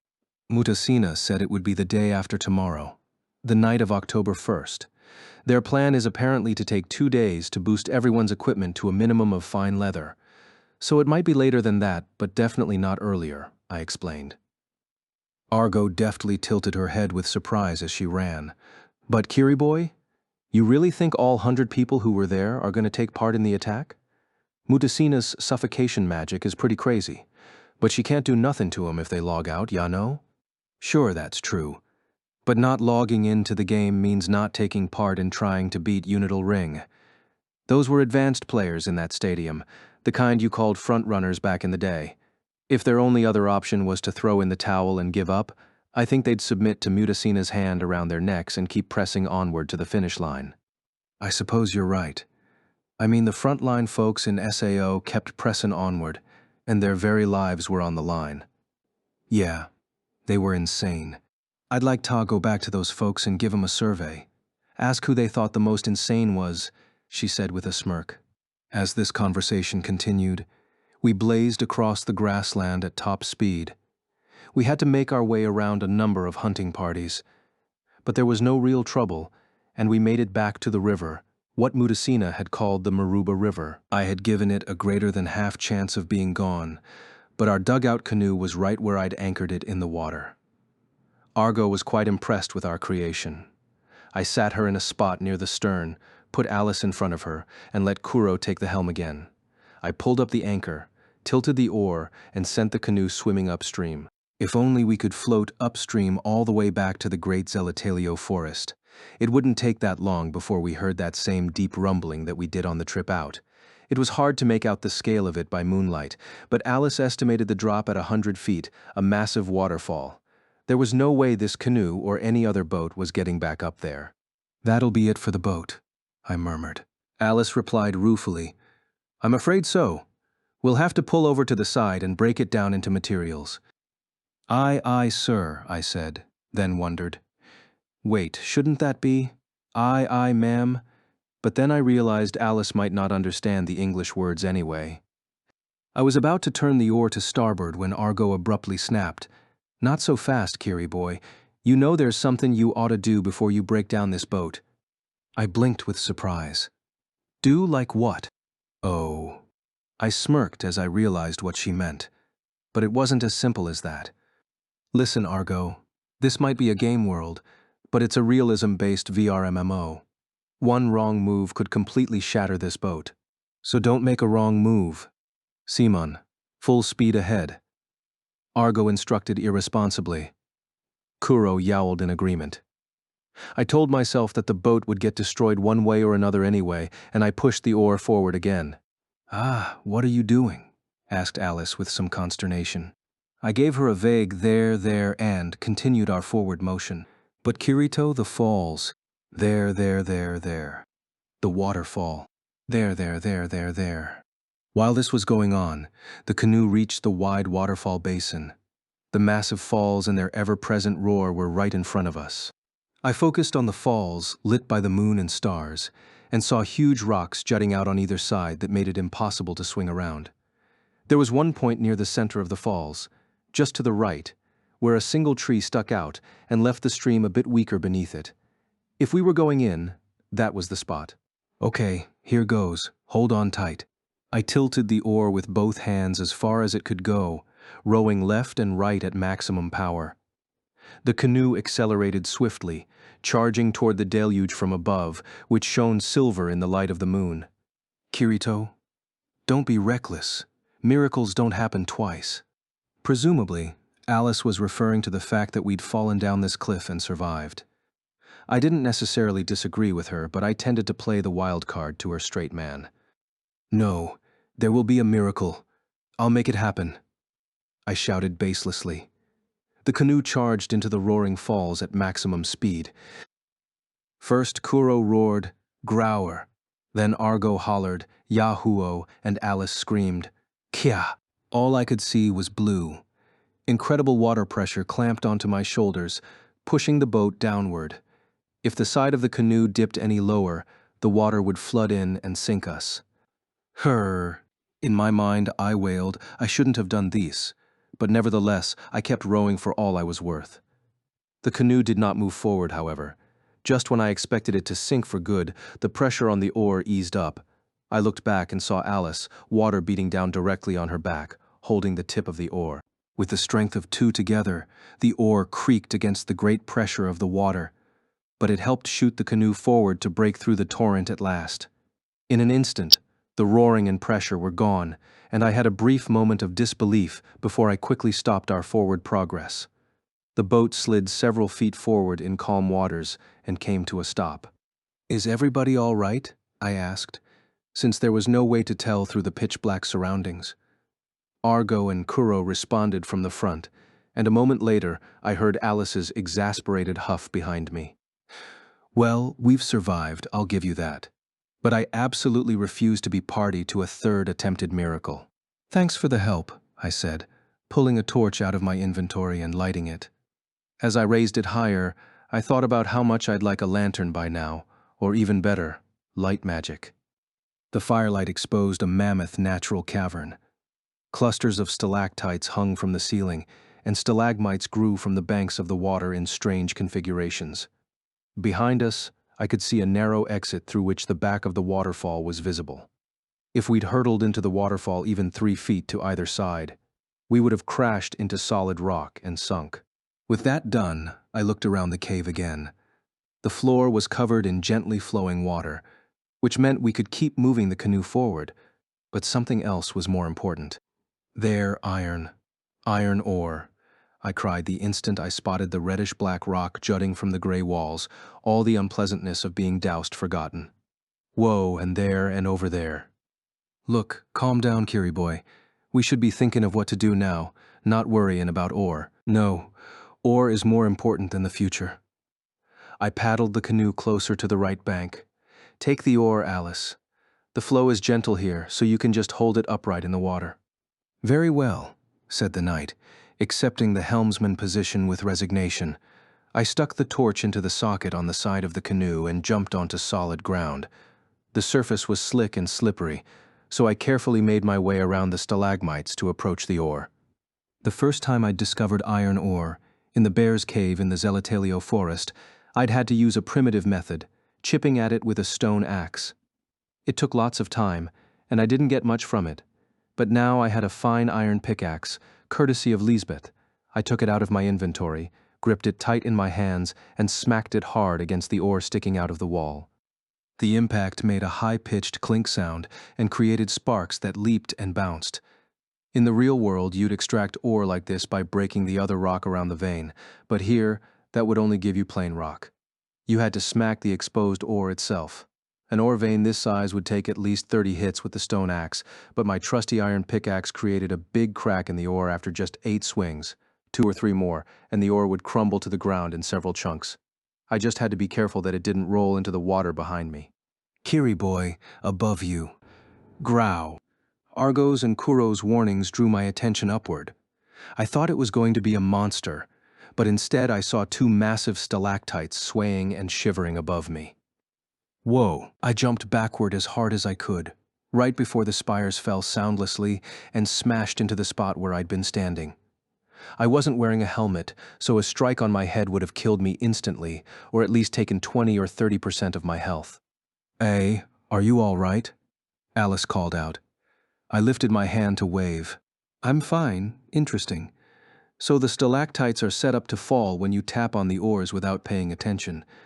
If I were alone, I would never have seen it coming," I thought, grateful to my companions for being here. Argo, meanwhile, sounded more annoyed by the experience. You don't have a helmet to wear, do ya? Maybe you shouldn't bother with this, Kiri boy. Erg. It was true that I had no headgear in my inventory. In fact, from the SAO days until now, I had almost never worn a helmet of any kind. Not because I thought I looked cooler this way, but because in a full dive RPG, the downside to your sight and hearing outweighed the upside of the extra defense. Even Heathcliff, leader of the Knights of the Blood, who was a monstrously defensive-minded player, did not wear one, and that told me my logic was sound. After all, he was none other than Akihiko Kayaba, father of the VR MMO. These were the thoughts passing through my mind as I returned to my spot in front of the cracked iron ore. I don't have a helmet, but I bet I'll be fine as long as I pay closer attention, I said to Argo, then raised the pickaxe. Once I was sure there were no stalactites threatening to fall, I resumed smacking the rock. On the third hit, the ore broke into 4 pieces and tumbled to the ground. I quickly scooped up the pieces and tossed them into my inventory. The only place around the log cabin where iron ore could be found was Misha's old cave, so our supply was not exactly robust. If I could fill my carrying capacity with ore and bring it back, it would be a huge help to our growing town. After that, I stopped the canoe each time I spotted iron ore and resumed striking with my pickaxe. In addition to iron, there were small amounts of copper and silver ore. There was even a crystal, though I didn't know what they were used for yet. I collected them all as we went farther into the cave. It might have been a natural cave, but this was clearly a dungeon, so there were monsters now and then. The worst were giant bats that flew over 3 or 4 at a time, trying to extinguish my torch. Once the light was out, the 3 of us couldn't swing until we got fresh illumination, lest we accidentally hit one another. But Kuro, true to its name as a dark panther, could see our enemies even in the darkness, and it batted down the speedy bats with its powerful front paws. In less than half an hour, Alice, Argo, and I had filled our storage with natural resources, and I was feeling very satisfied, or at least I should have been. You don't seem very happy, Alice noted. I closed my window and acknowledged her. Yeah. The thing is, I realized something very inconvenient. What is it? This cave isn't all that far from the Stis, right? Which means it's only a matter of time before Mutasina's group of players finds it. And if you can get this much ore from here, it won't be hard to outfit all 100 of them in iron equipment. Alice's expression tightened. The team led by Schultz, which had attacked us last night, apparently named Fox, numbered 20-something, and about half of them had iron weapons, and we had just barely won that battle. If an army of 100 all wearing iron attacked, we didn't stand a chance. Yes, that would be as disadvantageous as the Battle of the Eastern Gate, she said, her voice hard. The Battle of the Eastern Gate was the opener to the Otherworld War, which had embroiled all the underworld. When the battle had happened, I was still comatose, so I had only the vaguest recollection of an oppressive atmosphere hanging over the human camp. But to Alice, it was the battle where she'd lost her one apprentice, Eldry Synthesis 31. I felt bad that I was causing her to view PvP battle in Unital Ring the same way as the War of the Underworld, but then I reconsidered. To Alice, both were true battles that required her very best efforts. I smacked my cheeks to scold myself for that moment of foolishness. When she gave me a curious look, I explained, "That doesn't mean I can just give up. If 100 people with iron weapons pull off an ambush on us, that's that. But we know the enemy's camp, and we know we can get iron ore here. If we put our minds together and come up with ideas, I'm sure we can find a way to win." "Yes, that's right," said Alice with a smile. "In that case, I'll give you a good idea right now. For free, even," said Argo, who was stroking Kuro's neck at the prow of the canoe. What idea is that? We don't want the enemy mining iron ore from this cave, right? So why don't we just seal off the whole thing?" Seal off the cave? I was aghast for several seconds, then cast around. The cave was 20 to 25 feet wide and about as tall, too. There were many branches, making its full size hard to grasp. We'd been moving slowly, gathering resources, but it had been 30 minutes without reaching the end, so it could be a good mile or 2 long for all we knew. If we try to fill this place in, we'll need 10 trucks full of dynamite. And even here in Unital Ring, I'm guessing that kind of major landscape change is impossible to do, I argued, using plain common sense. But Argo just smirked back at me. I'm not saying we should fill the entire thing in. Just the exit behind the waterfall. If we seal it there, they can't get in. Oh, right. Yes, that's true. But even that's a huge task. Just whacking at the ceiling with a pickaxe isn't going to do it. Ah, that's it. I understand. Alice smacked her fist into her palm. You don't mean to destroy but to build. Build. Oh, I get it. You mean craft a stone wall right at the entrance, I said, finally realizing what Argo was implying. I lifted my hand to snap my fingers but stopped myself before that. But wait, that won't work, will it? I mean, if a player could build a wall or staircase in a dungeon, you could make your own map shortcuts and mess with other players all you want.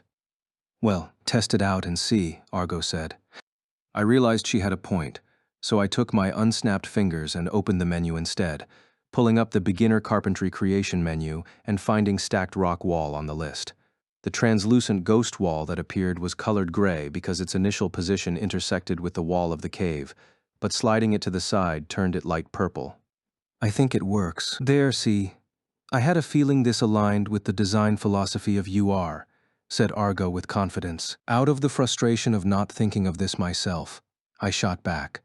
What's the design philosophy of UR? In a word, excess. An excessively huge world map, excessively detailed graphics, excessively extensive skills and abilities. This entire game is designed to challenge our gaming experience as players. Those who place boundaries around what they can do die first, and those who come up with ideas beyond the bounds of common sense are the ones who survive. I had no rebuttal for that. When fighting the vengeful wraith, I'd used flaxseed oil to light my sword on fire and cut through the ghost, which was immune to physical attacks. But that was still an idea that relied on gamer knowledge. When the wraith was coming back together, however, Argo had snatched the torch from my hand and jammed it into the cut, causing it to explode. That was pure creativity, an idea that surpassed common sense. In the SAO days, I'd come up with all kinds of wild ideas too, and attempted them without fear. 99 out of 100 of those ideas failed, but there were numerous times when that one successful idea had saved my life. But once I'd started playing and enjoying ALO as just a normal game, I'd lost that enterprising spirit. I'd lost my spark. I wanted to smack my cheeks again. But I was still holding the stone wall ghost, so I clenched my fists instead. A number of rough-hewn stone blocks fell into place from nothing.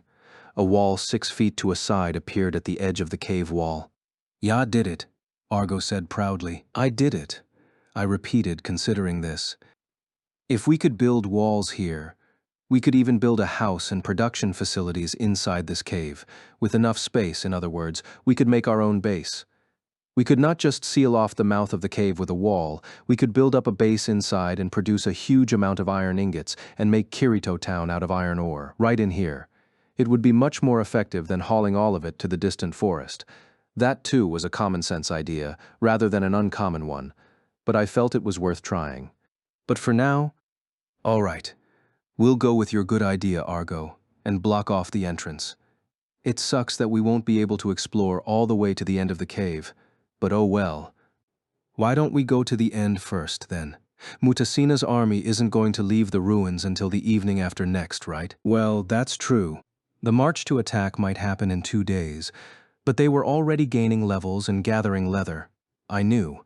There was no guarantee that at least one of them wouldn't find the waterfall and try to search beneath it, like we did. The thing is, I'm still a little worried, so I'll go back to the entrance. You two search around here for now. What? Alice exclaimed. Then we should all go back.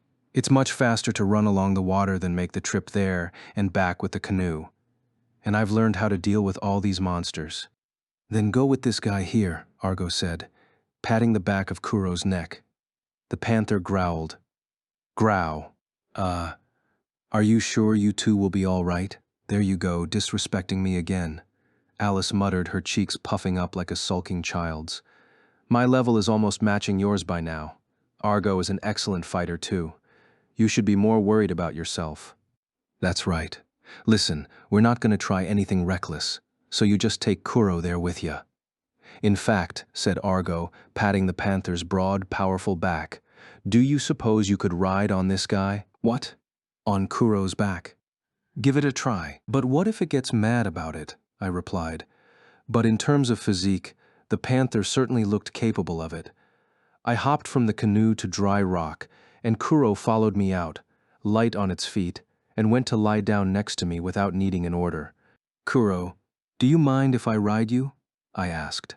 The creature growled. Growl. I interpreted that as a yes and timidly straddled its back. The moment my weight was resting on it, Kuro easily stood up, carrying me in full gear. Whoa, I think this might work. See, now give it the order to run, Argo insisted. After a brief hesitation, I directed my panther mount. Kuro, go. Immediately it roared enthusiastically and began to race along the water's edge inside the cave, despite the fact that there was only about 4 feet of dry space there. I was holding the torch with my left hand, so my right hand was all I had to grab onto the lapis blue hair on the ridge of Kuro's back.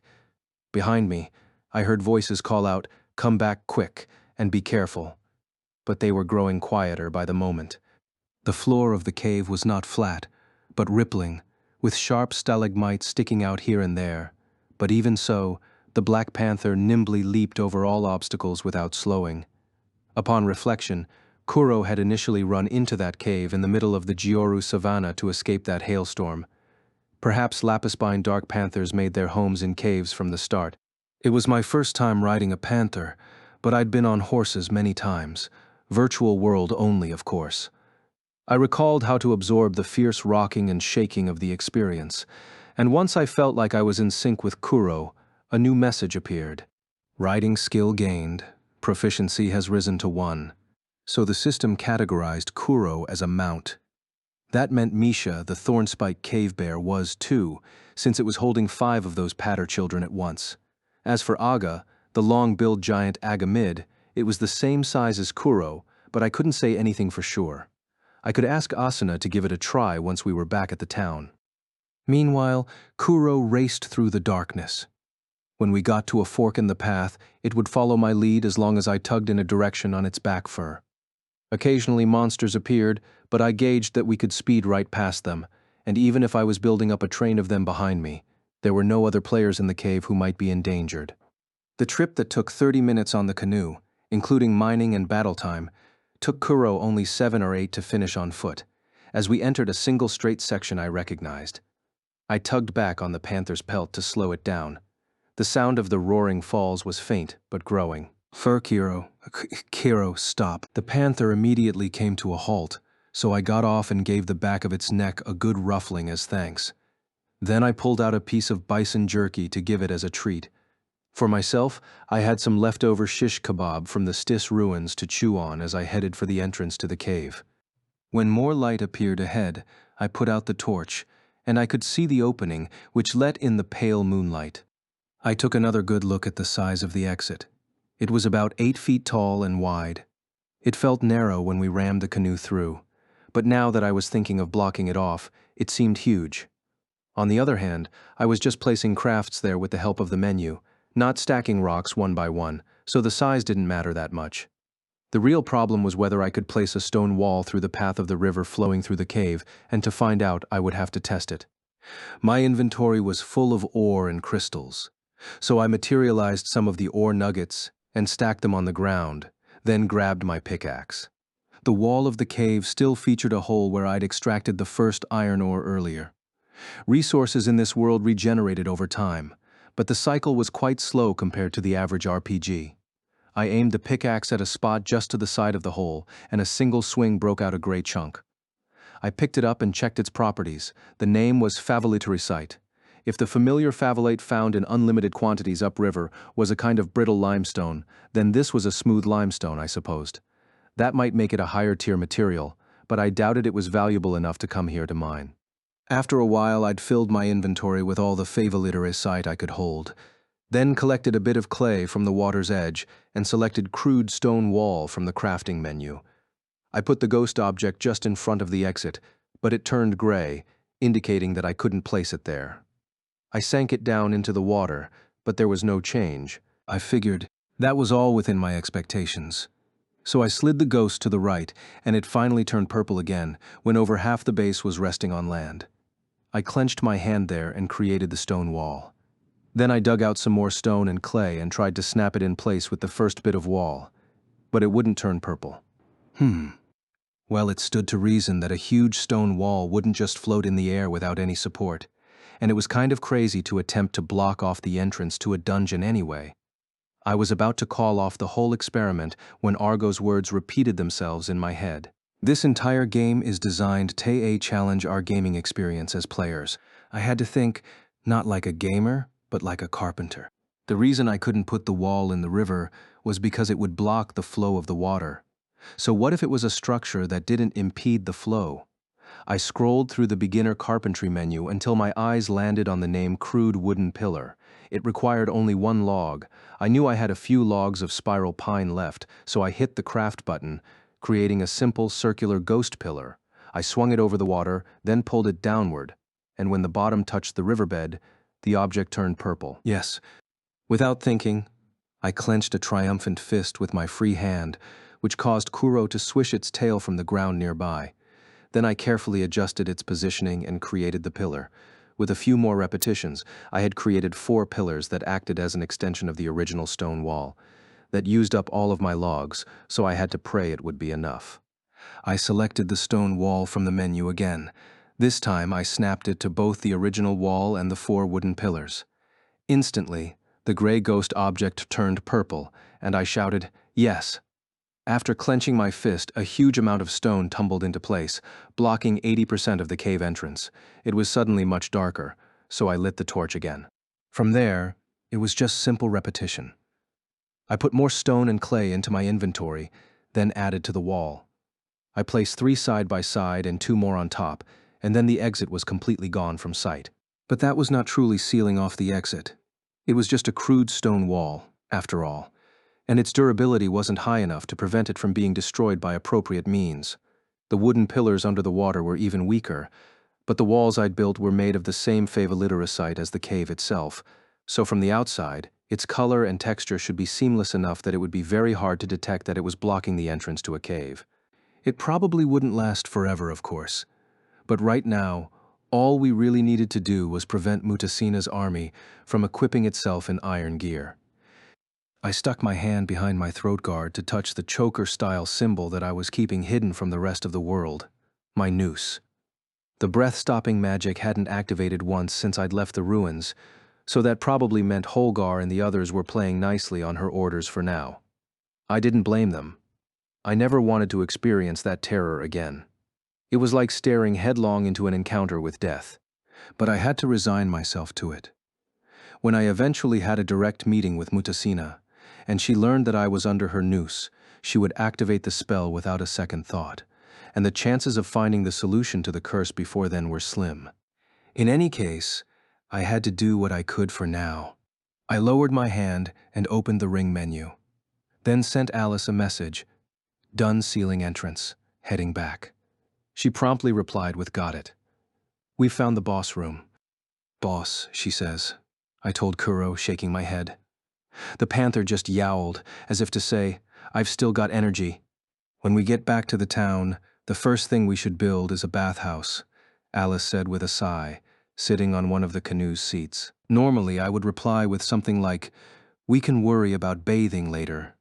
Use the river if you really want to." But in this case, I had to agree with her. Ahead of Alice, Argo murmured, "A bath would be nice," and Kuro added a little gour. The boss monster of the cave behind the falls was a giant slug. Its proper name was the stinking snail. Argo explained to me what the English words meant, and I had to agree with them. The gigantic 10-foot slug expelled a truly abominable-smelling liquid that had more of an effect on our willpower than our HP. Of course, the smelly liquid was more than just odorous. It inflicted a trio of status effects in gradual MP loss, vision abnormalities, and increased cooldown time. Plus, the battlefield was a dome-shaped cavern in which the slug raced across the ceiling at high speed, forcing us to chase after it in the canoe and perform jumping sword skills just to hit it. The slug's actual physical attack value was low, so after a while, we stopped trying to dodge the liquid attacks and just powered through with sword skills, but we were so covered in disgusting slimy coating at the end of the battle that we couldn't be bothered to even celebrate our level-ups. The first thing we did was dive into the cavern lake to wash off the slime, but I could still smell it somehow. "So the boat is taking us to our destination," Ya said, right? Argo asked. I stopped sniffing myself and looked up. The underground lake boss chamber seemed like a dead end, but when the creature died, a wall in the back rumbled upward to reveal a new waterway. We proceeded onward, but I couldn't guess what we'd find ahead, and the same rumbling sounded after we went through, so I had to assume there was no going back to that boss chamber. "In New Aincrad, there would be a staircase to the next floor," I mumbled without thinking. Alice seized on that. "Speaking of which, what happened to New Aincrad after it fell?" "Huh? Well, it's probably still where it landed, right?" Neither Alice nor I had witnessed the spectacle of the gigantic floating castle smashing into the earth, but according to Liz and Silica, it was on par with the Tunguska event. I thought, you didn't see the Tunguska event happen either, but according to Yui, who still had access to the map data at the time, the fall completely destroyed the 1st through 25th floors of New Aincrad, so it must have been a hell of an impact. Alice had heard all that too, so I gave her a quizzical look. The knight pouted. "Yes, I know that. But my question is, can anyone still get inside?" "Oh, I'm not sure about that. If we can get close, we might spot a route that takes us inside. You want to go there?" "Yes, I suppose. I've been curious." "About what?" "All the players who died as a result of New Aincrad's fall would have resurrected at the Stis ruins. But what happened to the people who lived in the towns and villages on all those floors?" I sucked in a sharp breath. Yes, there were many civilian NPCs who lived in New Aincrad. What had happened to them when those 25 floors were obliterated? NPCs in ALO were immortal as a general rule, so they probably wouldn't take damage and die like players would. But I hadn't heard anything about others being teleported to the ruins. Plus, there was the possibility that they were now like the NPCs of Unital Ring, such as the Bashan and Patter, who were certainly not invincible. "Argo, do you know what happened to New Aincrad's NPCs?" "Nope. I didn't look into that," the info dealer admitted, prompting Alice's expression to grow severe. At this point in time, Alice understood logically what NPCs in a VR MMO really were, but emotionally she was still finding it difficult to keep them separate. I couldn't blame her. The residents of the underworld had souls, fluctlights, just like any biological person, but in some senses they were like NPCs too. And I didn't want to think of simple question and answer AI NPCs as empty-headed game objects that moved around like robots. "After we get back to the forest, we'll go check on what happened to New Aincrad," I murmured. Alice glanced at me, then nodded. The dugout canoes slid silently down the natural canal. I checked the map screen, but you couldn't see the world map while in a dungeon, so I couldn't begin to guess where we actually were in the world. But in terms of direction, at the very least we weren't getting farther away from the Great Zelatalio forest, I told myself. After switching to my inventory, I noted, "Oh, by the way, we got a magic crystal from that slug boss." Argo spun around at attention. "You did, Kiri boy, but it didn't use any magic on us. Wouldn't it be gamers' common sense that only enemies who use magic can drop magic crystals?" "Erg." She blanched but recovered with a quick grin. "So what kind of magic crystal is it?" "Let's see." I sorted my inventory by most recent, then found what I was looking for just under the slug's bodily materials. It says Magic Crystal of Rot. "Rot, what does that mean?" Alice wondered. "Rotting, corruption. Then it is a magic crystal for decay magic?" "I suppose so." "You want to eat it, Alice?" "No thank you," said the knight at once. I turned to the info dealer. "You want Argo?" "I'll pass." I thought, Simon, but I knew saying it out loud would lead to some unpleasant conversation. Before I could close my inventory, however, Argo said, "That reminds me, wasn't there a magic crystal sort of thing the willow tree ghost dropped? Kiri boy?" "Huh?" "Oh right, there was. The vengeful wraith left a pale blue light behind when it dissipated, and I'd run up the trunk of the tree to grab it. I scrolled through my item list all the way past the materials I collected in the cave, then the food I bought in the ruins. Then, oh hey, this one looks good. It's a magic crystal of ice. Ooh, not bad. Go ahead and learn it. Huh? Me? Are you sure? I looked at Argo, then Alice. Both of them nodded encouragingly. I moved to press the button to materialize the magic crystal, but stopped myself. No. I'll hold off, I said. Why? Asked Alice. I considered the question, then said, well, I've started down the brawn ability tree, right? I think it would be better to give the magic skills to people focusing on sagacity instead. This was true, but it wasn't my only reason. In an emotional, not rational sense, I didn't think ice magic would suit me. Ice magic, or more specifically, frost arts, were the specialty of a late close friend of mine. I was never able to make more than 5 frost elements at a time, but he could handle up to 7 or 8. Alice could sense my sentiments, and she flashed a gentle smile. I see. Then you should hold on to that ice magic crystal until we can find the right person to take it. I'll do that, I said, starting to close the window. But Argo spoke up again. In that case, learn the decay magic instead. Oh, I don't want that. Dark magic would be better. Really? You're going to be picky about this? Your MP ain't doing anything else right now, so find a use for them. Then you learn it, I thought. But in terms of overall MP, I had more being level 18. I'd leveled up in the fight against the giant slug, while Argo had just reached level 11, having gained 3. The only way to increase proficiency in a magic skill was repeated use, so having more MP meant more chances to cast spells. All right, I said, summoning my courage and materializing the magic crystal of decay. It was an orb about half an inch across. The size was the same as the fire magic crystal I'd given Yui yesterday, but unlike that beautiful ruby-red orb, this one was a cloudy gray, like boiled sludge. To learn a magic skill, I had to put this magic crystal in my mouth and break it with my teeth. When Yui did it, she breathed out fire. So what was going to happen when I... Go on. Hurry up, urged Argo. She's totally enjoying this. I thought ruefully, but I bravely stuck the gray stone in my mouth. It was slick and hard, but it had no flavor for now. I caught it between my right molars and added steady pressure. Eventually, there was a cracking sensation. Resigning myself to the consequences, I bit down. Bliarg. Despite being in the presence of ladies, I covered my mouth with my hands, hunched over, and gagged for all I was worth. I didn't have any other choice, because when the orb burst, it filled my mouth with a liquid possessing the most putrid taste and odor I'd ever experienced in my entire life, real or virtual. If I had to compare it to something, no, trying to think of a real comparison was actually going to make me puke. Wabu wada wadu, I groaned, thrusting out my hand. Argo handed me a simple vessel full of well water, a hollowed-out fruit. I grabbed it, removed the top, and desperately downed the chilly water. Even after finishing every last drop, the horrible aftertaste did not disappear, but at least I'd gotten over the convulsions. The aches, thanks. I handed back the vessel. A new message appeared before my eyes.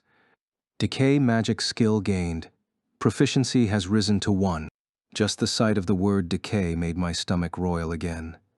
If the requirement to gain the skill was not spitting out that horrible liquid, I'm sure 9 out of 10 people would have failed the test. In any case, I was now the second magician. No magic swordsman, after Yui. I went over to my skill window to check the details, and it said there was only 1 spell I could use with a proficiency of 1. What's this? Rotten shot. Shoot a mass of something rotten. Something rotten? Like what? And what kind of a name is that? I grumbled, while Argo looked like she was desperately trying not to burst into screams of laughter. Go on and use it, she dared me.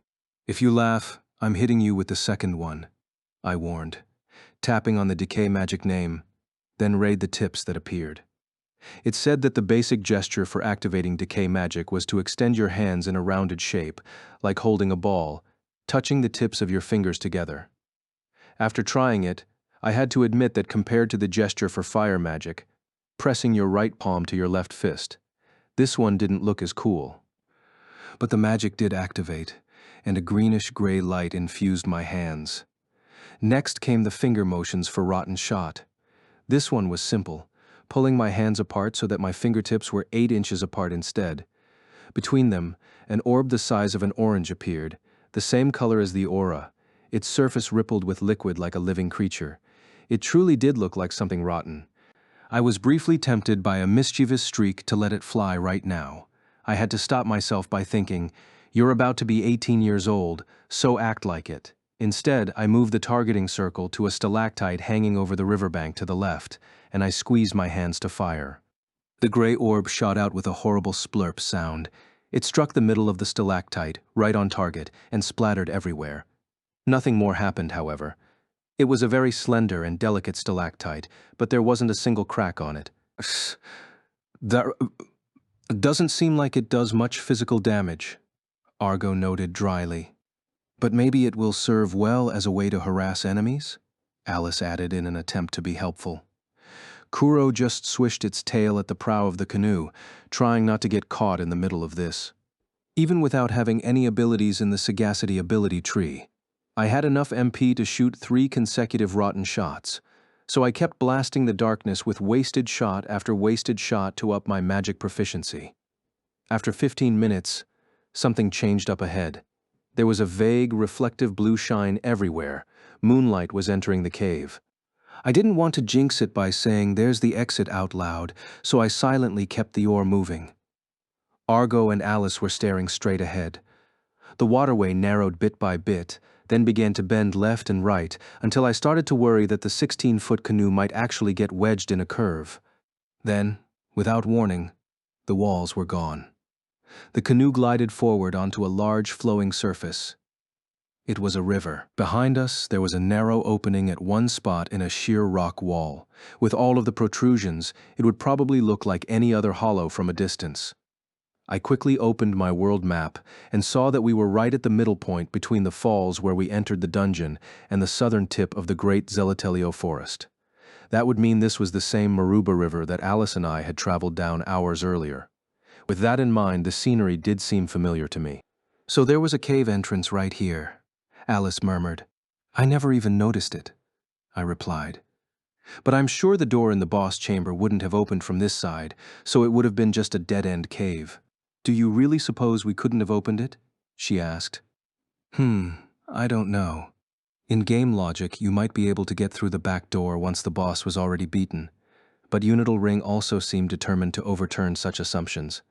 The best way to find out was to try it, but I didn't want to be anywhere near that cave for a while. "Well, in any case, we got this boat past that waterfall. So you didn't have to break it down after all," said Argo. She lifted her hands high and took a deep breath. Alice closed her eyes in brief relaxation, and even Kuro performed a very cat-like stretch at the end of the boat. For a moment I stopped rowing the canoe and breathed the fresh air deep into my lungs. However, it did not loosen the feeling of blockage at my throat. I'd probably have to live with that sensation until I dispelled the curse. The game clock in the lower right of my vision said that it had just passed midnight. It felt like we'd been in the cave for ages, but it had been only about an hour. Even going upstream, the canoe could manage a speed of 12 miles per hour. So from here, we could get back to the Zelatelio forest in about 30 minutes, assuming no trouble. I switched my open window to the message tab, then typed up a quick text to Asuna: "Everyone safe. Be back before 1. Then, another thought coming to me, I added, "Happy birthday." As the express train rumbled into motion, I leaned back against the seat and closed my eyes. The express left from Honkawagoe Station, the closest to my house, on the Seibu-Shinjuku line, which at this hour promised a good chance at a seat if you waited long enough. On normal school days, I'd often be standing all the way through Tanishi, but today I wanted to do everything I could to alleviate my sleepiness. Since the UR incident began on Sunday, 3 nights had passed, and I'd taken consecutive all-night dives. Even I was reaching the limit of my exhaustion. I didn't know who was responsible for the UR incident, but I wanted to ask them why they couldn't have done it during summer vacation. Then I could have powered through 20 hours a day and reached the land revealed by the heavenly light by the 3rd day. Or so I told myself. I could feel these thoughts pulling my mind deeper toward the abyss of sleep, but I held firm just before the moment of no return. There were 2 reasons for this. 1, I was worried about dropping the bag I was carrying with both arms, and 2, I couldn't get the high-pitched sound of Mutasina, the sorceress, slamming the bottom of her staff into the ground, out of my mind. In the end, she did not activate her suffocation magic again before I logged out at 4 last night. This morning. It was possible her threat about the range being infinite was only a bluff, and her spell just didn't reach me, 15 miles away from the Stis ruins. But that was only wishful thinking. It was a ridiculous enough spell to work on 100 people at once, so of course it could probably last to the ends of the earth as well. Last night, Alice, Kuro, Argo and I returned safely to a warm welcome from our companions, despite the late hour. To my surprise, it wasn't just the Pater, but another 10 Bashan. Lisbeth, Yui, and Asuna had left for the Bashan a bit after Alice and I had headed out. They had encountered their fair share of troubles, chased by a giant whip spider field boss, falling into a giant antlion pit.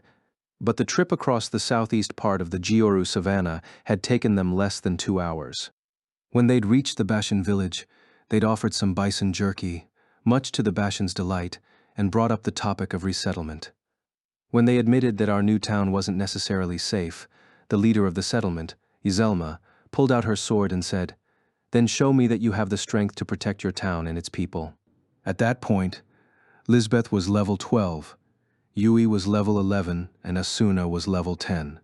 And Asuna and Yui had chosen the sagacity ability tree, so they weren't suited for close combat.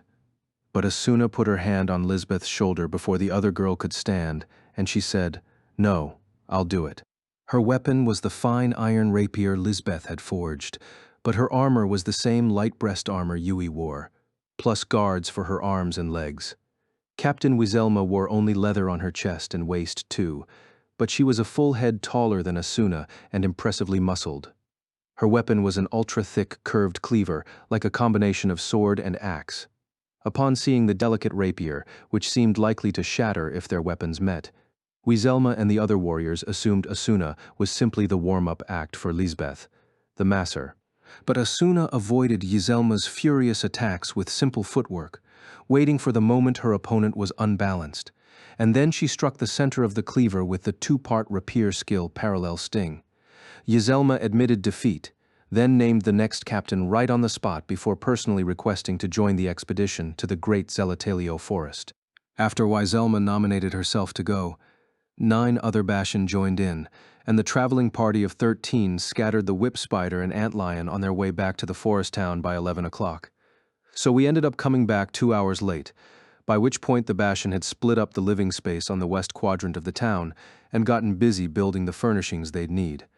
Asuna laughed and said that our delay felt like it was over in a blink. They were worried about the Bashin viewing Kuro and Misha as potential hunting targets, but apparently the warriors saw more heroic valor in one who had tamed such beasts than one who had hunted them. Naturally, a bear beast tamer was a higher rank than a panther beast tamer. So to the Bashin, Silica was the most exalted member of the town. I had no qualms with that, of course. After a simple welcoming party, the members of the main group met in the living room of our cabin to hold another meeting. When Klein and Agile learned that our newest member was the same Argo as the one from the strategy guides, they were stunned, but we didn't have time to reminisce about the old days. We needed to talk about Mutasina's threat as soon as possible. When I told them about the tremendous dark power of the Noose of the Accursed, and the possible invasion of 100 players as early as tomorrow night, even Klein couldn't crack any jokes. But we all agreed that abandoning the town and fleeing ahead of them was not an option. If they attacked, we would fight back. As a positive bit of news, I was able to explain that we'd camouflaged the entrance to the cave behind the waterfall, delaying their ability to outfit every member with iron gear, and told them that Holgar's, Dikos's, and Subaro's groups were being threatened by Mutasina, which couldn't be good for morale.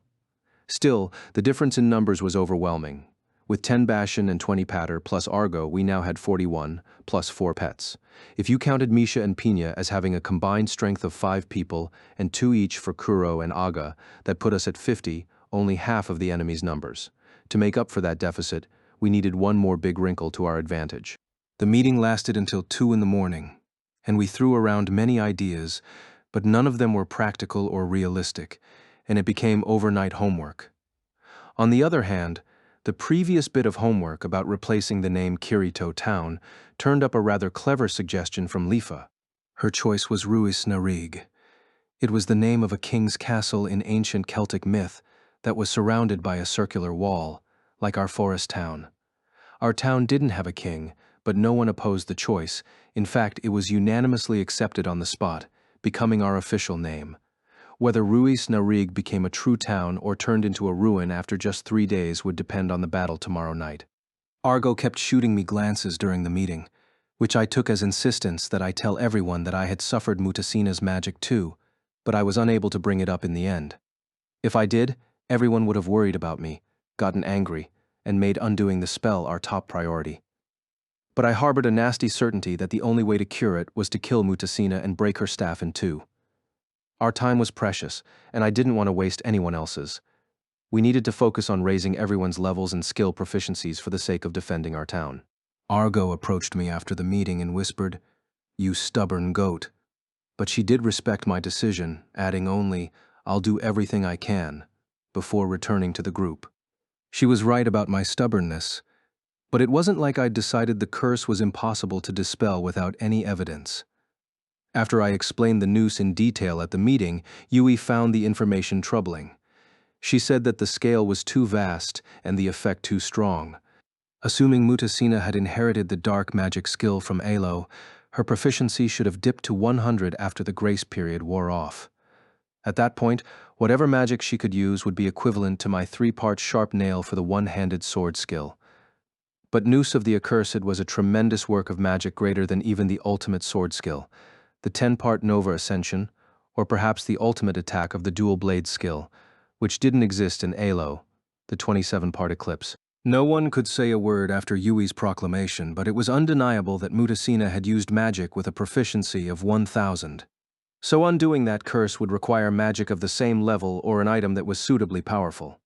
It just wasn't worth focusing on dispelling the curse until we understood how Mutasina had used that magic.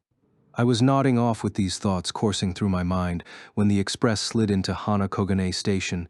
At the next station, Tanishi, I would need to get off and take the local service train instead.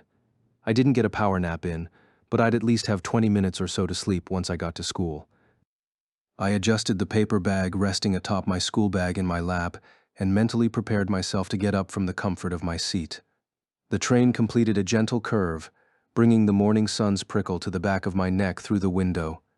The clouds that brought rain through the night had fled to the east. The weather looked like it would be clear today. Somehow, I made it through my morning classes without nodding off.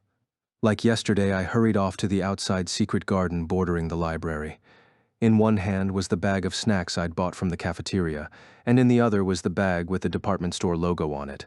After I passed through the narrow space hidden by the planters, the fresh scent of plants tickled my nose. The grass was pretty much dry, but the leaves on the trees were bright green, and I could practically hear the water flowing through their veins, having been greedily sucked up by the roots. I paused just one step into the green space, staring at the sight of the girl standing beneath the white ceres and sandalwood trees in the center of the little hill, her back toward me. In the pale green light dappling through the branches, her long hair shone brilliantly. Despite wearing our familiar school uniform, she felt like a creature of the Fae, as ethereal as if she might vanish if I came any closer.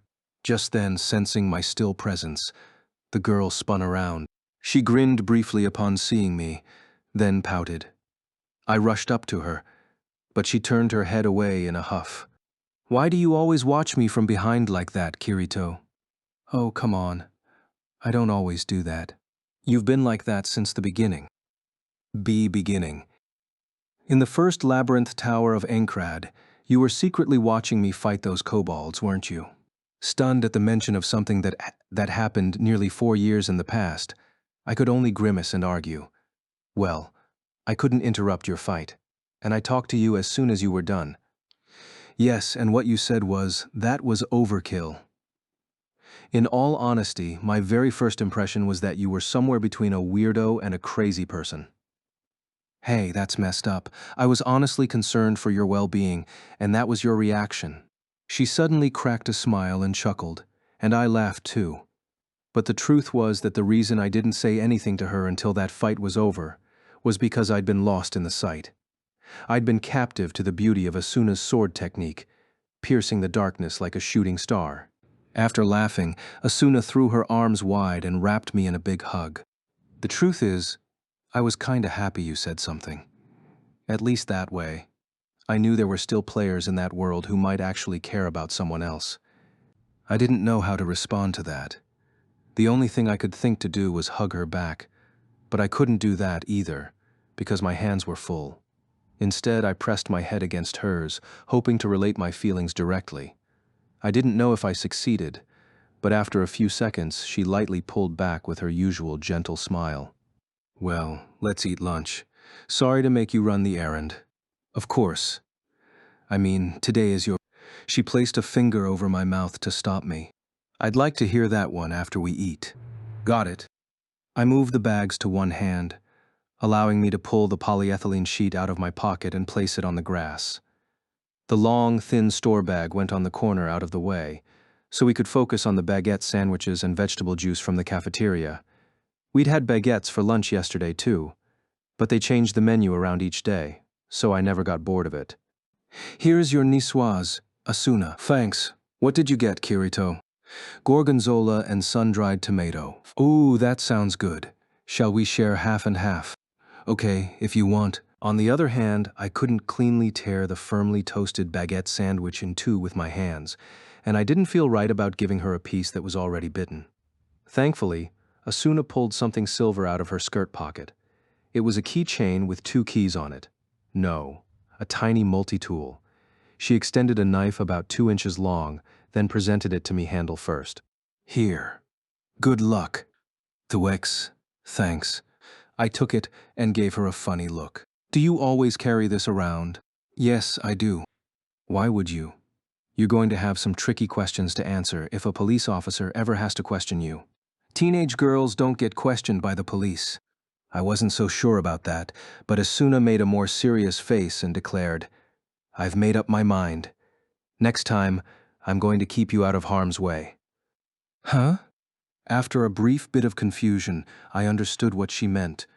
Roughly 3 months ago, I fell into cardiac arrest after being injected with a muscle relaxer by Atsushi Kanemoto, aka Johnny Black from the PK Guild Laughing Coffin, right before Asuna's eyes. All I needed to do to feel the fear and concern that experience put her through was to imagine the reverse position. I would swear to myself that I'd do anything in my power to prevent it from happening again. But, it's all right. Zaxa and Johnny Black were arrested. There's no one left to come after me, I said, trying to explain that I didn't want her carrying a knife around, even if it was for my sake. But Asuna's expression did not change. That might be true, but I refuse to feel that kind of regret again, she stated, brooking no argument. I had to accept it. All right. After a long look at the knife, I used the folded-up wrapper as a cutting board and pressed the blade to the middle of the sandwich. It might have looked like a 2-inch toy knife, but it cut alarmingly well, and with enough pressure, it easily split the hard French bread. I cut the first sandwich in 2, without much trouble, and started on the second.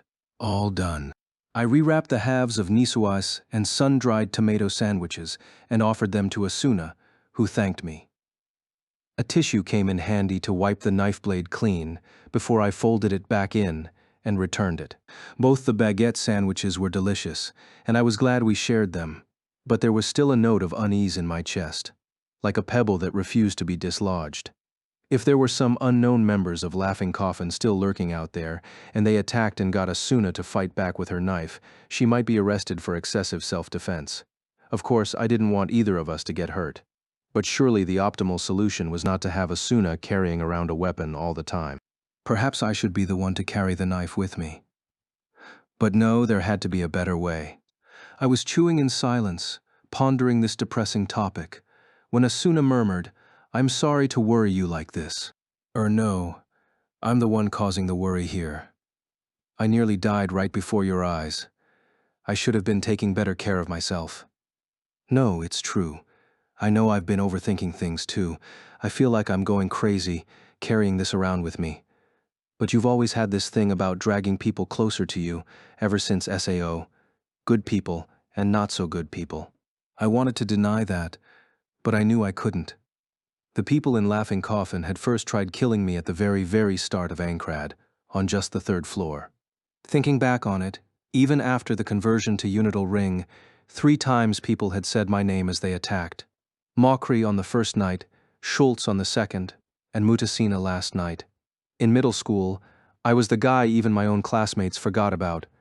What combination of buttons on my shirt had I put on wrong to cause this intense of a difference? On the other hand, I couldn't go around renaming myself at this point, and if Asuna was worried, it was my job to help put her mind at ease. I'll be a little more careful about my safety. Maybe I can ask Kikuoka if there's a way to ensure better personal security. Asuna lifted an eyebrow, still holding the last piece of sandwich. Just so you know, I place him directly in the middle between good people and not so good. Ah, well, you might be right, I said, grimacing. Asuna giggled. We finished our sandwiches together, then drank the vegetable juice. After tidying up our trash, we sat together side by side on the sheet, looking at the sky. There was still a feeling of summer in the blue expanse, but something about this little green space had a way of keeping the heat at bay. Despite being surrounded by buildings on all sides, a pleasant breeze ruffled Asuna's hair. For at least the 10th time, I wondered who was tending to this space. There were no other students or faculty around, as always. Overhead, the leaves of the sandalwood and white ceres rustled softly. The sandalwood tree was slightly larger, but according to Asuna, it was a half-parasitic species, and it was absorbing some of the water and nutrients from the roots of the white ceres next to it. That had to be a royal pain for the ceres, but trees couldn't talk. They could only rustle their leaves in the wind. I'd received so much from Asuna. Was I giving something back to her? Setting the thought aside for the moment, I turned and stared right into her eyes. Happy birthday, Asuna. I put as much feeling into it as I could. Asuna looked back at me, seemingly savoring the feeling. After a while, she said softly, "Thank you, Kirito." Both of us leaned in close and shared a brief kiss. We were still at school, but surely it could be allowed in the secret garden. The truth is, she whispered, resting her head on my shoulder, I didn't like this moment last year. I didn't want to be 2 years apart from you for this 1 week. You thought about that? It's a big deal. But in the underworld, you passed me in terms of mental age, didn't you? She was right. Now that I thought about it, I'd spent 2 years in the time-accelerated underworld. But it was less than a week in the real world. Mentally, I was almost 20, which would make me older than Asuna, although I didn't feel that way in the slightest. Oh, then, I guess today you've caught up to me by a year instead. Let's just call it that. Still, I'll be wishing you a happy 18th birthday next week, Kirito. Please do. We laughed. That was the moment I reached back for the store bag I'd kept behind me and lifted it over to her, holding it up from the bottom with both hands. Here's your present. I had to hold back my urge to make minimizing comments like it's nothing fancy or I didn't know what else to get you. Asuna favored me with a radiant smile as she accepted the bag. Thank you, Kirito. May I open it? Yai. Yes, go ahead. She carefully peeled off the sticker, keeping the gift bag shut, and looked inside. Her head inclined with curiosity, and she set down the bag so she could reach inside. She pulled out a long package tied with a red ribbon. After removing the tape holding the top shut, the non-woven fabric opened like flower petals, revealing the contents inside. It was a plant about 8 inches tall, contained in a white pot. From the bottom of the narrow stem, a number of distinctive jagged-edged leaves were sprouting. Asuna brushed one of the leaves gently and looked up. This is a sugar maple seedling. Yes, you could tell just by looking at it. Of course I could. This tree's had so many memories for us. I love it. Thank you, Kirito, she whispered, hugging me tight. I wrapped my arms around her slender back and felt distant memories return in vivid detail. The tree Asuna was talking about from our memories was not a whole one, but a tree in lumbered form. Back in our original forest cabin on the 22nd floor of Ankrad, there had been a rocking chair carved out of maple on our wooden deck.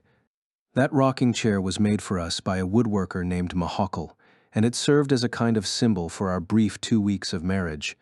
Asuna always had me sit in it first, then would hop onto my lap like a cat. A virtual piece of furniture for a virtual marriage, but the time and emotions we had shared were all too real. When Argo told me yesterday that there was no point to separating virtual Asuna and real Asuna in my mind, I came up with the idea of giving her a present that symbolized our past and our future in one. I thought we'd raise this seedling together and make it a great big tree one day, although it'll be in your care for a while still, I said. Her face was buried in my shirt, but I could hear the tears in her voice. Yes, yes, it'll be a big beautiful tree when I get home. I'll transfer it to a larger pot. And she came to an unnatural stop. I gave her a curious look, and Asuna suddenly looked up at me, the corners of her eyes gleaming, then swiveled around. What? What's the matter? I was just thinking, do you think we could plant this here? That way, we could both take care of it. Ah, now I understood. I figured that Asuna would take care of it with the plants at home for a while, but the seedling itself would surely appreciate proper ground more, with all the room for roots and branches. We'd need to look into whether we could move it again in the future, but for now, planting it in the secret garden felt like the best option of all. Good idea, but we don't even know who takes care of this space, I murmured. I wanted to find out for myself, she admitted, but I also didn't want to tell anyone and ruin our little secret. That's the problem. For now, the only people who know about it are us, Liz, Silica, and now Argo. After yesterday? Oh, an idea popped into my mind. In that case, let's have Argo find out. I bet she'd be able to figure it out real easy, don't you think? What? Asuna's eyes opened wide. A faint hint of a worried smile teased her lips. Yes, I'm sure Argo could find the answer, but if she demands payment, that's all on you. Well. Caretaker aside, what do we do with the plant? Should I take it home with me? No way. I'll take it, Asuna said at once. She felt the dirt in the planter to confirm it was moist, then rewrapped it and placed it back in the paper bag. It was 6 inches wide and 1.5 feet tall that way, but it was less than 4 pounds all told, so it wasn't an outrageous burden for a girl to carry around all day. But you know what today is? Asuna's expression turned to one of surprise. The two of us were supposed to be absent from our afternoon classes. Not to ditch class, of course, but because, like yesterday, we had applied for a workplace visit. Yesterday's was a fake, but today's destination was the company that I actually wanted to work for. An independent administrative agency that called itself a Marine Resource Search and Study Organization, in other words, RATH. Asuna gave it a few seconds of thought, then agreed. Well, RATH's air conditioning is good, and I'm sure it'll be fine if left alone for several hours. This maple seedling is really lively. You can tell that sort of thing. By looking at the color and shine of the leaves, it's a good plant that's been well cared for. Huh? After I parted ways with Argo in Ginza yesterday, I'd searched for places in the city that sold sugar maple seedlings. There was a hit at a gardening shop in a department store in Ikebukuro, and I stopped by to find it a very respectable business. I'd have to take Asuna there someday. In that case, I'll at least negotiate a taxi ride back. In fact, we ought to get going. 1:15 at the front entrance, let's say. Got it, she said. In fact, I've already got my stuff with me. Huh? Really? I looked around and saw a familiar school bag on the bench in the corner of the garden. Unfortunately, I hadn't thought that far ahead. My stuff was still in the classroom. Well, see you at the gate. Okay, thank you for the present, Kirito. She beamed, clutching the store bag with both hands. I gave her a quick wave and hustled out of the garden. The Marine Resource Search and Study Agency known as RATH owned a small office building on a back street in the district of Roppongi in Minato Ward, Tokyo. This was initially the Roppongi branch office, while the main location was the Ocean Turtle, which was floating out at sea off the Izu Islands. But since the government had shut down that mega float, this was the base of operations by default. At the appointment time of 2:30, we buzzed in at the intercom on the first floor and waited for the automated door to open. Then we took the elevator up to the 5th floor. At the end of the hallway was another smart lock, which required a bio ID and smartphone check before the door slid open for us. Kirito, Asuna, welcome. cried a delighted voice as a blonde, blue-eyed woman dressed in a white blouse and navy blue skirt held out her arms. "It's nice to see you, Alice," shouted Asuna, hopping forward and hugging her. I followed by raising my fist for a knuckle bump. Of course, we'd just been with the Integrity Knight Alice Synthesis 30 in Unital Ring this morning, but there were few opportunities to see her in the real world. After the public announcement unveiling her as the world's first true bottom-up artificial intelligence, Alice was very busy with media, business, and school appearances, and she was still very much in the middle of a public debate over whether she truly existed.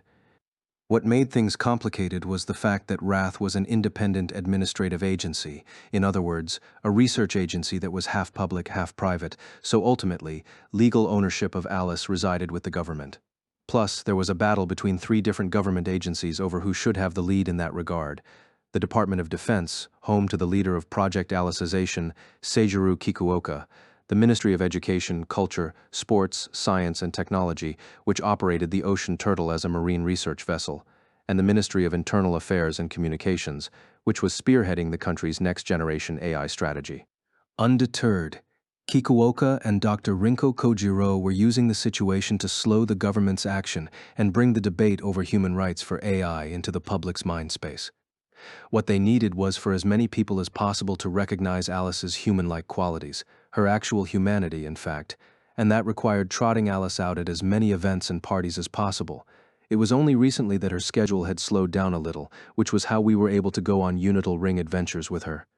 In real life, we hadn't seen her in 2 weeks. "Come, let's go to the STL room," she said, turning in a hurry. The motion came with a faint but audible actuator whirring. Takaru Higa's advanced machine body was undergoing daily improvements and updates, but it was sadly not quite at the level of being indistinguishable from a biological human being. Still, Higa claimed that one day we would be more like Alice too, and that in the far future, human and AI would become one, creating an all-new form of life called technium. I hoped to see that day while I still lived, I thought as I followed Alice and Asuna down the hall. As I suspected she might. Upon seeing us for the first time in 2 weeks, Dr. Kojiro apologized for Kikuoka's sudden request. But we were looking forward to the opportunity to visit the underworld again, and we didn't need an apology. Naturally, Dr. Kojiro and her employees looked into having someone from Wrath inspect the underworld from the inside.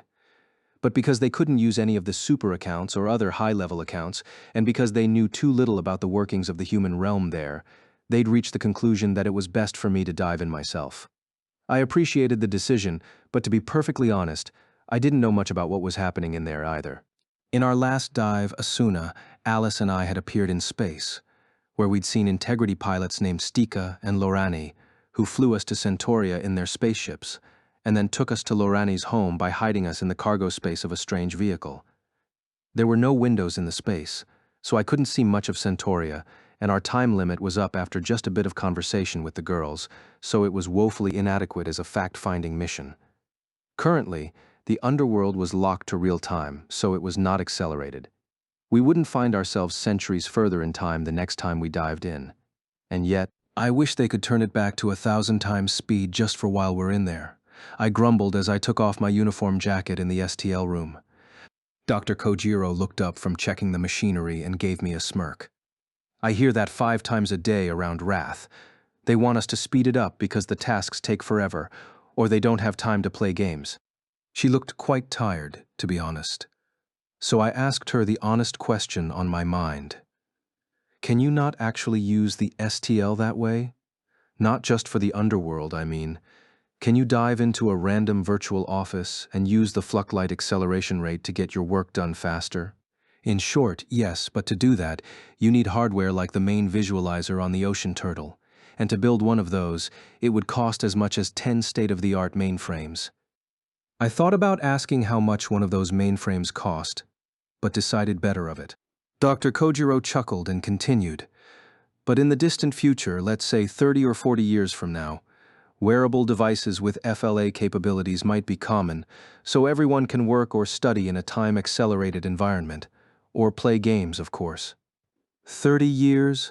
In 2056, I'd be nearly 50. Would I still be playing VRMOs then? Would the concept of the MMORPG still exist at that point? It would be nice if it happened sooner. In 10 years, if possible, I replied, glancing at the reclining chair set up next to the STL. Alice was already seated there, patiently waiting for us to finish getting ready. Alice, how are things going in Kirito-to? I mean, in Ruis Narig. The knight's answer was as smooth and practiced as if she were waiting for me to ask. At the point that I logged out 30 minutes ago, it was very peaceful. The patter were hard at work on their fields, and the Bashan had gone hunting and brought back a large deer. Everyone was trading their crops and meat and getting along surprisingly well. That's great to hear. I was a little worried the Bashin might try to eat the patter, I said, only half joking. It wasn't Alice who responded, but Asuna from the other side of the screen that separated the two STLs. The Bashan eat a mostly plant-based diet, she said, sounding annoyed. They're not allowed to hunt animals until they've prayed to the trees of God, and there's a limit to how many they can hunt in a day. As she spoke, I heard the sound of clothing shifting. I took off only my jacket before the dive, but Asuna, as she did the last time, was changing into the provided STL gear, which was what Wrath called the simple pajama gown.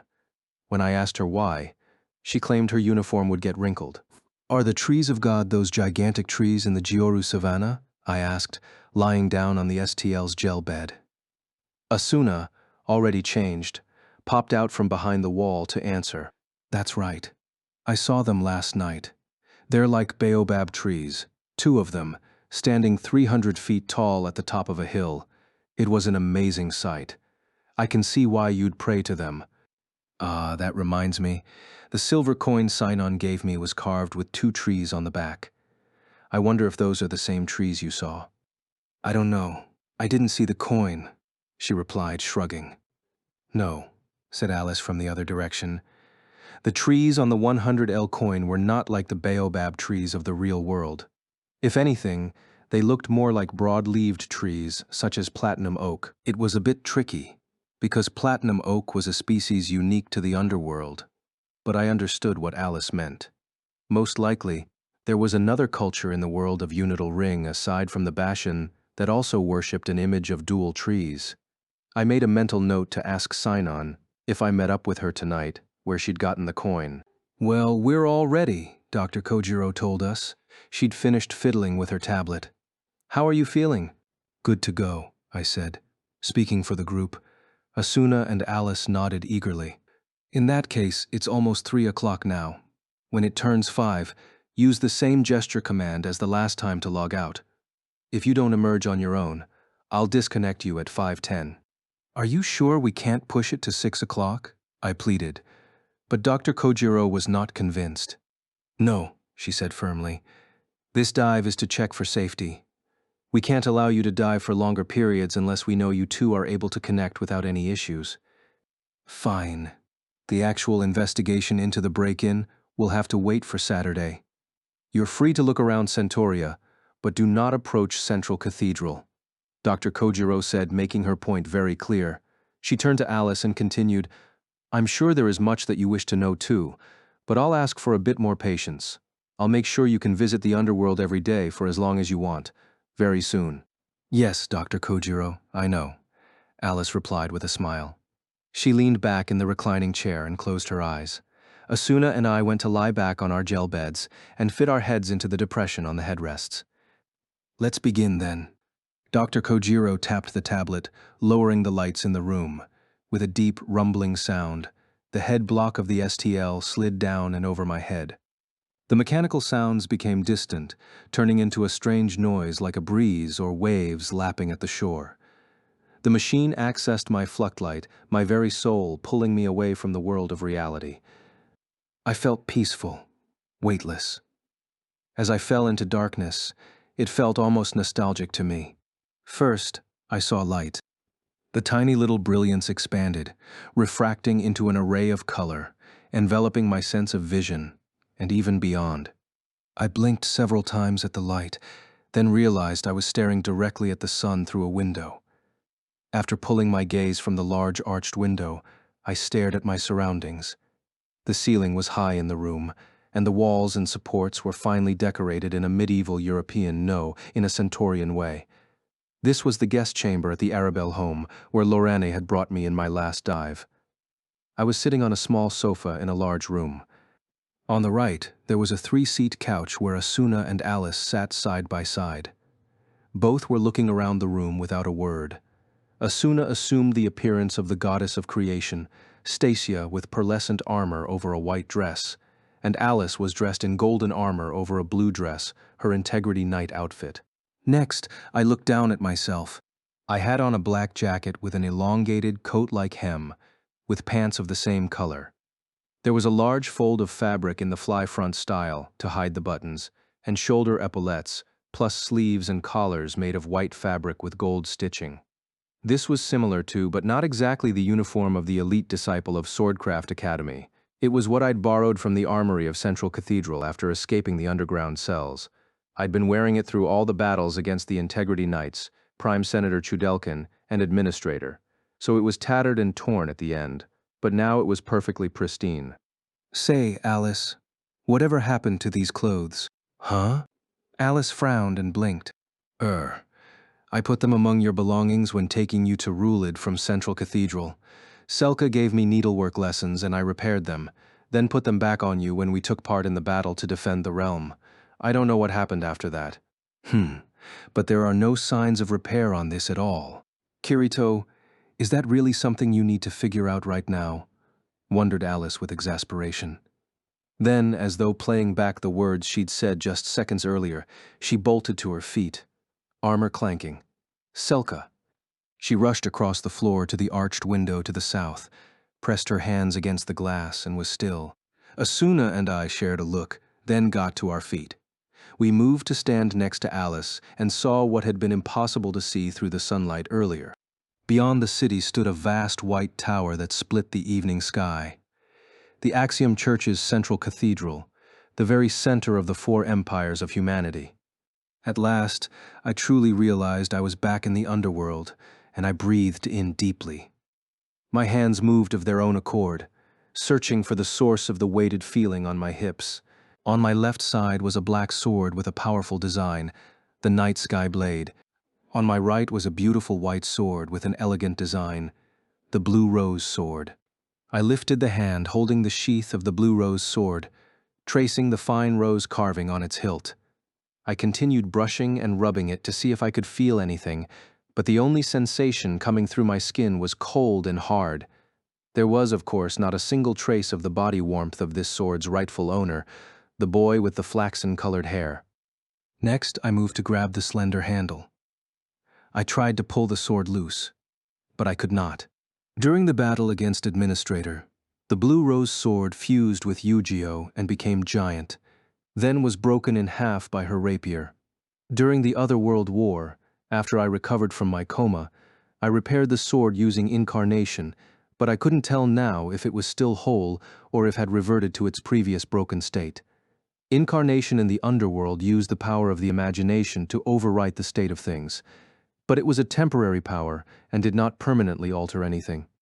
A notable exception was Alice's beloved sister, Selka Zuberg. Though I didn't remember it myself, after awakening in the real world on August 1st, I told Alice, "Your sister, Selka, chose to go into deep freeze to wait for your return. She's still slumbering now, atop that hill on the 80th floor of Central Cathedral." If that was true, then she would still be waiting for Alice there, in that white tower before our eyes. She had been waiting all this time, but according to Stika and Lorane, it was currently stellar year 582. That was just a change in calendar name from the Ichi Human Era designation, and was not a replacement, however. The Other World War broke out during 380 Ichi, so over 200 years had passed. Had the people managing the cathedral left Selka as untouched as a stone statue during that time? According to the girls, it wasn't the Axiom Church that controlled the underworld anymore, but a body known as the Stellar Unification Council. It sounded vaguely familiar to me. After stopping Gabriel Miller, who'd acted as the god of darkness Vecta, I'd returned to Centauria with Asuna and the Human Guardian Army. We found ourselves working as a natural course with the Integrity Knights to quell the situation. Apparently, the new ruling group that we settled upon was the Human Unification Council. Hey, Asuna. I turned to her, intent on asking if she had the same memory. But the moment I did, I flinched and froze. Behind Asuna, who was staring at me in surprise, I could see a door slightly ajar, and peering through the crack at us was a small figure. Alice and Asuna noticed just as quickly. After attracting the attention of 3 people, the little figure quickly withdrew, but Asuna called out, "Wait. Wait, we're nothing out of the ordinary." Yes, we are. I thought if that was someone who lived here. We were basically trespassers who'd broken into their home. But Asuna's natural virtue, if you wanted to chalk it up to that, was convincing enough. And within a few seconds, the person appeared again. We waited patiently as they came into the room with agonizing slowness. It was a child of 8 or 9 years, probably a boy. He wore a white shirt and black velvet half pants, and his black hair was cut short. He looked just like a fancy little boy from a rich family to me. Based on his features and the color of his hair, I guessed he was Lorene's brother. The boy looked at me, then Asuna, then Alice. He bowed and spoke in a voice that was much louder and crisper than I expected. "I have heard about you all from my sister Lorene. I am Fercy Arabelle. It is a pleasure to meet you." I was just thinking that it was a very brave introduction from someone who was trying to run away moments earlier. But then I noticed that his slender limbs were trembling. Of course he was scared. I didn't know how Lorene had explained us to him, but we were coming through time from the distant past, so we were closer to ghosts than trespassers. But Fercy clasped his hands and straightened up tall. The girl from the Arabelle family who served as my personal page at Swordcraft Academy was the same way. Normally she seemed timid, but when the time came for it, she could be stunningly courageous. As a mere student during the Otherworld War, she'd joined the Human Guardian Army and fought to protect me while I was in my comatose state. Lorene and Fercy were probably distant family of Roni's or perhaps direct descendants. And Lorene's fellow pilot, Stika Strinen, was a descendant of Roni's friend Tiza. Yes, in stellar year 582 of the Underworld, Roni and Tiza were long gone. And not just them, Sortiliena, Miss Azurica, Old Man Garita, Sador, everyone who had helped and guided me had returned to the root of their Flucklight, even though I had logged out of the system only a bit more than a month ago. Stricken by a sudden stabbing pain in my heart, I couldn't react. So Asuna carefully proceeded toward Fercy instead. The boy flinched with fear. She crouched down when she was about 6 feet away, putting herself at his eye level. "It's nice to meet you, Fercy. I'm Asuna. That man there in the black is Kirito, and that woman in the gold is Alice. Hello." Fercy spared barely half a second on me before staring at Alice. His blue-gray eyes went wide with shock. "Lady Alice." There was deep fear and reverence in the boy's frail features. Apparently the legend of Alice Synthesis 30 still lived among the people of this world 2 centuries later. According to Lorene, Asuna and I possessed the stately titles of Star King and Star Queen until 30 years ago. But Fercy didn't seem to recognize our names. Personally, I didn't believe 2/3 of that Star King mumbo-jumbo anyway. The boy kept his eyes locked on the Golden Knight as he spoke. "Are you really her? The same Alice, the Osmanthus Knight, who shows up in all the history books and tales?" Alice didn't seem sure of how to react to this. "I do not know how you would know I am really her or not, but my name is indeed Alice Synthesis 30, and this is the Osmanthus blade." She patted the longsword on her left hip, and Fercy's face sparkled. Just like in the real world, boys of this age in the underworld seemed to be fascinated by weapons. The Osmanthus blade. Holy cray, I mean that's incredible. It's a real divine weapon from the ancient times. The one that eradicated a mountain and silent storms with a single swing. Alice couldn't help but flinch at that. The Osmanthus blade's perfect weapon control art had incredible power. I'd experienced that for myself, but the stories about it might have grown a little in 200 years of telling. By resisting the urge to tease the proud knight, I noticed that the sting of my grief was ebbing. I exhaled and asked the boy, "Hey, Fercy, you said real divine weapon. Does that mean divine objects no longer exist in this era?" Fercy's expression hardened somewhat again. "That's right," he said. "When the Integrity Knights, not the Integrity Pilots like my sister, but the ones who rode on living dragons were sealed away for good. All the existing divine objects were sealed with them, it is said. Sealed? I shared looks with Alice and Asuna. A bit over a month ago, Stika and Lorene had given us a lesson on the current state of the underworld in this very room, but due to time constraints and the fact that they had questions for us too, the best we could glean was a picture of the world balance and ruling structure at the moment. I knew almost nothing about what had happened in the past 200 years. On top of that, the word sealed felt more than a little ominous. Fercy, when were the ancient knights sealed away? Alice asked. The boy's cheeks flushed the tiniest bit as he replied, I've heard it was right after we switched from the human era calendar to the stellar era, so about 100 years ago. 100 years, Alice repeated. She gazed at the cathedral through the window again. Time in the underworld was in sync with the real world now, so it was after 3 o'clock in the afternoon here too. But the seasons didn't seem to be aligned, probably because the underworld's months were uniformly 30 days, and their years 360 days. So the sky here looked significantly darker already. The air in the room was distinctly chilly. Asuna, who was dressed the lightest of us, shivered a little, which Fercy noticed. Oh, it's rather cold in here, isn't it? He said. I'll turn on the heater. Heater? But I had barely a moment to wonder about this before the boy walked to the wall near the entrance and pulled one of 2 levers on the wall. There was a thunking sound from 5 or 6 long slits along the wall, just above the floor. A low hum followed them, and suddenly there was warm air flowing over our feet. It was much faster than even the air conditioners in the real world. How did you do that? Alice asked. Fercy was momentarily taken aback by the question. He trotted back and said, Oh, of course. There were no coolers in your era, Lady Alice. Sea coolers? Yes. In the basement are sealed canisters of eternal heat elements, eternal frost elements, and eternal wind elements, and the control panel. They provide cooling and heating for air and water throughout the house. Sealed canisters? Alice and I shouted at the same time. Frost elements were one thing, but putting heat elements into a hardy sealed container was extremely dangerous. It was very easy to put them into an uncontrollable overheated state, leading to a huge explosion. That was probably how Lorane's and Stika's dragoncraft worked. But who would have developed such a wild, reckless usage of them? Alice and I were racked with both surprise and exasperation. Asuna spoke up for the group. Oh, so that's how it works. How fascinating. Do all the other homes have the same thing?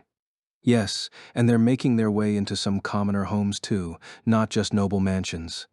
But, Fercy said, his childish face taking on a note of very adult solemnity, about 3 years ago all the major cities, not just Centauria, started suffering from a lack of spatial power supply. We use sealed canisters not just in homes and businesses, but also in factories, public facilities, and the mechamobiles and mechamotives that travel about the city.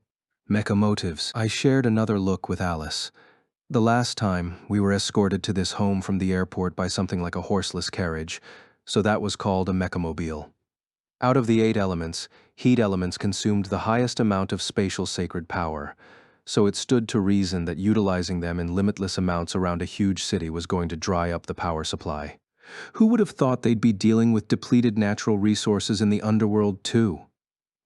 I lamented, listening to the faint groan coming from the air conditioning system. Then I realized I wasn't hearing anything else. Hey, Fercy, are Lorene and your other family members not home? I asked, not bothering with any special form of address for the boy. He didn't seem to mind.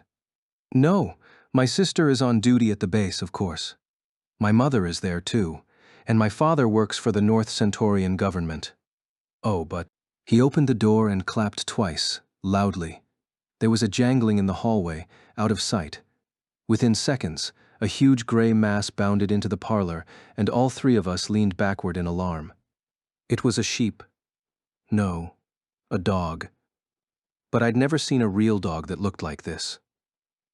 In a single phrase, it looked like an Afghan hound with large, puffy curls. Its face was slim and handsome, but decorative hair curled around its ears, which reminded me of medieval European noblemen for some reason. In fact, I realized it looked like a specific person. the portrait of Johann Sebastian Bach that hung in my elementary school music room. The large gray dog sat politely next to Fursy, its front paws neat and lined up, and stared at us with big eyes. Fursy petted the back of its head and said, "This is Baru, a Bruja Curl from Westerath. He might be older than me, but he's my best friend."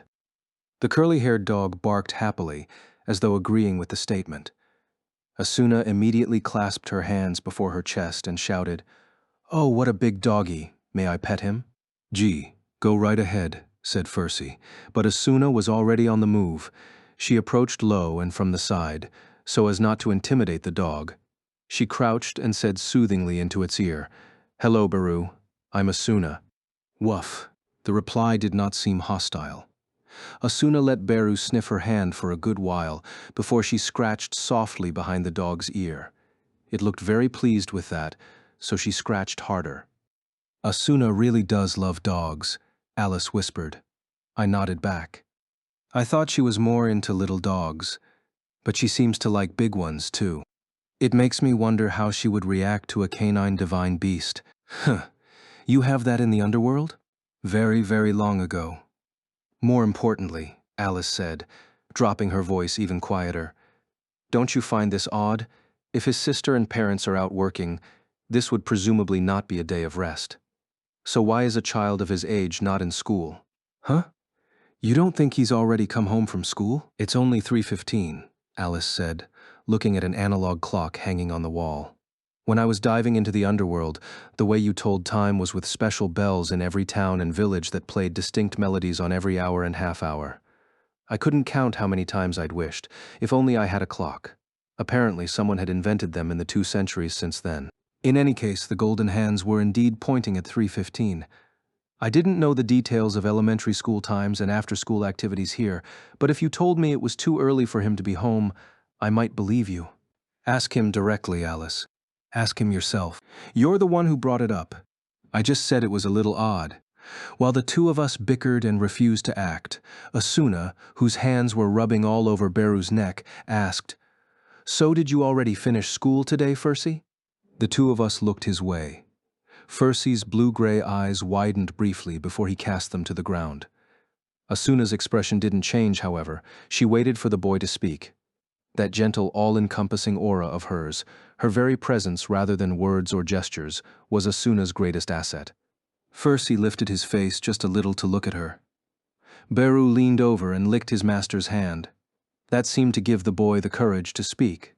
"Actually, I haven't gone to school in nearly 3 months," he said. "First environmental problems, now an educational crisis."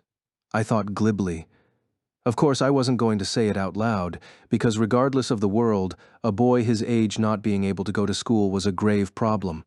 Asuna gave him a very kind and gentle smile, nodded, and asked, "And what year are you in, Fursy?" "In the 3rd year of North Centauria Primary Juvenile School." As I expected, that put him at around 8 or 9 years old. He spoke older than his age, but on the inside he was still very young. Based on Lorani's example, it didn't seem like his family was totally dysfunctional, so perhaps there was a bullying problem. Were there still issues with hazing, like the things the upper nobles did to Yu-Gi-Oh and me after we showed them up? Depending on how this shakes out, I might have to storm into that juvenile school and tie some kids up, I thought. But Fursy just scratched Beru's neck for a while. He looked at Asuna, who was patiently keeping her silence. Then at Alice, who stood at the windowsill. With clear anguish, he explained, "I'm not going to school because I'm bad at swords." For some strange reason, I didn't immediately parse what he meant by swords.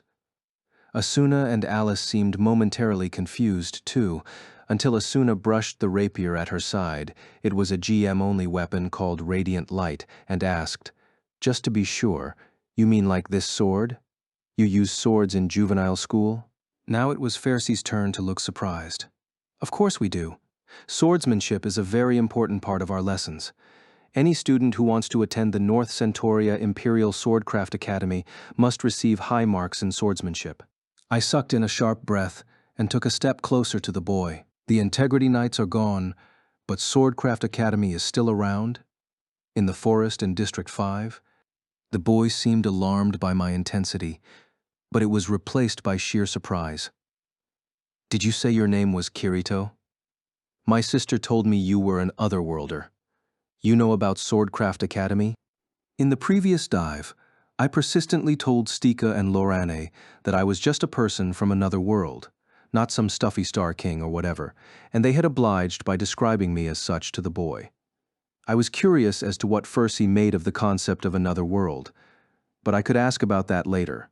For now, I said proudly, of course I do. I graduated from that school. I regretted it as soon as I said it. As a matter of fact, Yu-Gi-Oh and I had committed a violation of the Taboo Index in May, just after becoming elite disciples in our second year, and were kicked out of school. Fortunately, there wasn't a single person here who could call me out on my. Ahem. Alice cleared her throat pointedly, and I hunched my shoulders. The very Integrity Knight who showed up to arrest us for our expulsion-worthy crime was none other than Alice Synthesis 30. But to issue a correction now would ruin my newfound esteem from young Fursey, so I pretended I didn't hear her. Fortunately, Fursey didn't catch on to what had just happened. His face sparkling, he said, You graduated from there? But how did you get in if you're an otherworlder? I received a recommendation in Zakaria and took the entrance test. I wasn't very good at sacred arts, so my first year was rough. But in my second year, I was the 6th seat elite disciple. That part at least wasn't a lie. If Swordcraft Academy was still an active school, then if you checked the school registry, there should still be a 2-century-old entry that said I was the 6th seat, and Yu-Gi-Oh was the 5th seat. Fursey clutched his tiny hands together with excitement. His body was positively trembling. The 6th seat? That's incredible. No wonder they say you're a follower of Lady Alice. Oh, I wouldn't say I'm that spacia. Wait, what? I stammered, realizing what he actually said. Asuna and Alice burst into laughter. Apparently, Lorane had explained to her brother that Kirito the Otherworlder was a follower of Alice the Integrity Knight. But I couldn't really blame her for that. The girls grilled us, asking why we had returned if not to be the Star King and Queen again, so in a panic to get them off my back, I explained that we were Alice's guards. Somewhere along the way, guard got turned into followers, but if it was anyone's fault, it was mine, not Lorane's. So I accepted my new status as Alice's servant. Yes, you do need sword talent to get into Swordcraft Academy, I explained to Fursey. But you're only in the 3rd grade of primary school, right? You won't take the entrance test until graduating middle school, so you have at least 6 years left. You'll grow plenty by then, so don't start panicking like you've got to handle it all right now. With his hand on his dog's head, Fursey gave me a smile that contained sadness well beyond his years. He slowly shook his head. My sister and parents said the same thing to me, but I've been abandoned by Terraria, goddess of sword and earth. 2 things about that statement struck me. I shared a look with Alice. 200 years ago, Terraria was the goddess who managed the blessings of the earth, and she had no connection to swords. And what did he mean by abandoned? Fursey gave us a glance, then let go of the dog to stare at his own palm. In the 3 years since I first held a sword, I have never once been able to activate an ultimate technique. I hold my wooden sword and assume the stance, just like my classmates. But I can't even do the most basic lightning slash. My parents hired a private teacher for me out of concern, but that teacher threw in the towel after just a single week. He clutched that hand and expelled the words from his throat, as if they caused him physical pain. With each pathetic excuse for a sword-fighting lesson, I shame the Arabelle family. I am personally smearing mud upon the name of my ancestor, who was named Integrity Knight at the age of 17 for her great exploits during the rebellion of the 4 empires, Roni Arabelle 33. The moment I heard that name, I felt like lightning had just struck my brain, and I moaned. Roni, that sweet little girl who had worked as my page, an Integrity Knight. I had never heard the phrase rebellion of the 4 empires either. Had there been another terrible war here after the Otherworld War? Once again, I felt frustrated that I had almost no memory after defeating Vecta. During the maximum acceleration phase, in which 1 second in the real world was 5 million seconds here, Asuna and I supposedly lived in the underworld for nearly 2 centuries. But what happened here and what we did were completely absent from my memory. My last memory, for some reason, was getting into a fistfight with Commander Iskon from the Dark Army during a peace negotiation at the ruins of the Eastern Gate. I had a mental image of Iskon, cheeks swollen, saying, "I admit you're stronger than me," so I was sure the negotiation was successful, but my memory stopped right there. Yes, thinking back on it, the time acceleration stopped just 3 minutes after Asuna and I logged out of the underworld, so we were still present in this world until about 30 years ago. That wasn't recent, but it wasn't the far-flung past either. The part about me being a king was probably some kind of mistake, but I doubted we were living in the distant mountains, so there should be some people still alive who'd had direct contact with us. But finding them would be difficult. I couldn't just walk around Centauria asking every older person I saw, "Do you know me?" And the purpose of this dive was to figure out who had infiltrated the underworld and what they wanted. Making a big display of myself would be counterproductive, frankly. So for now, I had to suppress my desire to learn more about Roni and Tiza. I asked Fersi, "When you say that you can't activate an ultimate technique, do you mean you can't finish the full effect? Or does it not even produce the, colored light?" The latter, no matter how many times I try, I can't make any light or sound. Asuna and Alice were just as stumped as I was. Yes, an ultimate technique. What we called sword skills had a trick to it, but even a total beginner to VR MMOs could get the hang of it within 20 or 30 minutes. You just had to hold the sword at the right position and angle, and once you were used to it, you could even activate it while jumping or upside down. Was it even possible to practice for 3 years and never once execute a proper sword skill? Fersi? I won't force you if you don't want to. But do you think you could try it out for me, just once? The skinny boy tensed and stared at the floor. A few moments later, he rasped, "I'm sorry, I know it's a great honor to be observed by Lady Alice and her follower, but my wooden sword is in the farthest box at the back of the tool shed. I can't easily retrieve it." That didn't seem like a lie, but it was clearly an excuse. If he didn't take this chance, all the feelings of futility and self-doubt that had built up in the boy would only be amplified. I thought about lending him a sword, but decided against it. The Blue Rose sword and Night Sky blade were both divine objects with a priority level over 40. The same was true of Alice's Osmanthus blade and Asuna's Radiant Light. A 9-year-old boy wouldn't even be able to lift them. I started to wonder what I had in my inventory, and then remembered there was no virtual storage in the underworld.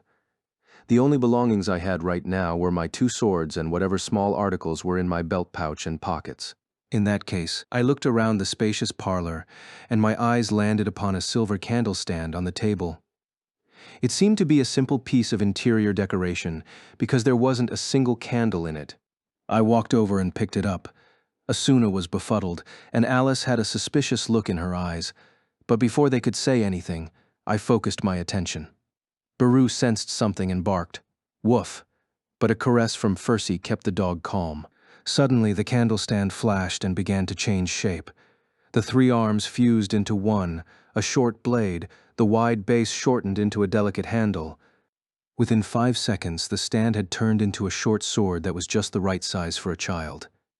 I swung it up and down to test the balance as Alice strode over to me. "You fool. How many times must I tell you that you cannot simply use incarnation to solve every little problem?" I grimaced and hunched my shoulders, looking to Asuna for help. But the goddess of creation just shrugged. I had to argue my own case. Well, there's no better option, and that was just a simple shape change. I didn't alter its material. That's not the problem. I figured she would say that. To be honest, I also wanted to test if I could use incarnation the same way I did when fighting Vecta. My power hadn't waned, it seemed, but if I got too used to it, I was going to be very frustrated when I had to go back to Unital Ring without it. Sorry, I'll take it easy. But look, it's pretty good, huh?" I said, showing Alice the little sword. As for Fersi, the boy's blue-gray eyes were bulging so wide they might pop out of his head, and his mouth hung open. Eventually, he found the strength to speak. "Kirito was that incarnation," he stammered. "The secret art that the ancient Integrity Knights developed, and that even now, only the very highest of pilots can use, even though you're just a follower." Aye, is that true about incarnation? 200 years ago. It wasn't just the Integrity Knights. Even students at the academy could use it. But then again, maybe changing the actual material makeup of objects was something that only knights like Alice could do. Best to play it off, then. Well, anyway, among her followers, I'm closer to an actual knight. I suppose you must be. You have two swords, after all. Yeah, exactly. Anyway, take this, I said, pinching the tip of the silver sword and offering the little weapon to Fercy. The boy hesitated, but he steeled his courage and grabbed the handle. As I had done, he swung it up and down a few times, then looked up with great surprise. It feels very easy to use. It's much heavier than the wooden sword, so why? I concentrated the weight into the hand. It's more powerful if the weight is greater toward the tip, but that makes it harder to use. Oh, I see. Fercy stared at the sword in his hand, then took a deep breath. In that case, I'll try Lightning Slash. Really? Here? The skill which I knew as vertical had a surprisingly long range, so I was afraid it might damage furniture inside the house, but Fercy just nodded. If it starts to activate, I'll simply stop there. Ah, I was concerned about the note of resignation in the boy's voice, but I said nothing more than that and stepped back to the window. Asuna moved from near the door to stand next to Alice. Fercy put some distance between himself and Baru, with his back toward the wall with the door, and made a stance. First he held the short sword at medium height, pulled his right foot back a bit, then moved the sword higher. His wrist was only slightly inclined, holding the blade at a 45-degree angle. Vertical arc was nearly level, and the four-part vertical square was much deeper, at about minus 45 degrees. But for a simple vertical, this was right. He's got it, said Asuna. Very impressive, whispered Alice. As they said, Fercy's form was perfect. The sword's position and angle and the wielder's posture could not be improved. But there was no blue light and no high-pitched vibration. Why not? I murmured and drew the night sky blade from my left side without thinking about what I was doing. With that familiar weight in hand, I raised it above my right shoulder. I went into the vertical motion, a gesture I'd made thousands, if not tens of thousands of times since the SAO days. A familiar whine filled my ears, and blue light infused the sword's blade. Fercy glanced my way, and resignation and despair filled his features. He lowered the sword helplessly. I quickly cancelled my sword skill and returned the sword to its sheath. Asuna and Alice glared at me. I was just making sure it still worked, I protested weakly. Fercy hung his head, so I crouched down to catch his eye. Your stance was perfect, but I suppose that's not much consolation. No, it's good to hear you say that, Kirito, the boy said, smiling awkwardly. He looked at the sword in his right hand. Then you're saying it's not my fault that I can't use these techniques? No, I don't think it is. There must be some external factor at work, although I couldn't say right away what it might be. In truth, I could have worked with Fercy for the next few hours to pin down what this external factor was, but that wasn't possible. Dr. Kojiro had given us only 2, and we'd already used 40 minutes of it. The boy, who was mature beyond his years, visibly suppressed his emotions to put on a brave smile. I'm just happy to learn it's not my fault. At least this way, I can lament my poor fortune that the gods have forsaken me. I couldn't agree with that. I bit my lip. The underworld did not actually have gods. The 3 goddesses, Stacia, Solus, and Terraria, were simple stories using the names of Wrath's super accounts in order to prop up the authority of Administrator's Axiom Church. It wasn't some godly whim that was preventing Fercy from using a sword skill. It had to be something more concrete. Unfortunately, there wasn't any other answer at the moment that would satisfy the boy. Here, thank you, said Fercy, holding out the silver sword with both hands. No, you keep it, I said. But it feels good in your hand, doesn't it? You don't have to practice with it. Just hold it and swing it around regularly when you have nothing else to do. Fercy still seemed reluctant to accept it. From over my shoulder, Alice said, keep it, and maybe something will change.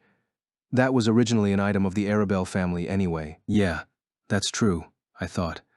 I couldn't very well take it. Kirito, Why don't you make him a sheath, Asuna suggested. I straightened.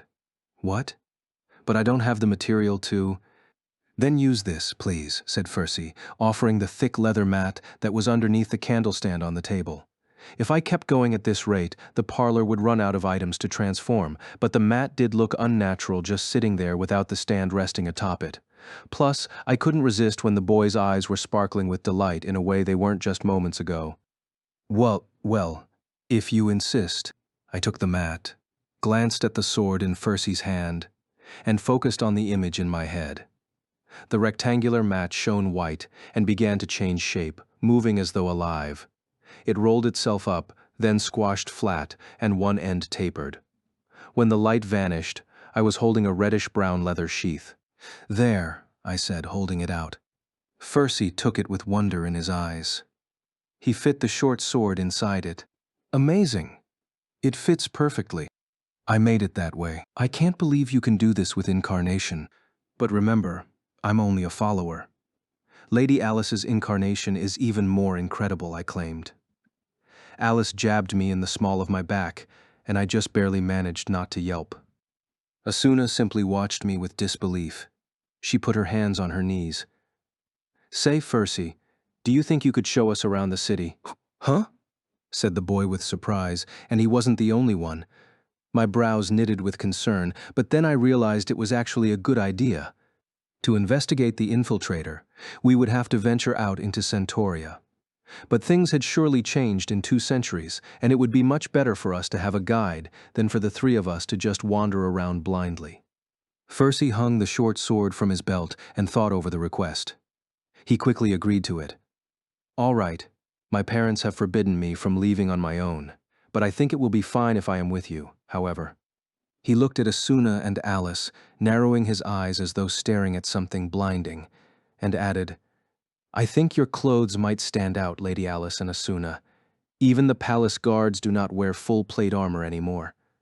Oh, What should we do? Asuna murmured. She began whispering with Alice, but I was distracted by something else he said. A palace? Meaning the Emperor's castle? Now it was Fercy's turn to look confused. Emperor? No. The imperial families were disbanded after the rebellion of the 4 empires 200 years ago. The castle in District 1 is now the home of the North Centaurian government. When I say palace, I mean central cathedral. Oh, but isn't the Stellar Unification Council in charge of the human realm now? Is there a king above them too? There was many years ago. Someone called the Star King, who ruled not just our realm but both twin stars, Cardina and Admina. Here we go with the Star King again, I thought, looking at Alice and Asuna. They both appeared suspicious of what they were hearing, and I must have looked the same way. I didn't know why Loranea and Stika had assumed the 2 of us were the Star King and Queen, but the more I thought about it, the less likely it seemed that I could have filled such a role. On the other hand, the last scene I remembered was facing off with Commander Iskon of the Dark Territory as the representative of the human realm. Presumably, I had been looking for the right moment to hand off that role to an Integrity Knight. Had that never happened, and I'd got stuck in the role, then become king at the end by default. And that had made Asuna the queen. No way, I mumbled. Then I asked the boy, what was the Star King's name? Fercy hadn't reacted when he heard my name, so it couldn't have been Kirito. But what if it was a name that could be connected to mine? I fretted, awaiting the answer. It is not mentioned, Fercy replied. Huh? The names of the Star King and Star Queen have been removed from every official record and story of them. It is claimed that this is to prevent any relations or descendants from coming forth after their deaths, thus throwing governance into chaos. But I shared another look with the girls. It couldn't be possible to completely erase the name of a head of state from history. Perhaps there were kings from ancient Egypt or Babylon whose names were unknown, but that was thousands of years ago. The Star King of the underworld was in control just a few decades before now. But it would be cruel to grill the 9-year-old any further on this topic. I put aside the matter of the Star King for now, and got back to the topic at hand. All right, so I guess we'll have to leave their armor here at this house. I do not mind taking off the armor, said Alice, brushing the osmanthus blade with her hand. But what about my sword? I do not wish to let it go. Actually, I agree on that front, I grunted, scowling. But Fercy just grinned. Swords will be fine. It's not uncommon for nobles to carry around swords. Even some commoners do it. According to Lorani and Stika, the six-rank system of nobility had been abolished, but not the concept of nobility itself. I wasn't able to determine if that was a good or bad thing for the underworld. But for now, we decided to take advantage of it, and the two of us kept our swords on. It seemed unbalanced to me that people were still using swords rather than guns in a place where airplanes were traveling out into space. But I suppose the existence of sacred arts meant that guns were never necessary to develop. Asuna's and Alice's armor went into the cabinet in the corner of the guest parlor on Fercy's suggestion. He also gave them discreet brown cloaks that would cover them up, and by the time we were ready to head out, the clock on the wall was approaching 4 o'clock. To my relief, the moment the minute hand hit the 12 at the top, a familiar melody came in through the window. Even in an age of clocks, the bells of time-tolling were still playing those hourly melodies every single day. When the bells stopped, we had 1 hour left before the time limit. First, we'd have him guide us to the busiest area in North Centauria. Then we'd walk around and gather information for as long as time allowed. We followed Fercy out of the parlor into a long hallway that stretched in both directions. On our earlier visit, it was too chaotic for me to notice that the Arabelle mansion was much larger than I expected. Roni the page said that her and Tease's fathers were sixth-rank nobles and that their life was quite humble. Perhaps they had rebuilt or moved their home in the last 200 years. The boy and dog led us out into an enormous entrance hall. We could probably fit our entire log cabin in this hall, I thought. You could put 4 whole ping-pong tables in here, I whispered to Asuna, who gave me a suspicious look. Since when did you like ping-pong? Never, really. Then why did you compare it to ping-pong tables? Well, a tennis court didn't seem like an accurate comparison, so while we bickered pointlessly, Fercy took a wool coat off a heavy hanger and put it on over his short sword. He said something to Beru, who replied, "Wafa," and trotted back down the hallway. "Let's go then," he said, pressing on the large double doors. A chilly breeze snuck in and rustled the girl's long hair. This wasn't the dusty breeze of Tokyo in the winter, however. It was the air of North Centauria, full of moisture from Lake Norcia, the air of the underworld. I'm back, I thought, following the three of them out the door. The Arabelle mansion had a spacious front lawn in addition to its interior. Neatly trimmed short trees lined the stone walkway leading away from the door, with a black cast-iron gate beyond them. On the right side of the yard was a long building with shutters on the front. Perhaps it was a garage for the Mechamobile or whatever they called it. Of course, I wasn't going to admit that I wanted to try driving it. Turning back to get a full view of the mansion, I could see that the main building was far grander than I'd imagined. It was 2 stories tall with a symmetrical design. By my judgment, it was a first- or second-ranked noble home. The Arabelles must have been very successful in the last 2 centuries, but what did it mean that the house was so huge, and yet I didn't see a single servant? I faced forward again. Beyond the gate there were more stone mansions, not as fine as the Arabelles, but very impressive in their own right. Behind them, Central Cathedral split the sky. Its height hadn't changed in 200 years, and I could see an observatory-like dome on the roof that had once been the bedchamber of Administrator, but most likely no one lived there now. Let's go, Kirito. That summons brought my gaze back down to where Asuna, Alice, and Fercy stood, waiting for me. Oh, sorry. I trotted to catch up and tried to prepare myself mentally for my first visit into Centauria in 2 centuries. But then I noticed something strange off in the distance, like a massive woodwind instrument playing the same note incessantly. Faum, faum, it went, getting slightly louder each time. It wasn't that the volume was increasing, but that the source of the sound was getting closer. Suddenly, Fercy shot around as if struck, and he pointed to the right of the stone path. Hide behind those shrubs now. The sound of his voice and look in his eyes left no room for argument.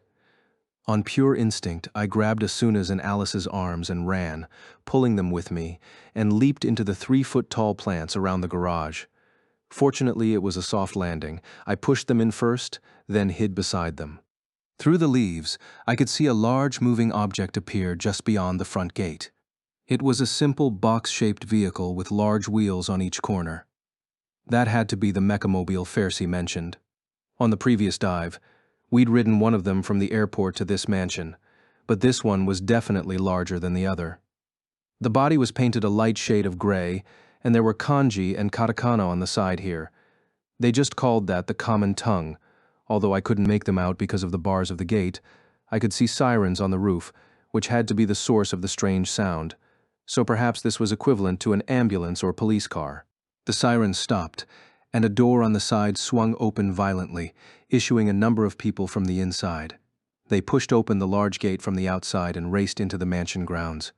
They were 6 in total, all wearing gray uniforms and caps, with short swords on their belts. "Where are those uniforms from?" Asuna whispered. Both Alice and I shook our heads. "I have no idea. I do not recognize them." If even Alice didn't know them, it had to be the uniform of some group that did not exist 200 years ago. The youngest of the 6 was in his 20s, and the oldest was 50-something, so they weren't students. I held my breath as a young man took out something like a bento box from his shoulder bag and started pointing it around. The eldest man, who had a long beard, approached him and asked tensely, "Is the incarnameter still picking up readings?" "Nothing new, but the traces are clear. 2 battle art incarnate weapons were activated in short order within this mansion very recently, Captain." The bearded captain surveyed the spacious front yard and finally seemed to notice Pharisee standing right there in the center of the walk. "Hey, you!" He shouted more forcefully than was necessary, causing Pharisee to flinch. I could sense Asuna and Alice tensing next to me, so I discreetly grabbed the bottom of their cloaks to keep them from leaping right out of our hiding spot. 3 of the men, including the captain, rushed over to Pharisee, shouting loudly enough that we could hear every word, despite being at least 20 yards away. "Do you live in this mansion?" Pharisee backed away, intimidated by their manner, but bravely recovered and stood his ground. "Yes, I am Pharisee Arabelle. But why are you home at this hour?" "No, never mind that. Are nobleman Nogrin Arabelle, former pilot Rochelin Arabelle, or pilot Lorraine Arabelle home?" "No, my father, mother, and sister are still at work." "I see." The captain peered around the grounds. My heart leaped into my throat when his sharp gaze passed over our direction. But it seemed he overlooked our hiding spot, and he turned back to Pharisee. "Did anything happen here about 30 minutes ago? Did you hear any strange noises, or see any strange people about?" Pharisee may not have heard any strange noises, but he definitely saw some strange people. He shook his head. "I didn't notice anything, sir." Very odd. We detected battle art incarnate weapons at this mansion earlier." The captain grumbled, folding his arms. One of his men said, "Captain, do you think it could be the same mistaken signal we got last month?" But in both instances, all the incarnameters in the office went off at once. They are precision instruments, to be sure, but they could not all break at the same time, in the same way. Upon hearing the conversation, Alice wondered, "What are incarnate weapons?" "I don't know. And that incarnameter tool, is it capable of detecting the use of incarnation?" "I don't know." I couldn't say anything else, but it didn't stop Alice from glaring at me for my unhelpfulness. She returned to spying. The 6 men were still staring around the front yard of the mansion, but not one of them was stepping off the path to investigate further. Perhaps there was some rule against it. Eventually, they seemed to settle on the answer of device error, huddled together to discuss something, and the 5 aside from the captain returned to the gate. The captain stayed with Pharisee, and he crouched to look him in the eye so he could apologize. "I'm sorry for startling you like this, Pharisee. It seems we were mistaken, but I can see that you do your famous family proud. You're very brave for being so young. Are you planning to be a pilot like your sister?" "Quit chatting and get back to your job," I hissed, knowing how difficult this topic must be for Pharisee. But the boy was very bold. "No, I want to be a scholar," he said. "Most of the Arabelle family pilots have been women." "Aha. Well, you shouldn't close off future possibilities when you're so young," the man said, rather insensitively, I thought. Just as the captain was about to leave, one of his subordinates, the youngest, with the incarnameter, came rushing back to him. "We've got a new but very faint incarnate signal." "What?" exclaimed the captain, standing up straight and peering at the box. It was humorous the way they pointed the box all over the garden. However, the situation was anything but. I almost wondered if my silent outrage earlier had involved the accidental use of incarnate, and I did my best to keep my feelings still. "Ah," Alice gasped yet again. What is it? Do you suppose that incarnameter is reacting to the sword you gave to Fercy?" "Huh. But it's been over 30 minutes since I transformed it. The former pontifex once said that it takes time for an item transformed through incarnation to settle into its new form. I did not know what she meant at the time, but perhaps the item retains traces of its incarnate power, like the way newly cast metal still keeps its heat. It seemed crazy, but I couldn't rule it out. After all the usage I'd made of it, I really didn't understand the exact workings of the underworld's unique incarnation system. But now that I thought on it, I remembered that when I'd used incarnation to revive the Zephelia flowers my classmates at Swordcraft Academy had torn up, there was a faint glow that had remained around them. To borrow Alice's metaphor, if the incarnameter was picking up that residual heat, then the men were going to realize Fercy's sword was the source very quickly. We couldn't expect the 9-year-old boy to both hide us and talk his way out of trouble at the same time. We had to solve this right away, or else the situation might further damage the boy's spirit at a time when he was already struggling. "Asuna, Alice," I whispered, releasing the bottom of their cloaks. "Once I go out there, wait for your chance to get back inside the mansion. Put on your armor and log out." The answers I expected came back at once. "What are you talking about?" "I'm going too." "Who cares about armor?" "I'm going. If we don't recover them now, we might not get the chance again. Besides, we have to avoid conflict here at all costs, don't we, Alice?" I said, pointing at the leather pouch on Alice's belt.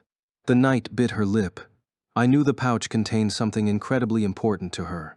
2 eggs for Amayori and Takiguri, the dragons who'd given up their lives to protect Alice and whom I'd rewound to their pre-hatched forms. If the guards were rough with her and cracked the eggs, even I couldn't fix that. She clutched her pouch gingerly, protecting the contents, so I turned to Asuna and said, "I'll be fine. I'll use this to escape if I need to. Just tell Dr. Kojiro to wait until 5 o'clock, like we discussed." I lifted my left hand, stopping Asuna from saying whatever protest had been about to come forth. Because the underworld did not have any user interface aside from Stacia Window, Dr. Kojiro and Chief Higa implemented a special gesture command we could use to voluntarily log out. You had to extend the fingers of the left hand, and if the STL detected that you folded up the pinky, middle finger, thumb, ring finger, and pointer finger, in that order, it would immediately log you out. When I tried it in the real world, my hand muscles screamed at me, but I could perform it within 2 seconds in the underworld, and unlike the world of Unital Ring, I was leaving no soulless body behind here, so it worked as an emergency escape. "All right, but be careful, okay?" Asuna whispered, the concern clear on her face. I smiled and said, "Of course," then nodded to Alice and removed the swords from my waist. "Will you hold on to these?" I gave the night sky blade to Asuna and the blue rose sword to Alice, simply because each one was so heavy and snuck out of the shrubbery. The captain and his men were still busy pointing the incarnameter all over the center of the front lawn. Fercy was subtly avoiding the device, sensing it was his sword that was setting it off, but that wasn't going to last for long. There was no time to find a quiet way out of this. I crouched and moved behind the garage, then generated 20 wind elements silently, placing 10 beneath each foot. Then I released their wind energy, using them like rocket engines to shoot straight upward with tremendous speed. I could use incarnate arms, i.e. psychokinesis, to move myself, but elements were quicker when speed was of the essence. After shooting upward about 300 feet, I switched to free-falling. Neither the men nor Fercy had noticed me yet. I spread my arms to fine-tune my route, falling feet first. Before I hit the ground, I shot off the last few wind elements remaining to control my fall. With a deafening bang, I landed just 6 feet in front of the captain. "Ah!" he screamed, springing backward in surprise. The young member holding the incarnameter fell right onto his bottom. I pointedly glared at young Fercy, sending him a silent signal to play dumb. Of course, I didn't have telepathic powers, but the boy blinked and took some distance anyway. "Who are you?" bellowed the bearded captain, drawing his sword. It was not just a simple blade, it had some kind of mechanical contraption on the grip. I was just wondering what it might do when the captain hit a round button with his thumb. Zap! Yellow sparks ran up and down the entire blade. "Who? Oh, is that electricity? How are you causing that?" I asked, unable to resist my curiosity. There were no electrical elements in the underworld. But he did not answer my question. "Speak. State your name and address." My name is Kirito, but I don't have an address." "No address? Then where do you sleep?" I don't remember. Or should I say, the first thing I knew, I was in this mansion." "Don't be ridiculous. Do you expect me to believe you're a lost child of Vecta in this day and age?" the captain said, prompting a wave of nostalgia in my brain. But his next statement was less familiar to me. "State your civilian number then?" "Huh? I don't have a number." "That can't be possible. It's written in your Stasia window." Oh, right." I traced an S in midair with my right hand, then tapped my left arm.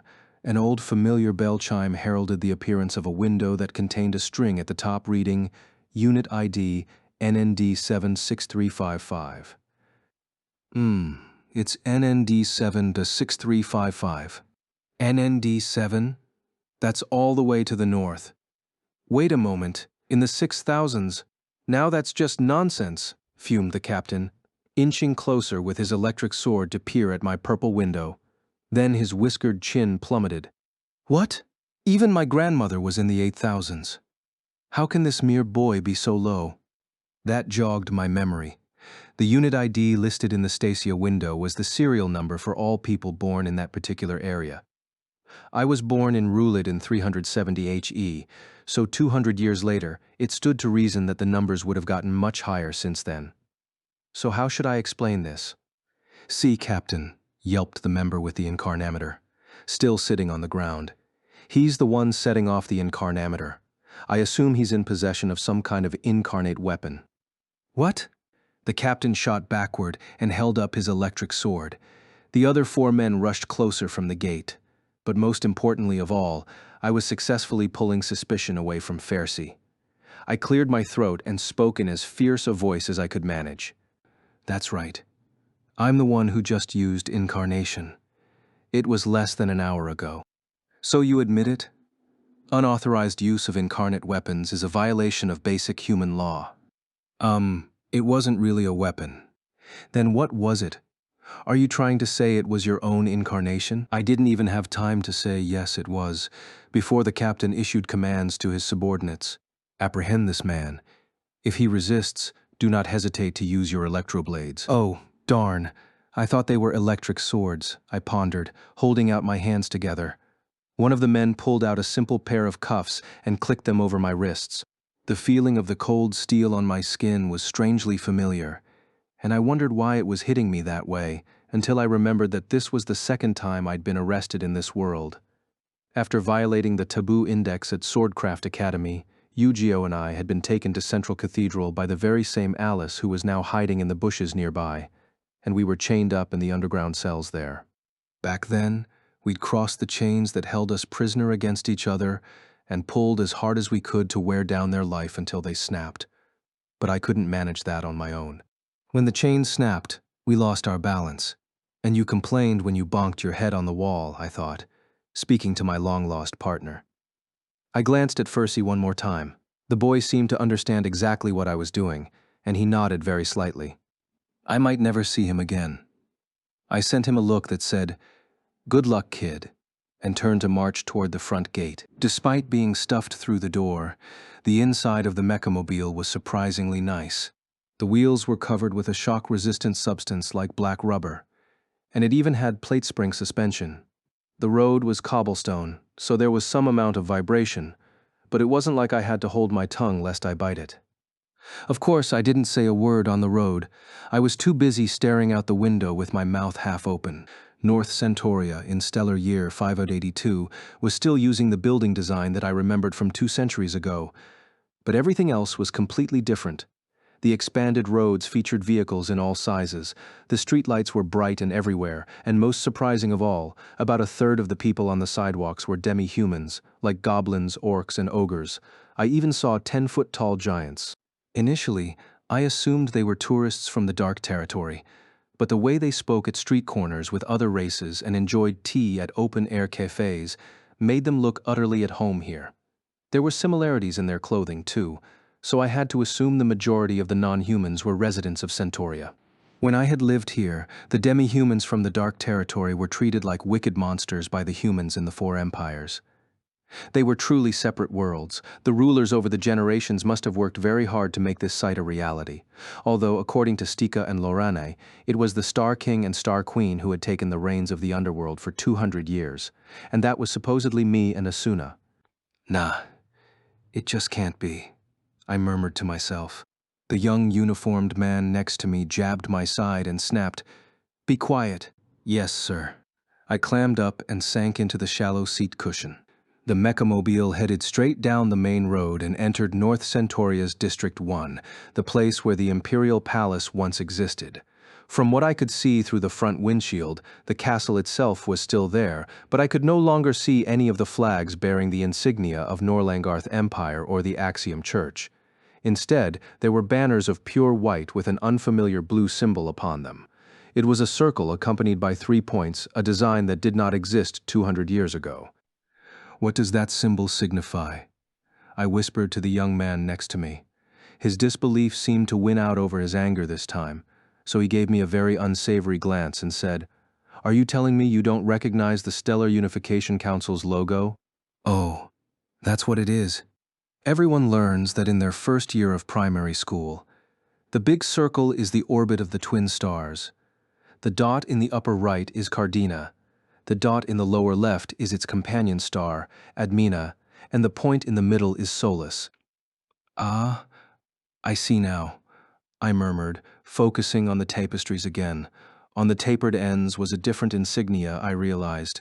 It was smaller and hard to make out, but it looked like 2 vertical swords wrapped up by some kind of flower. "What's that one at the bottom?" "Are you truly asking me these things? That's obviously the symbol of the Star King," whispered the young man. The mechamobile turned left at that point, jolting heavily. We were crossing the sidewalk to enter Norlangarth Castle, or more accurately, the government building on its grounds. The black writing on the gray vehicle mentioned the North Centauria Imperial Guard, so this had to be their headquarters. The parking lot, which was not especially large, contained 2 similar vehicles already. If 3 vehicles were all they had to cover North Centauria, it wasn't much, but then I remembered that underworlders essentially never broke the law. That couldn't have changed much in 200 years. And since the threat of the Dark Territory was presumably gone too, they would need only a minimum of forces to maintain order. The vehicle stopped in the parking spot farthest in, and the members quickly hopped out, lining up in front of the door on the right side where I sat. The captain opened it and barked, "Out." I was feeling the need for a proper stretch anyway, so I happily obliged, but not before glancing at the small analog clock installed in front of the driver's seat. It was 4:40, meaning I had 20 minutes left until the time I promised Dr. Kojiro, and 30 until I was forcefully yanked out of the simulation. "Make it quick," the captain barked again. So I quickly did, thinking, yeah, I hear you. The men promptly surrounded me on all sides. The headquarters of the Imperial Guard, to the west of the parking lot, was a tremendous 4-story building, but in the presence of the government building looming just to the north, and the mind-boggling scale of Central Cathedral farther beyond that, it was hard to be all that impressed. We crossed the tiled lot and went inside, the guards maintaining formation around me. Facing the door of the lobby was a large reception counter, with both men and women at work. They all stared at me. It was probably quite rare to catch an actual criminal, so I wanted to give them a wave, but the cuffs prevented that. They took me to a barren little room in the back of the 2nd floor. The only things inside were a desk, 2 chairs, and a round clock on the wall. It was such a pitch-perfect take on an interrogation room that I almost laughed out loud when I saw it. I took the chair farther away from the door, looked up at the captain standing across from me, and asked, "Aren't you supposed to tempt me with a steaming bowl of katsudon?" What? Nothing. Just sit there and behave yourself. The director will be here to question you in person," the captain announced before marching out of the room. The guards shut the door, but I didn't hear a lock clicking, and they didn't even perform a body search on me. I was a bit worried about the North Centauria Imperial Guard's work standards. Leaning against the hard-backed chair, I considered that getting arrested was not something I expected to experience, but it was, in a sense, rather convenient. Whatever this Imperial Guard director was like, they would certainly be in a position to understand the events happening in North Centauria better than anyone else. If I could ask the right questions, I might gain some kind of clue about the underworld's infiltrator. I waited impatiently, but the door did not open after 1 minute or 2. After 3, I hit the limit on my patience and decided I might as well figure out how their clocks worked. I stood up and moved the chair over to the wall. Giving the chair a silent apology, I stood on the seat with my boots and listened closely to the device hanging on the wall. There was no mechanical ticking to be heard. Instead, it was emitting mysterious, faint vibrations that sounded like the chirping of crickets. There was no way to guess how it worked based only on the sound. I pulled my ear away and checked the wooden face for the name of a manufacturer or crafter, but there was nothing on it except for the 12 numbers. Hold on. Above the numeral 6, there was a tiny symbol carved into the surface, barely a fraction of an inch in size. It was so fine that it was difficult to make out the detail by the naked eye, but it seemed to be 2 lines over a diamond shape, rather similar to the symbol at the bottom of the banners hanging from the government building. I looked around the room, hoping for a magnifying glass, but of course, there wasn't one. So I raised my hand with the intent of creating a crystal lens instead. When I heard several footsteps approaching the door, I quickly hopped off the chair, moved it back to its original position, and sat down. The door flew open without a knock. The bearded captain entered first. "On your feet. His Eminence, the noble director Boharson, will see you now." When titled Eminence, it was hard not to form some opinions before seeing the guy. Even with the noble ranks abolished and demi-humans living in Centauria now, it seemed the class consciousness carved into the souls of underworlders was alive and well. I rose to my feet obediently, while the captain stepped inside and waited beside the door. Boot heels clicked heavily through the doorway, revealing a short, wide man who seemed to be around 60 years old. His uniform's basic design was the same as the captain's, but there were brilliant golden epaulettes on his shoulders, various colorful service awards on his chest, and the sword on his left hip was not the practical design of the electroblades, but a highly decorative saber. He even had a fanciful mustache that he curled upward at the ends. Even 200 years ago, I had never seen such a stereotypical puffed-up nobleman as this guy, I felt. His Eminence sat down and made himself comfortable in the seat across from me, then heavily cleared his throat in preparation to speak. But he did not get the chance. "Stop right there," cried a sharp voice, causing the nobleman's barrel-like torso to jiggle with surprise. The captain started to barge out of the doorway but was promptly pushed back inside. Stomping into the cramped questioning room was a pair of people wearing matching deep blue cloaks. Both were short but possessed commanding auras that overwhelmed the bearded captain and mustached director. They wore sailor-style caps with folded-back brims low over their brows, so I couldn't make out their faces very well. What is the meaning of this?" spluttered nobleman Boharson at last. One of the blue cloaks snapped. "This case is under the purview of the integrity pilots. Effective immediately. Hand over the suspect at once." "Herg," the portly man grumbled as they thrust the hat's insignia under his nose. The combination of crossed arrows and circle belonged once to the Integrity Knights and the Axiom Church. The church no longer existed, but Boharson backed down, as though the genetic memory of that fear still lurked in his fluctlight. "Fine. Do your worst with him. Let's go, Torev." "Yes, sir," said the bearded captain, who was named Torev. I was finally learning. He rushed out after the fuming director, sparing not a single glance for me. Only the 2 blue cloaks and I were left, and I had to wonder what was going to happen next when they closed the door, doffed their hats, and spoke my name in remarkably friendly tones. "Lord Kirito, you've finally returned to us. We're so happy to see you again despite the circumstances, Lord Kirito."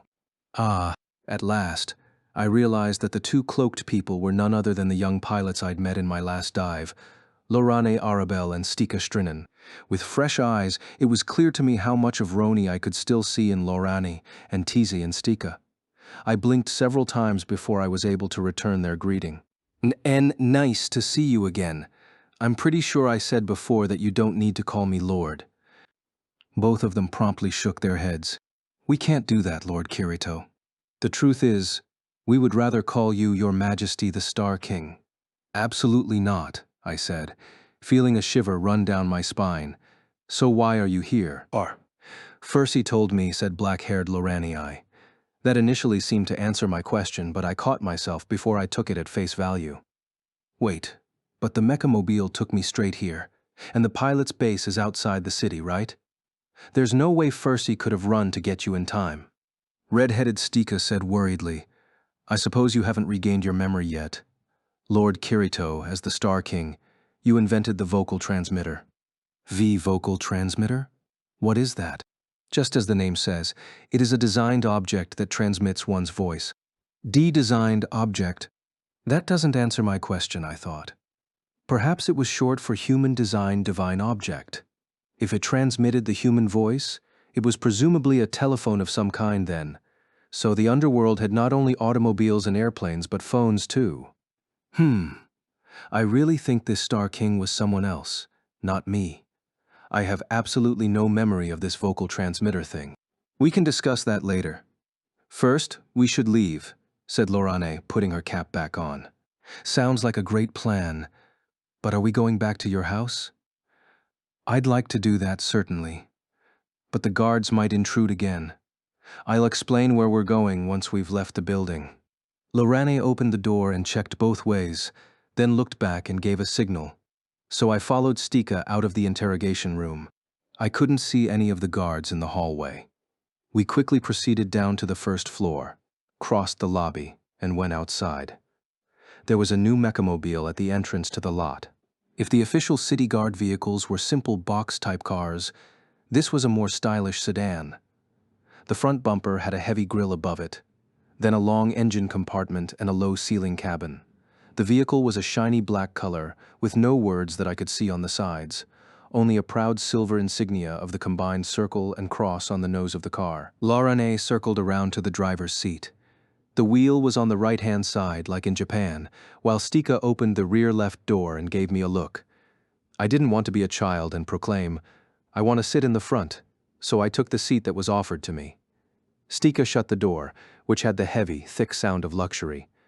The seat was soft and cushioned, making the difference in comfort from the Imperial Guard's vehicle even more stark. I sank into it, exhaled, and glanced to my right. There was someone already sitting there, and I flinched and leaned away. This person was dressed in a cloak the same color as the girls and wore the same hat. Based on the build, I guessed it was a man, but the large brim of the hat was pulled low, and the collar was popped high, so I couldn't see any facial features. The person's legs were crossed, stuffed into polished boots, and their hands rested atop their legs, fingers folded together but utterly still. I stared at the mystery person, then leaned toward the driver's seat and said quietly, Lorane, who is this? The commander of the Integrity Pilots. Commander? I squawked as the passenger side door closed. Lorane stepped on the accelerator, and heat elements under the hood growled softly, moving the huge vehicle smoothly forward. I didn't think the previous mechamobile was all that uncomfortable, but this sedan was clearly superior. The underworld's level of technology didn't even have inflated tires yet, so how were they absorbing all of the vibrations so well? But in this situation, the automotive technology didn't matter. I was more curious about the person to my right. I presumed that Commander was the highest rank of the Integrity Pilots. From what the girls told me earlier, the Integrity Pilots were part of the Underworld Space Force, which had a supreme commander of its own, but in practical terms, the Space Force and Ground Force were both under the Integrity Pilothood's lead. The Human Guardian Army during the other World War 2 centuries ago had a similar relationship with the Integrity Knighthood of the time, so that meant the person sitting next to me was in control of the entire military might of the underworld. So why was this ultra VIP riding in the car that had come to get me? And why were they staying silent and refusing to even look at me, much less speak? I kept sneaking glances to the right, trying to figure out how I should respond to the situation. Mostly, I couldn't tell why Stika and Lorene weren't saying anything either. You'd think they would provide an introduction or explanation. Without anything better to do, I decided I would mimic the commander's pose, leaning back, crossing one leg over the other, and folding my fingers together.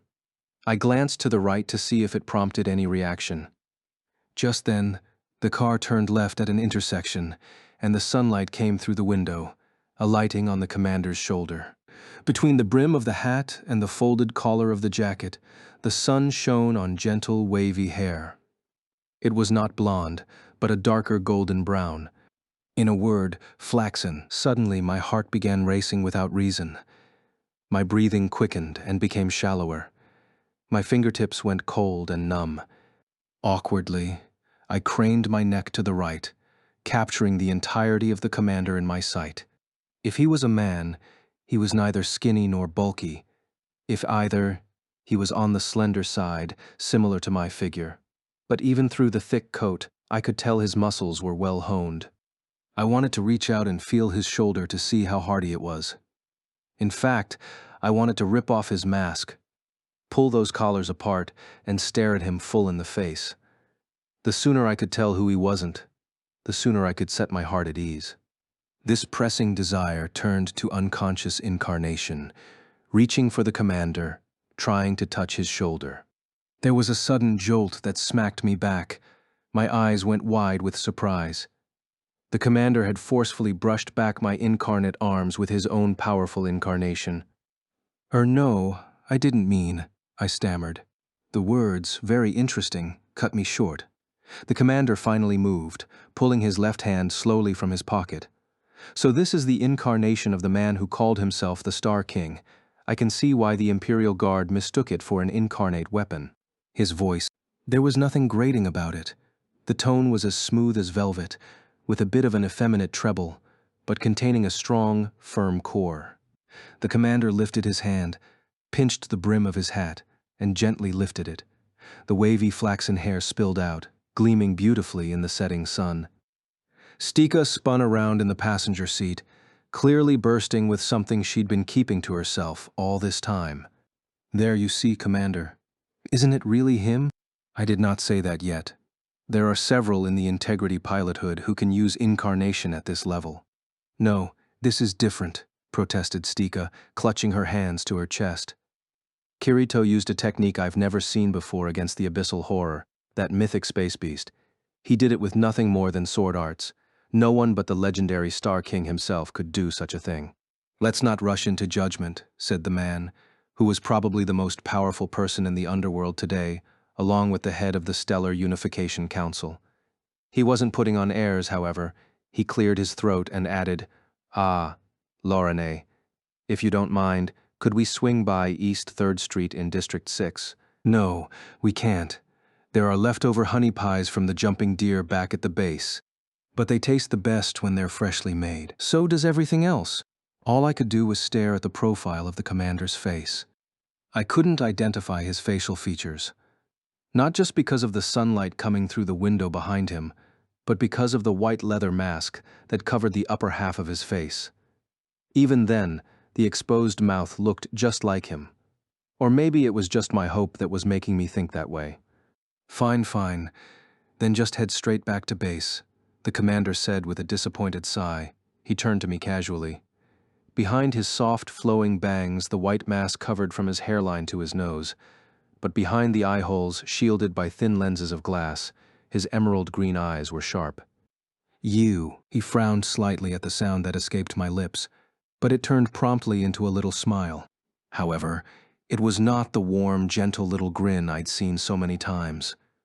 This man had the same eyes and voice as my partner, who died 200 years ago, but his smile was sly, sarcastic, closed off from anyone else. He held out his hand to me. "You'll have to pardon my mask. The skin around my eyes is very sensitive to the light of Solus. Pardon me. I am Integrity Pilot Commander Eoline Herlance. It's nice to meet you, Kirito." "Eoline," I repeated hollowly, pondering the unfamiliar name. Could it just be a case of total coincidence? A freak similarity within the bounds of the physical parameters that determined the appearances of underworlders? Or were the eyes and voice the only things that resembled his, and beneath the mask, the rest of his face would be unrecognizable? It took all of my self-control not to rip off his mask, even without seeing his face. If I could touch him, I might learn something meaningful. Anything. I took a deep breath, let it out, and moved to grab the hand of Commander Eoline, who was patiently waiting for me. But just inches away, I found myself overtaken by a strange, paralyzing sensation. It was a feeling that I was being stripped away from my body, that the bond of flesh and consciousness was coming undone. It felt like logging out. Automatically, I glanced at the driver's seat. The clock set into the dashboard was pointing to a time for 5:11. I didn't exit at 5 o'clock, so as Dr. Kojiro warned me, she was beginning the log-out process, with a merciful extra minute to boot. "No, wait," I cried, speaking to the scientist in the real world, then tried to grab the hand of the stunned Commander Eoline. But just as our fingers made contact, the world was surrounded by rainbow light and vanished. I opened the door to the house, and Suguha was once again waiting for me in the entrance hall. "Welcome back, big brother. You're late by the..." But the same greeting that she gave me last night died before it could finish. I must have had a very strange look on my face. I tried to compose myself and give her a normal greeting. "I'm home, Suguha." "Welcome back. Did something happen?" It did. Almost too many things happened, but they weren't the kind of things I could explain in a quick chat at the door. "Yeah, I guess. Is there any food?" I asked, taking off my shoes and straightening them. Suguha blinked and replied, Yes. I had practice after school, so I just got home. Mom made some curry, and there's some fresh cooked rice, too. You can eat right away." "That's good," Yui said the town in the forest. I mean, she said Rui's Narig was still fine for the moment. "I can tell you what happened while we eat." "All right. I'll go and get it ready." My sister trotted off to the kitchen in her tracksuit, and I headed upstairs to my room. My mother's work schedule started and ended much later than the typical office worker, and she also cooked curry and made sure to air out my blanket. The bed was perfectly made for me. Your typical teen boy might protest this. Don't come into my room without permission. But I was thoroughly grateful. My sweet but somewhat bratty sister would come in here on her own, but my mother respected my autonomy, and while my father was home only a few times a year, I respected him greatly. I couldn't be any luckier. But as I stood in my room, neatly vacuumed by my mother, the only thing I could think about was getting back to the underworld as soon as humanly possible. If I closed my eyes, I could vividly envision those powerful green eyes behind Eoline Herlence's mask. If it was all a big coincidence, great. But until I confirmed it was just a fluke, the disquiet in my breast was not going to go away. After logging out at 5:11, I didn't even wait for the STL's head block to rise before I shouted, "Let me go back inside right now." But Dr. Kojiro did not allow me to go back in. There were two reasons. The STL's self-diagnostic programs detected a number of slight mechanical issues, and after reawakening, my pulse and blood pressure exceeded normal levels. I couldn't do anything about the former, but the latter was undeniably due to mental factors, not physical.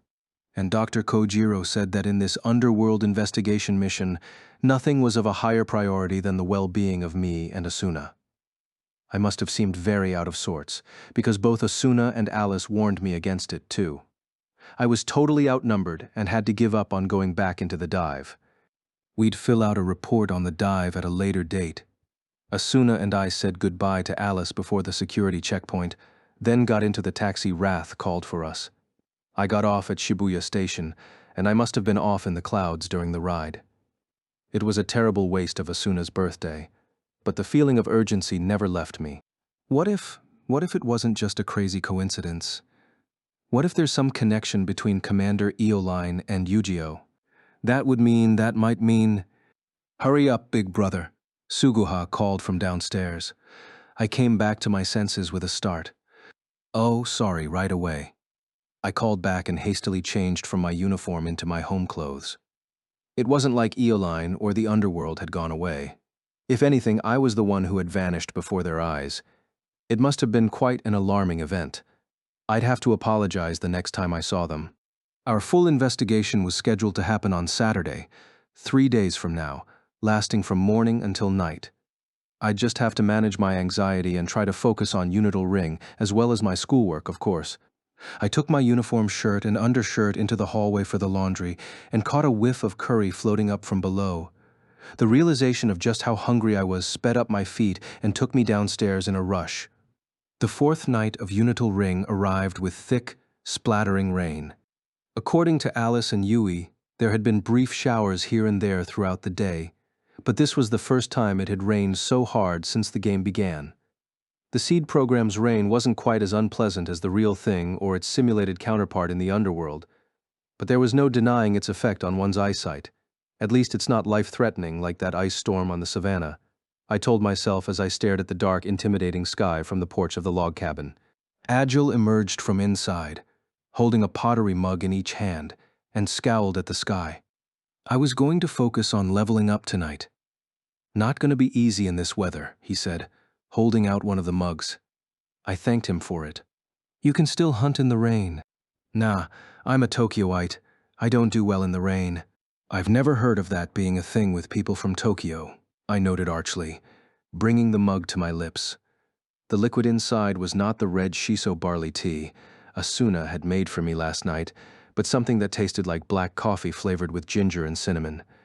It was a strange flavor, but if I had to choose between the two, this one was a bit more to my taste. By 8 o'clock, everyone except Argo was present, so we ran through our customary meeting, then headed into free time. We could wait until 9 to see if the rain stopped, and if it didn't, we needed to get started on building more town defenses regardless. An army of 100 could be rolling into our forest by tomorrow night, after all. The town of Ruis Narig received a major boost in strength from the arrival of the warrior Izelma and her 10 Bashin. But if possible, I didn't want to just hurl them into the most dangerous roles.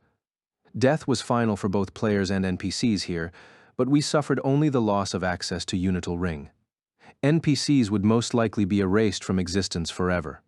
In Seo, most NPCs would respawn again a certain amount of time after death, and NPCs in Alo were immortal, impossible to damage. There was no such mercy in this place. So it was our job to face the enemy head-on, but we couldn't afford losses either. And complicating matters was the fact that the enemy players didn't really have a choice but to attack us. They were compelled to do Mutasina's bidding due to her noose of the accursed spell. My initial hope was that they would use our village as a base of operations, not attack it. Therefore, we spent some time at the meeting discussing how to prevent a battle to the death like the one against Schultz's team, and it proved to be a very difficult question to answer. Freshly out of the underworld, I couldn't help but think ruefully, if only I had the blue rose sword and my incarnation power. I could bind all 100 of them in an instant and remove Mutasina alone, but in Unital Ring, Kirito had only level 18 stats, an iron longsword, and decay magic. No doubt it would be supremely satisfying to spit a rotten shot into smug Mutasina's face, but it wasn't going to defeat her for good. Within less than a minute, it was Sinon who provided the first idea that was actually useful. She had inherited the ultra-powerful Hecate II antimaterial rifle from GGO. It instantly killed the gigantic dinosaur boss in the West Gioru Savannah, so it would have to be powerful enough to take out Mutasina the Witch in one shot, whether she was level 20 or level 30, assuming the shot was accurate. That's the problem, Sinon added bitterly. The Hecate II was as demanding as my Excalibur and Asuna's Ray Grace in terms of required stats. She couldn't even lift the gun, much less aim it. Against the dinosaur boss, she had the help of several brave Orniths to steady the barrel, but according to her, it was a miracle that she'd managed to hit the monster's weak point even with that help. If we were going to snipe Mutasina, we needed better odds than miraculous. We needed to find a creative solution to firing the Hecate somehow. The simplest answer was to affix it to something heavy, but that would just make aiming it harder. If this were the real world, it would be a cinch to go to a hardware store for materials, then whip up a simple rifle stand, claimed Klein. Whether he could really do that or not, it was true that in this world, you could only make things contained in your skills production menu, and there was no rifle stand under the carpentry, stoneworking, or blacksmithing skills. If we're going with Sinan's idea, I'll be the carrier, Agile offered. I glanced at the axe wielder to my right. His avatar looked muscled and powerful, but appearance was not linked to numerical stats in a VR MMO. I grimaced and said, "It's a very generous offer, but you're still level 10, Agile. Silica could beat you at arm wrestling right now." The large man's mouth twisted. He'd gained a few levels last night while I was away at the Stis ruins, but he was still the lowest of our group of friends. It was unavoidable, since he was the last to convert and had a day job running his cafe, but I was sure that had to rankle him, having played a stout and sturdy tank who protected his comrades all through SAO and ALO. That's why I was going to focus on leveling up tonight. But nothing good comes from being desperate on a rainy night, he grumbled. That's true, I said. Compared to traditional video games, sensory information played a huge part of the VR MMO experience. Plenty of things aside from visibility were important in terms of detecting danger.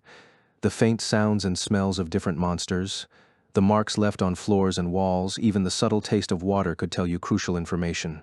I took it so seriously, I even independently studied a phenomenon I called hypersensing, instances where I received a kind of sixth sense warning of enemy attack before it happened. So a forest at night in the rain, where all 5 senses were impeded in some way, was at least as dangerous as a dungeon, if not more so. I'd heard many stories of players in Aincrad who had tried to monopolize a good monster spot during perilous conditions and died as a result. I wasn't going to assume everything in SAO and Unital Ring was the same, but it was true that death was a grave matter in both. Even the smells get overtaken by the rain, I thought, my nose twitching. Amid the dampness, I caught a whiff of something fragrant.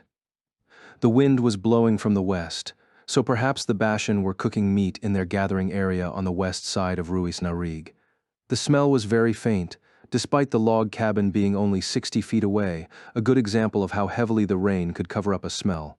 At last night's meeting, I murmured, Alice mentioned a point along the Maruba River that would be good for grinding during the day. The problem is, time is synced up in UR, Agile replied. Maybe I'll have to close the cafe again tomorrow. Hey, don't go getting in trouble with your wife on our account, I added hastily. But for some reason he just smirked at me. Agile's Dicey Cafe was an American-style coffee shop during the day and a cocktail bar at night. Agile managed it during the day, and his wife handled the night hours. In the 2 years that Agile was trapped in SAO, she had kept the business running day and night, and just barely managed to keep things together. That made me worry that Agile's ongoing VRMO habit might be presaging trouble of a different kind. My little lady's busy playing during the day, he said with a grin. My mouth fell open. She is? In fact, she's been into online gaming longer than me. Wow, but hang on. Is your wife playing a seed game? Doesn't that mean she? I was still speaking when Kuro, who was curled up along the wall of the porch, lifted its head and growled briefly. In the front yard, Aga stopped frolicking happily in the rain to stand still, its pointed snout raised to the east. What is it, Kuro? I asked, walking over to scratch the panther's neck, but it did not stop growling. I listened closely but could hear only rain. No, there was something else. Not a sound. Something coming through the skin on the soles of my feet. A faint but abnormal vibration. An earthquake? Murmured Agile, who noticed it at the same moment I did, keeping his feet firm against the porch. Since when did virtual reality have earthquakes? Not that it can't, I replied, placing a hand on the porch itself. There was a violent jolt, a shock wave more than a simple vibration that shook the entire cabin. I wobbled, losing my balance and dropping the mug in my other hand. The fragile piece of pottery immediately smashed to pieces, vanishing into blue particles. The sound of its shattering was lost amid the screams of the girls inside and Klein's shout. Agile, the east. I leaped out into the downpour. In the real world, it was impossible to tell which direction was the center of seismic activity from your senses alone, but here in VR, I could get a sense of it from the direction my body was wobbling. Kuro and Agile followed me into the yard, and the others quickly rushed out of the house behind us. I ran into the middle of the open space and turned around, but the cabin and walls were too high to see into the forest. I could hear squealing coming from the other side. presumably from the rat-like patter. The ground shook once again. Whatever the source, it was getting closer with each repetition. Out of the 4 o'clock gate, I called out, rushing onto Inner Perimeter Road and turning left. That put me on 4 o'clock Road, where many patter were already emerging from their homes to look at the sky with worry. "Stay inside. It's too dangerous out here, or tell them that," I asked Yui, who was right behind me, and made a mental note to work on my patter and Bashan language skills as soon as I got the chance. Right after opening the southeast gate out of town, the third tremor hit. It almost threw me off my feet. Whoa there. Lisbeth held on to my left arm, keeping me upright. "Thrach Thex, you're good. What should we do, though? If this isn't just an ordinary earthquake," she remarked. The others looked tense. If this shaking wasn't some natural phenomenon of the Great Zelatelio forest, but was caused by monsters or other players, it was something devastatingly powerful on the level of grand magic. "Let's try to figure out what's causing it first," I said, to everyone's approval. 8 was the maximum party size in Unital Ring, and there were 10 of us, so we split into 2 groups of 5 and linked them as a raid party. Asuna, Yui, Lifa, Klein, and I were Team A, and Sinon. Alice, Lisbeth, Silica, and Agile were Team B. Argo wasn't going to make it in time, but if she did show up, she'd be in Team A. I instructed Sinon, the leader of Team B, to head to the left. Then I rushed into the dark forest with my 4 party members and 2 pets. Team B, which had Misha with them, followed in parallel 30 feet to the left of us. The rain showed no sign of slowing. The soggy undergrowth was constantly threatening to make us slip, so we had to be careful as we ran to the east. The moon was behind the clouds, so 5 yards was the best I could see up ahead, and the rain meant any torch was going to be snuffed out in moments. Thanks to my night vision skill, I could barely make out the trees and bushes, so I led the way for the others, running just slow enough that I didn't trip and fall. There was no 4th quake yet, but I could still feel intermittent vibrations through my feet. I thought I was picking up faint sounds of cracking and crunching destruction too. "What's ahead in this direction, Kirito?" asked Asuna, just loud enough that I could hear her over the rain, pulling Yui along by the hand. "We haven't explored too much this way, but I'm pretty sure there was a big valley over here." "Meaning there could be landslides happening because of the rain?" Klein wondered optimistically, running with long strides. I couldn't help but smirk at that one. If everything fell apart in a VR MMO each time it rained, the whole place would be a torn-up mess. "And it's not like there are construction workers to build public works," Lifa noted. "Yeah, I guess you're right," Klein grumbled. Meanwhile, the trees ahead were starting to thin out. If my memory was accurate, there would be 2 sizable hills soon, with a huge canyon running straight between them. I hadn't checked to see what was on the other end of the canyon. "We're leaving the trees," I warned my companions, running past an especially large spiral pine. The forest opened up in a V shape, giving way to deep grass.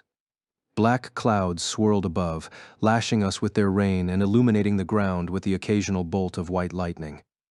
To the sides up ahead, as I remembered, there were 2 hills, or probably just one, in the long-distant past, split in 2 by the huge gash in the earth that now separated it. The canyon was about 100 feet wide, its floor littered by boulders larger than Misha. I was anticipating that the source of the earthquake was somewhere in this field, but I couldn't see anything abnormal at the moment. There were still faint microtremors coming through my feet, but it had been several minutes now since any vertical displacement large enough to knock me off my feet. Was it truly just some natural phenomenon? I started to relax the tiniest amount.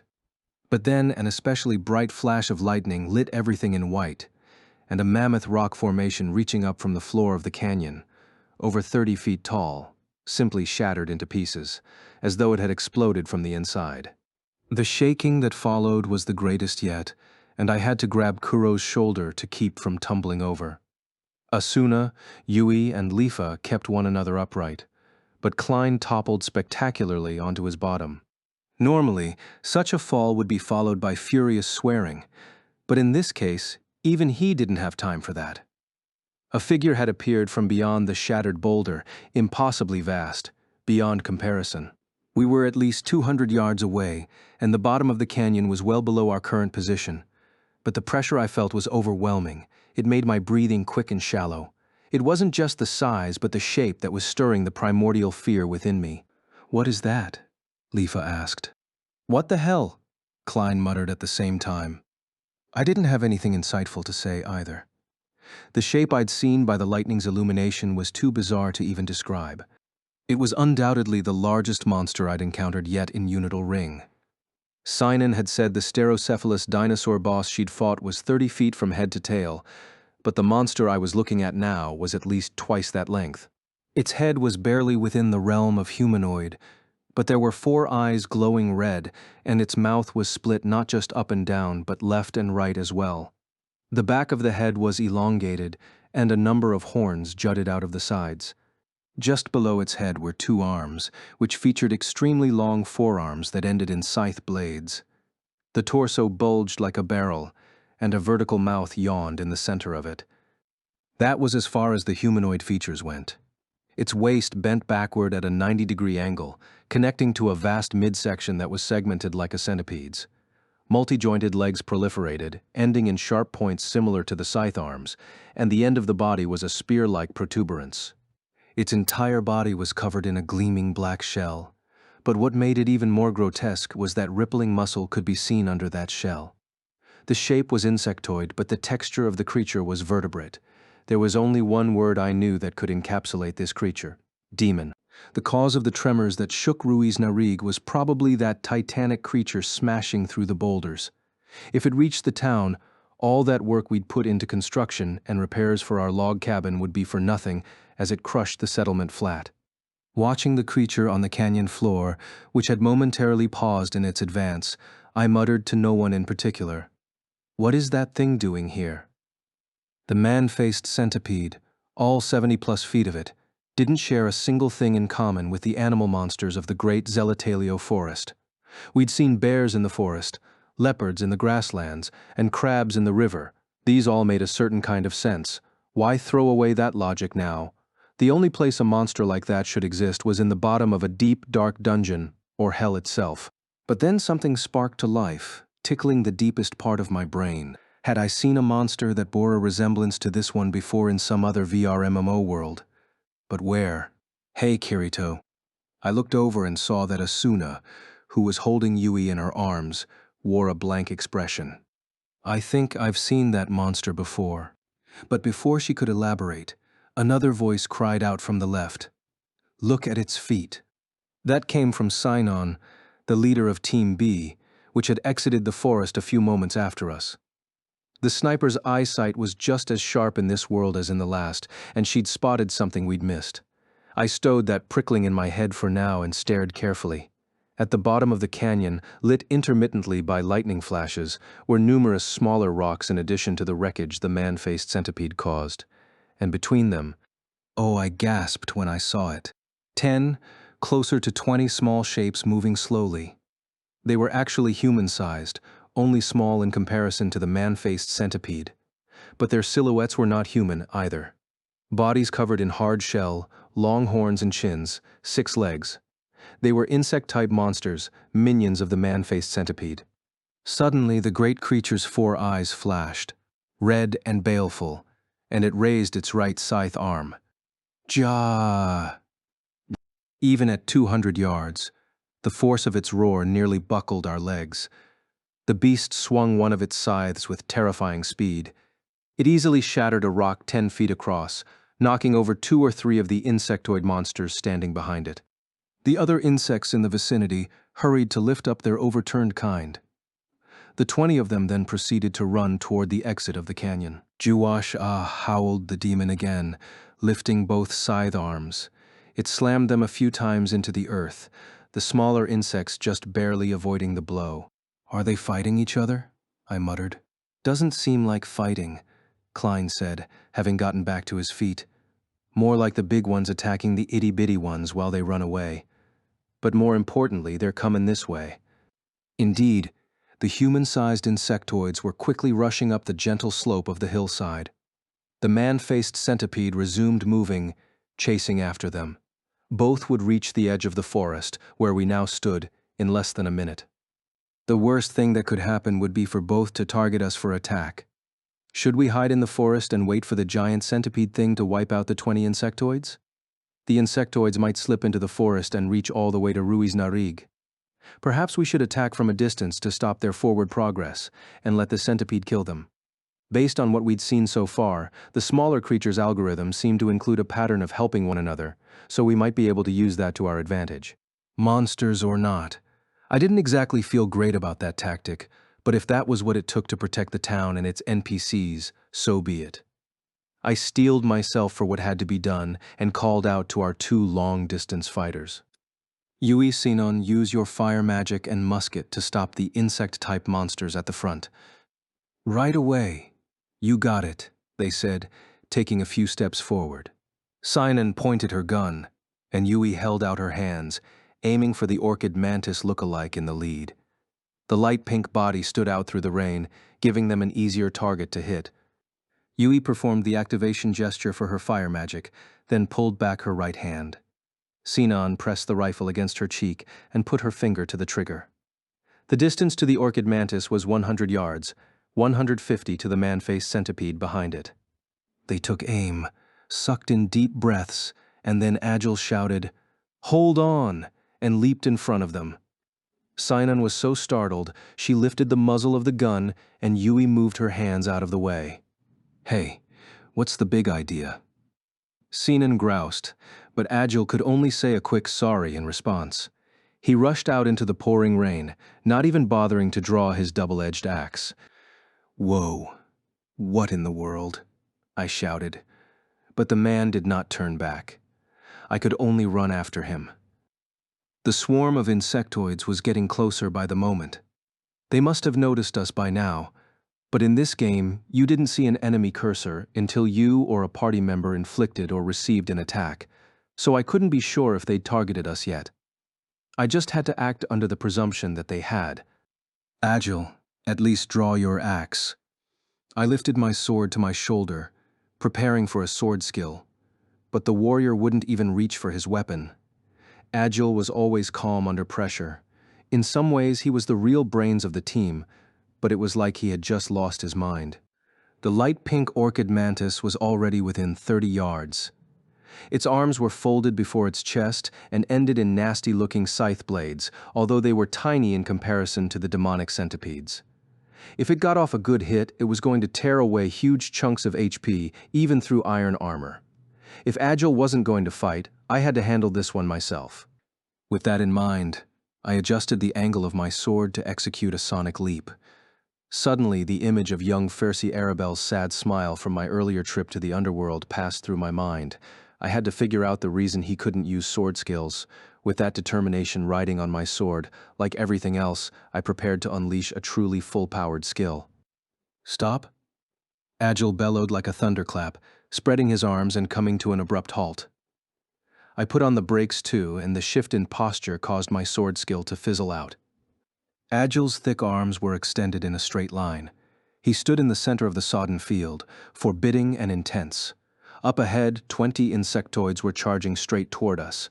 The orchid mantis in the front was close enough that I could see its huge compound eyes gleaming as it raised its scythe to attack. Then Agile shouted, "Trish? Is that you, Trish?" Huh? To my shock, the mantis came to a screeching stop, its scythe arm dropping a little at an awkward, surprised angle. And then it spoke with a human woman's voice. "Andy, what are you doing here?" Huh? Why is that praying mantis talking? And who is Andy? Suddenly I realized Agile's character name was taken from his first and middle names, Andrew and Gilbert. This orchid mantis monster knew Agile's real name. "Wait, no way," whispered Asuna from my right. She'd just caught up to us. I turned my head in her direction and asked, "No way what?" "Do you think that praying mantis is Agile's wife?" "Excuse me?" My mind ground to a halt again.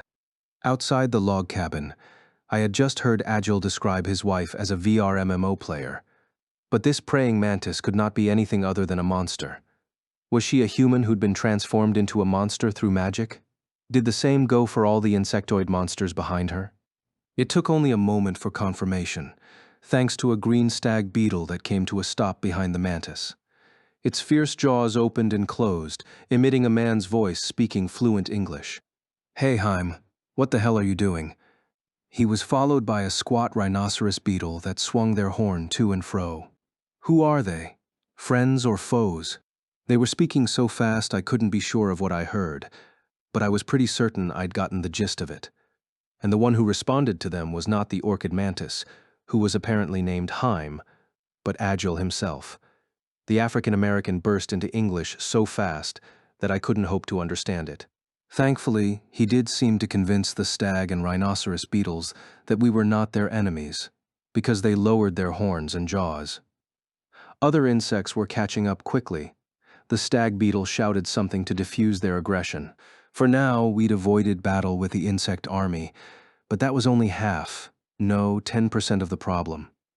The gigantic man-faced centipede was still charging through the canyon behind them. If we made the wrong strategic choice, both we and the insects could get wiped out. Just then, a small light flashed, bursting on the face of the centipede monstrosity. A moment or two later, I heard a small corresponding boom. It was too small to be called an explosion, but even through the rain I could clearly see poisonous yellow smoke issuing in great amounts. It shrouded the centipede's head. The monster stopped charging and roared Jasha with irritation. The insect, person who threw the smoke grenade-like object was in the back row of the insect army. Hooded cloak flapping in the wind, the short player raced through the rain with incredible speed and came to a screeching stop right in front of me. "Sorry, Kiri boy, things got bad." There was no way I could mistake that distinctive voice. "Argo? Is that you, Argo?" cried Asuna. I followed that up by stammering, "You, why?" which Argo somehow correctly interpreted, probably through telepathy, as "Why are you with these insects?" She pulled back her hood and replied, "I'll explain later. We gotta do something about the big one now." Do something. The only thing we can do is pull it somewhere else far away and hope to escape its range. That won't work. There's just no way Ta break its aggro. It's been chasing us here almost 20 miles. 20 miles? That was indeed absurd. If you traveled the distance from Ruiz Narig to the Stis ruins under continuous pursuit from an enemy, you'd have to assume that outrunning it was simply not possible. "Can't you just throw a bunch more of those smoke bombs, Argo?" Asuna asked, but the woman just shook her head. "That was the last of them. Plus, they might stop it temporarily, but it just keeps chasing right after. Terrain makes no difference to it, so it's gonna catch up to you somewhere or other." "I mean, it was bustin' right through those huge freaking rocks," noted Klein. For once, Argo actually looked regretful about something. "I'm real sorry. I wasn't planning to run this close to your base, but once we got into the forest, there was nowhere to escape aside from the canyon." "Hey, it's way better than you dying off somewhere else without us knowing," I replied, thinking hard. "Let's beat it," I announced. "It's obvious at a glance that this is an insane boss, but we've got everyone here. If we take our time and watch for its patterns as we attack, it should be possible to beat it without losing anyone." "That's exactly the point," said Alice stridently. The knight's proud golden hair was full of rain droplets, her bastard sword pointed at the mammoth shape 100 yards away. "We cannot escape from every threat that exists, no matter how powerful the enemy is. There are times that you must fight, especially when it means protecting something precious." The others at her sides nodded in agreement. Even Kuro, Aga, Misha, and Pina issued brief noises of assent. The man-faced centipede, shrouded in yellow smoke, resumed moving this way. I caught the movement out of the corner of my eye and asked Argo, "We can save the small stuff for later. I assume those insects are friends." "Yep, they're players from the American seed game Insect Site." Insect Site. So they weren't transformed into bugs by magic. That was just how they looked. Something about a VR MMO where you could play as an insect sounded familiar, now that I thought about it. But I wouldn't have expected them to look so realistic. Almost all of them were walking upright on 2 or 4 legs. But that was as far as the human similarities went. What about the 6-legged ones, or the spiders, with 8 legs? How did they control all those limbs? But I could ponder these questions later. Right now, I had to focus on the biggest challenge yet since I'd been forced into this game. What attack patterns does it have, Argo? All physical so far. It swings with its arm hooks and its tail spear, does a body charge, and bites with the mouth on its stomach. So the main attack is the scythes, I assume, I murmured. Suddenly, the center of my mind went numb again. But there was no time to go digging through memories. Me, Alice, and Liz will keep it occupied and stop the scythe attacks. The rest of you attack from the sides. If we can sever its legs one at a time, it should eventually be immobilized. Got it, they said heartily. I turned to Agile, the one person who seemed less than enthusiastic, and said, I'll need you to tank for us when you're a higher level. And can you translate the plan for the bugs? I mean, the players from Insect Site? You got it, Agile said, conveying the instructions in rapid-fire English for the insect warriors. I'd once hoped to study at an American college, so it wasn't like I had no skill for the language, but the last thing we needed right now was any mix-up in communication. When Agile finished, the largest of the stag and rhinoceros beetles came forward and spoke. We'll fight at the front, too. Our skin's gonna be harder than your armor. I certainly couldn't turn down an argument like that. I'm counting on you, I told them in English, and the two raised their claws in what I had to assume was an insectoid thumbs up. Again, the ground shook violently. The man-faced centipede had resumed its charge. If we were going to fight something so huge, an open space would obviously be better than the cramped ravine. Our battlefield would be the open square of space, 100 yards to a side, from the exit of the canyon to the start of the forest. Heim, join our raid, I said in English to the orchid mantis, Agil's wife, and sent her an invitation. The mantis used the fingers at the base of her right scythe to hit the OK button on the prompt. 20 more HP bars appeared in a line on the left edge of my vision. They'd all taken damage, but none of them had dipped under half their HP, and they had TP and SP to spare.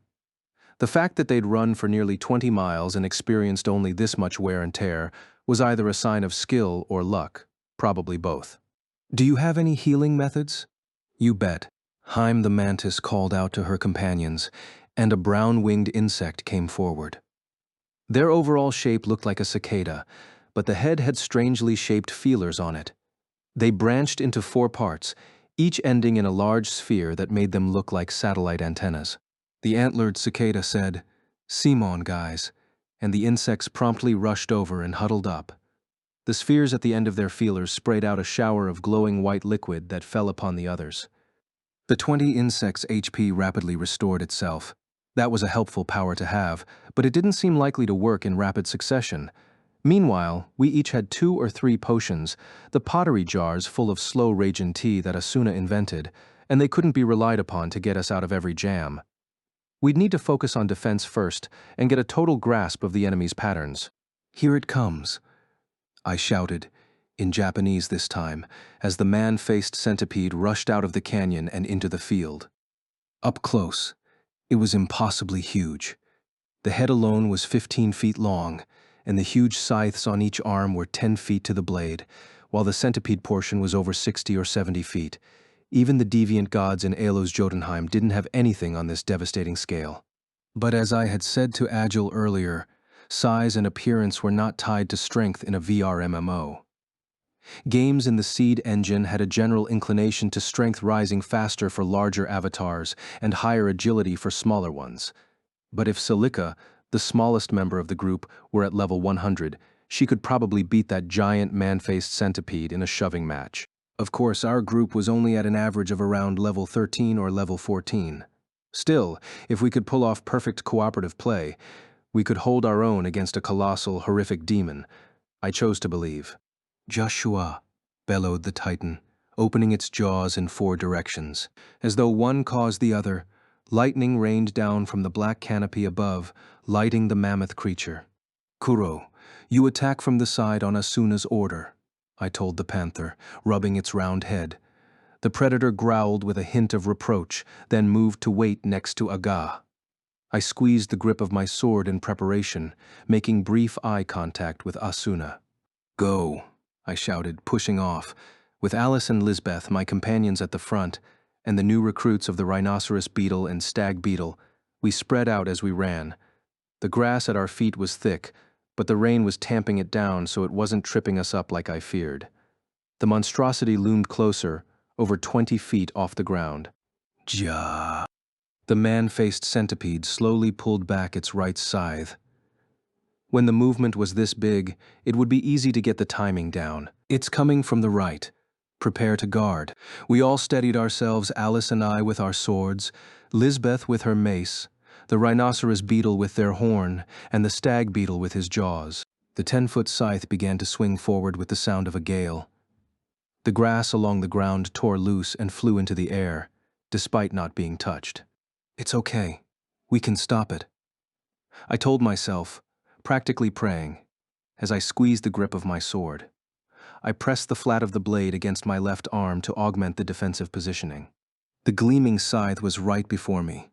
I leaned forward, bracing for impact. Alice, Liz, Rhino, and Stag did the same. The scythe touched my sword. For a moment, I thought my avatar had exploded. Not that I'd experienced it myself, but it made me wonder if riding my bicycle at top speed and smashing headlong into a trailer truck would feel the same way. The impact made me feel like my body was disintegrating into pieces. The world spun wildly. For half a second, I didn't even realize the scythe had knocked me clean off my feet and thrown me through the air. Kirito called a voice right before I slammed into someone. I instinctually knew it was Asuna who had stopped me. I heard the breath catch in her throat. She tried to keep her feet steady, but the momentum of my body knocked her down to the wet grass with me. In the upper left, my HP was dropping at a terrifying rate. I'd started topped off, but now it was at 70, 60, 50, before finally stopping a bit before 40%. No way. I simply couldn't believe that I'd lost nearly 2/3 of my health in one hit when I was guarding against it. Somehow my sword had survived the impact, but my chest piece and left gauntlet were miserably cracked. Nearby, Alice and Liz were splayed out in the grass, and Rhino and Stag were on their backs. Everyone had taken a similar amount of damage. I focused on the man-faced centipede ahead of us. It had finished the follow-through of its scythe, its side jaws opening and closing in apparent mockery. By taking damage, I'd gotten the monstrosity's spindle cursor to appear over its head.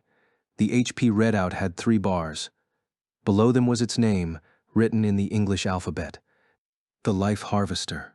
The instant I saw that name, I finally understood why I found the man-faced centipede so familiar. "Kirito, look," said Asuna, her voice a tremulous whisper. She'd remembered, just like I had. The centipede monster known as the Life Harvester was the same boss that had wiped out half the best players in SAO on the 75th floor of Ainkrad, the Skull Reaper. The only difference was that it was covered in flesh and carapace rather than exposed bone.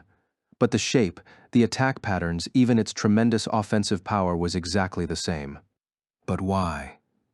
What was a floor boss from SAO doing in Unital Ring? My mind was blank. I couldn't move. In the distance, the freakish demon's 2 scythes rose high into the air. Purple lightning crackled through the storm clouds, framing the vicious silhouette in stark black against the light.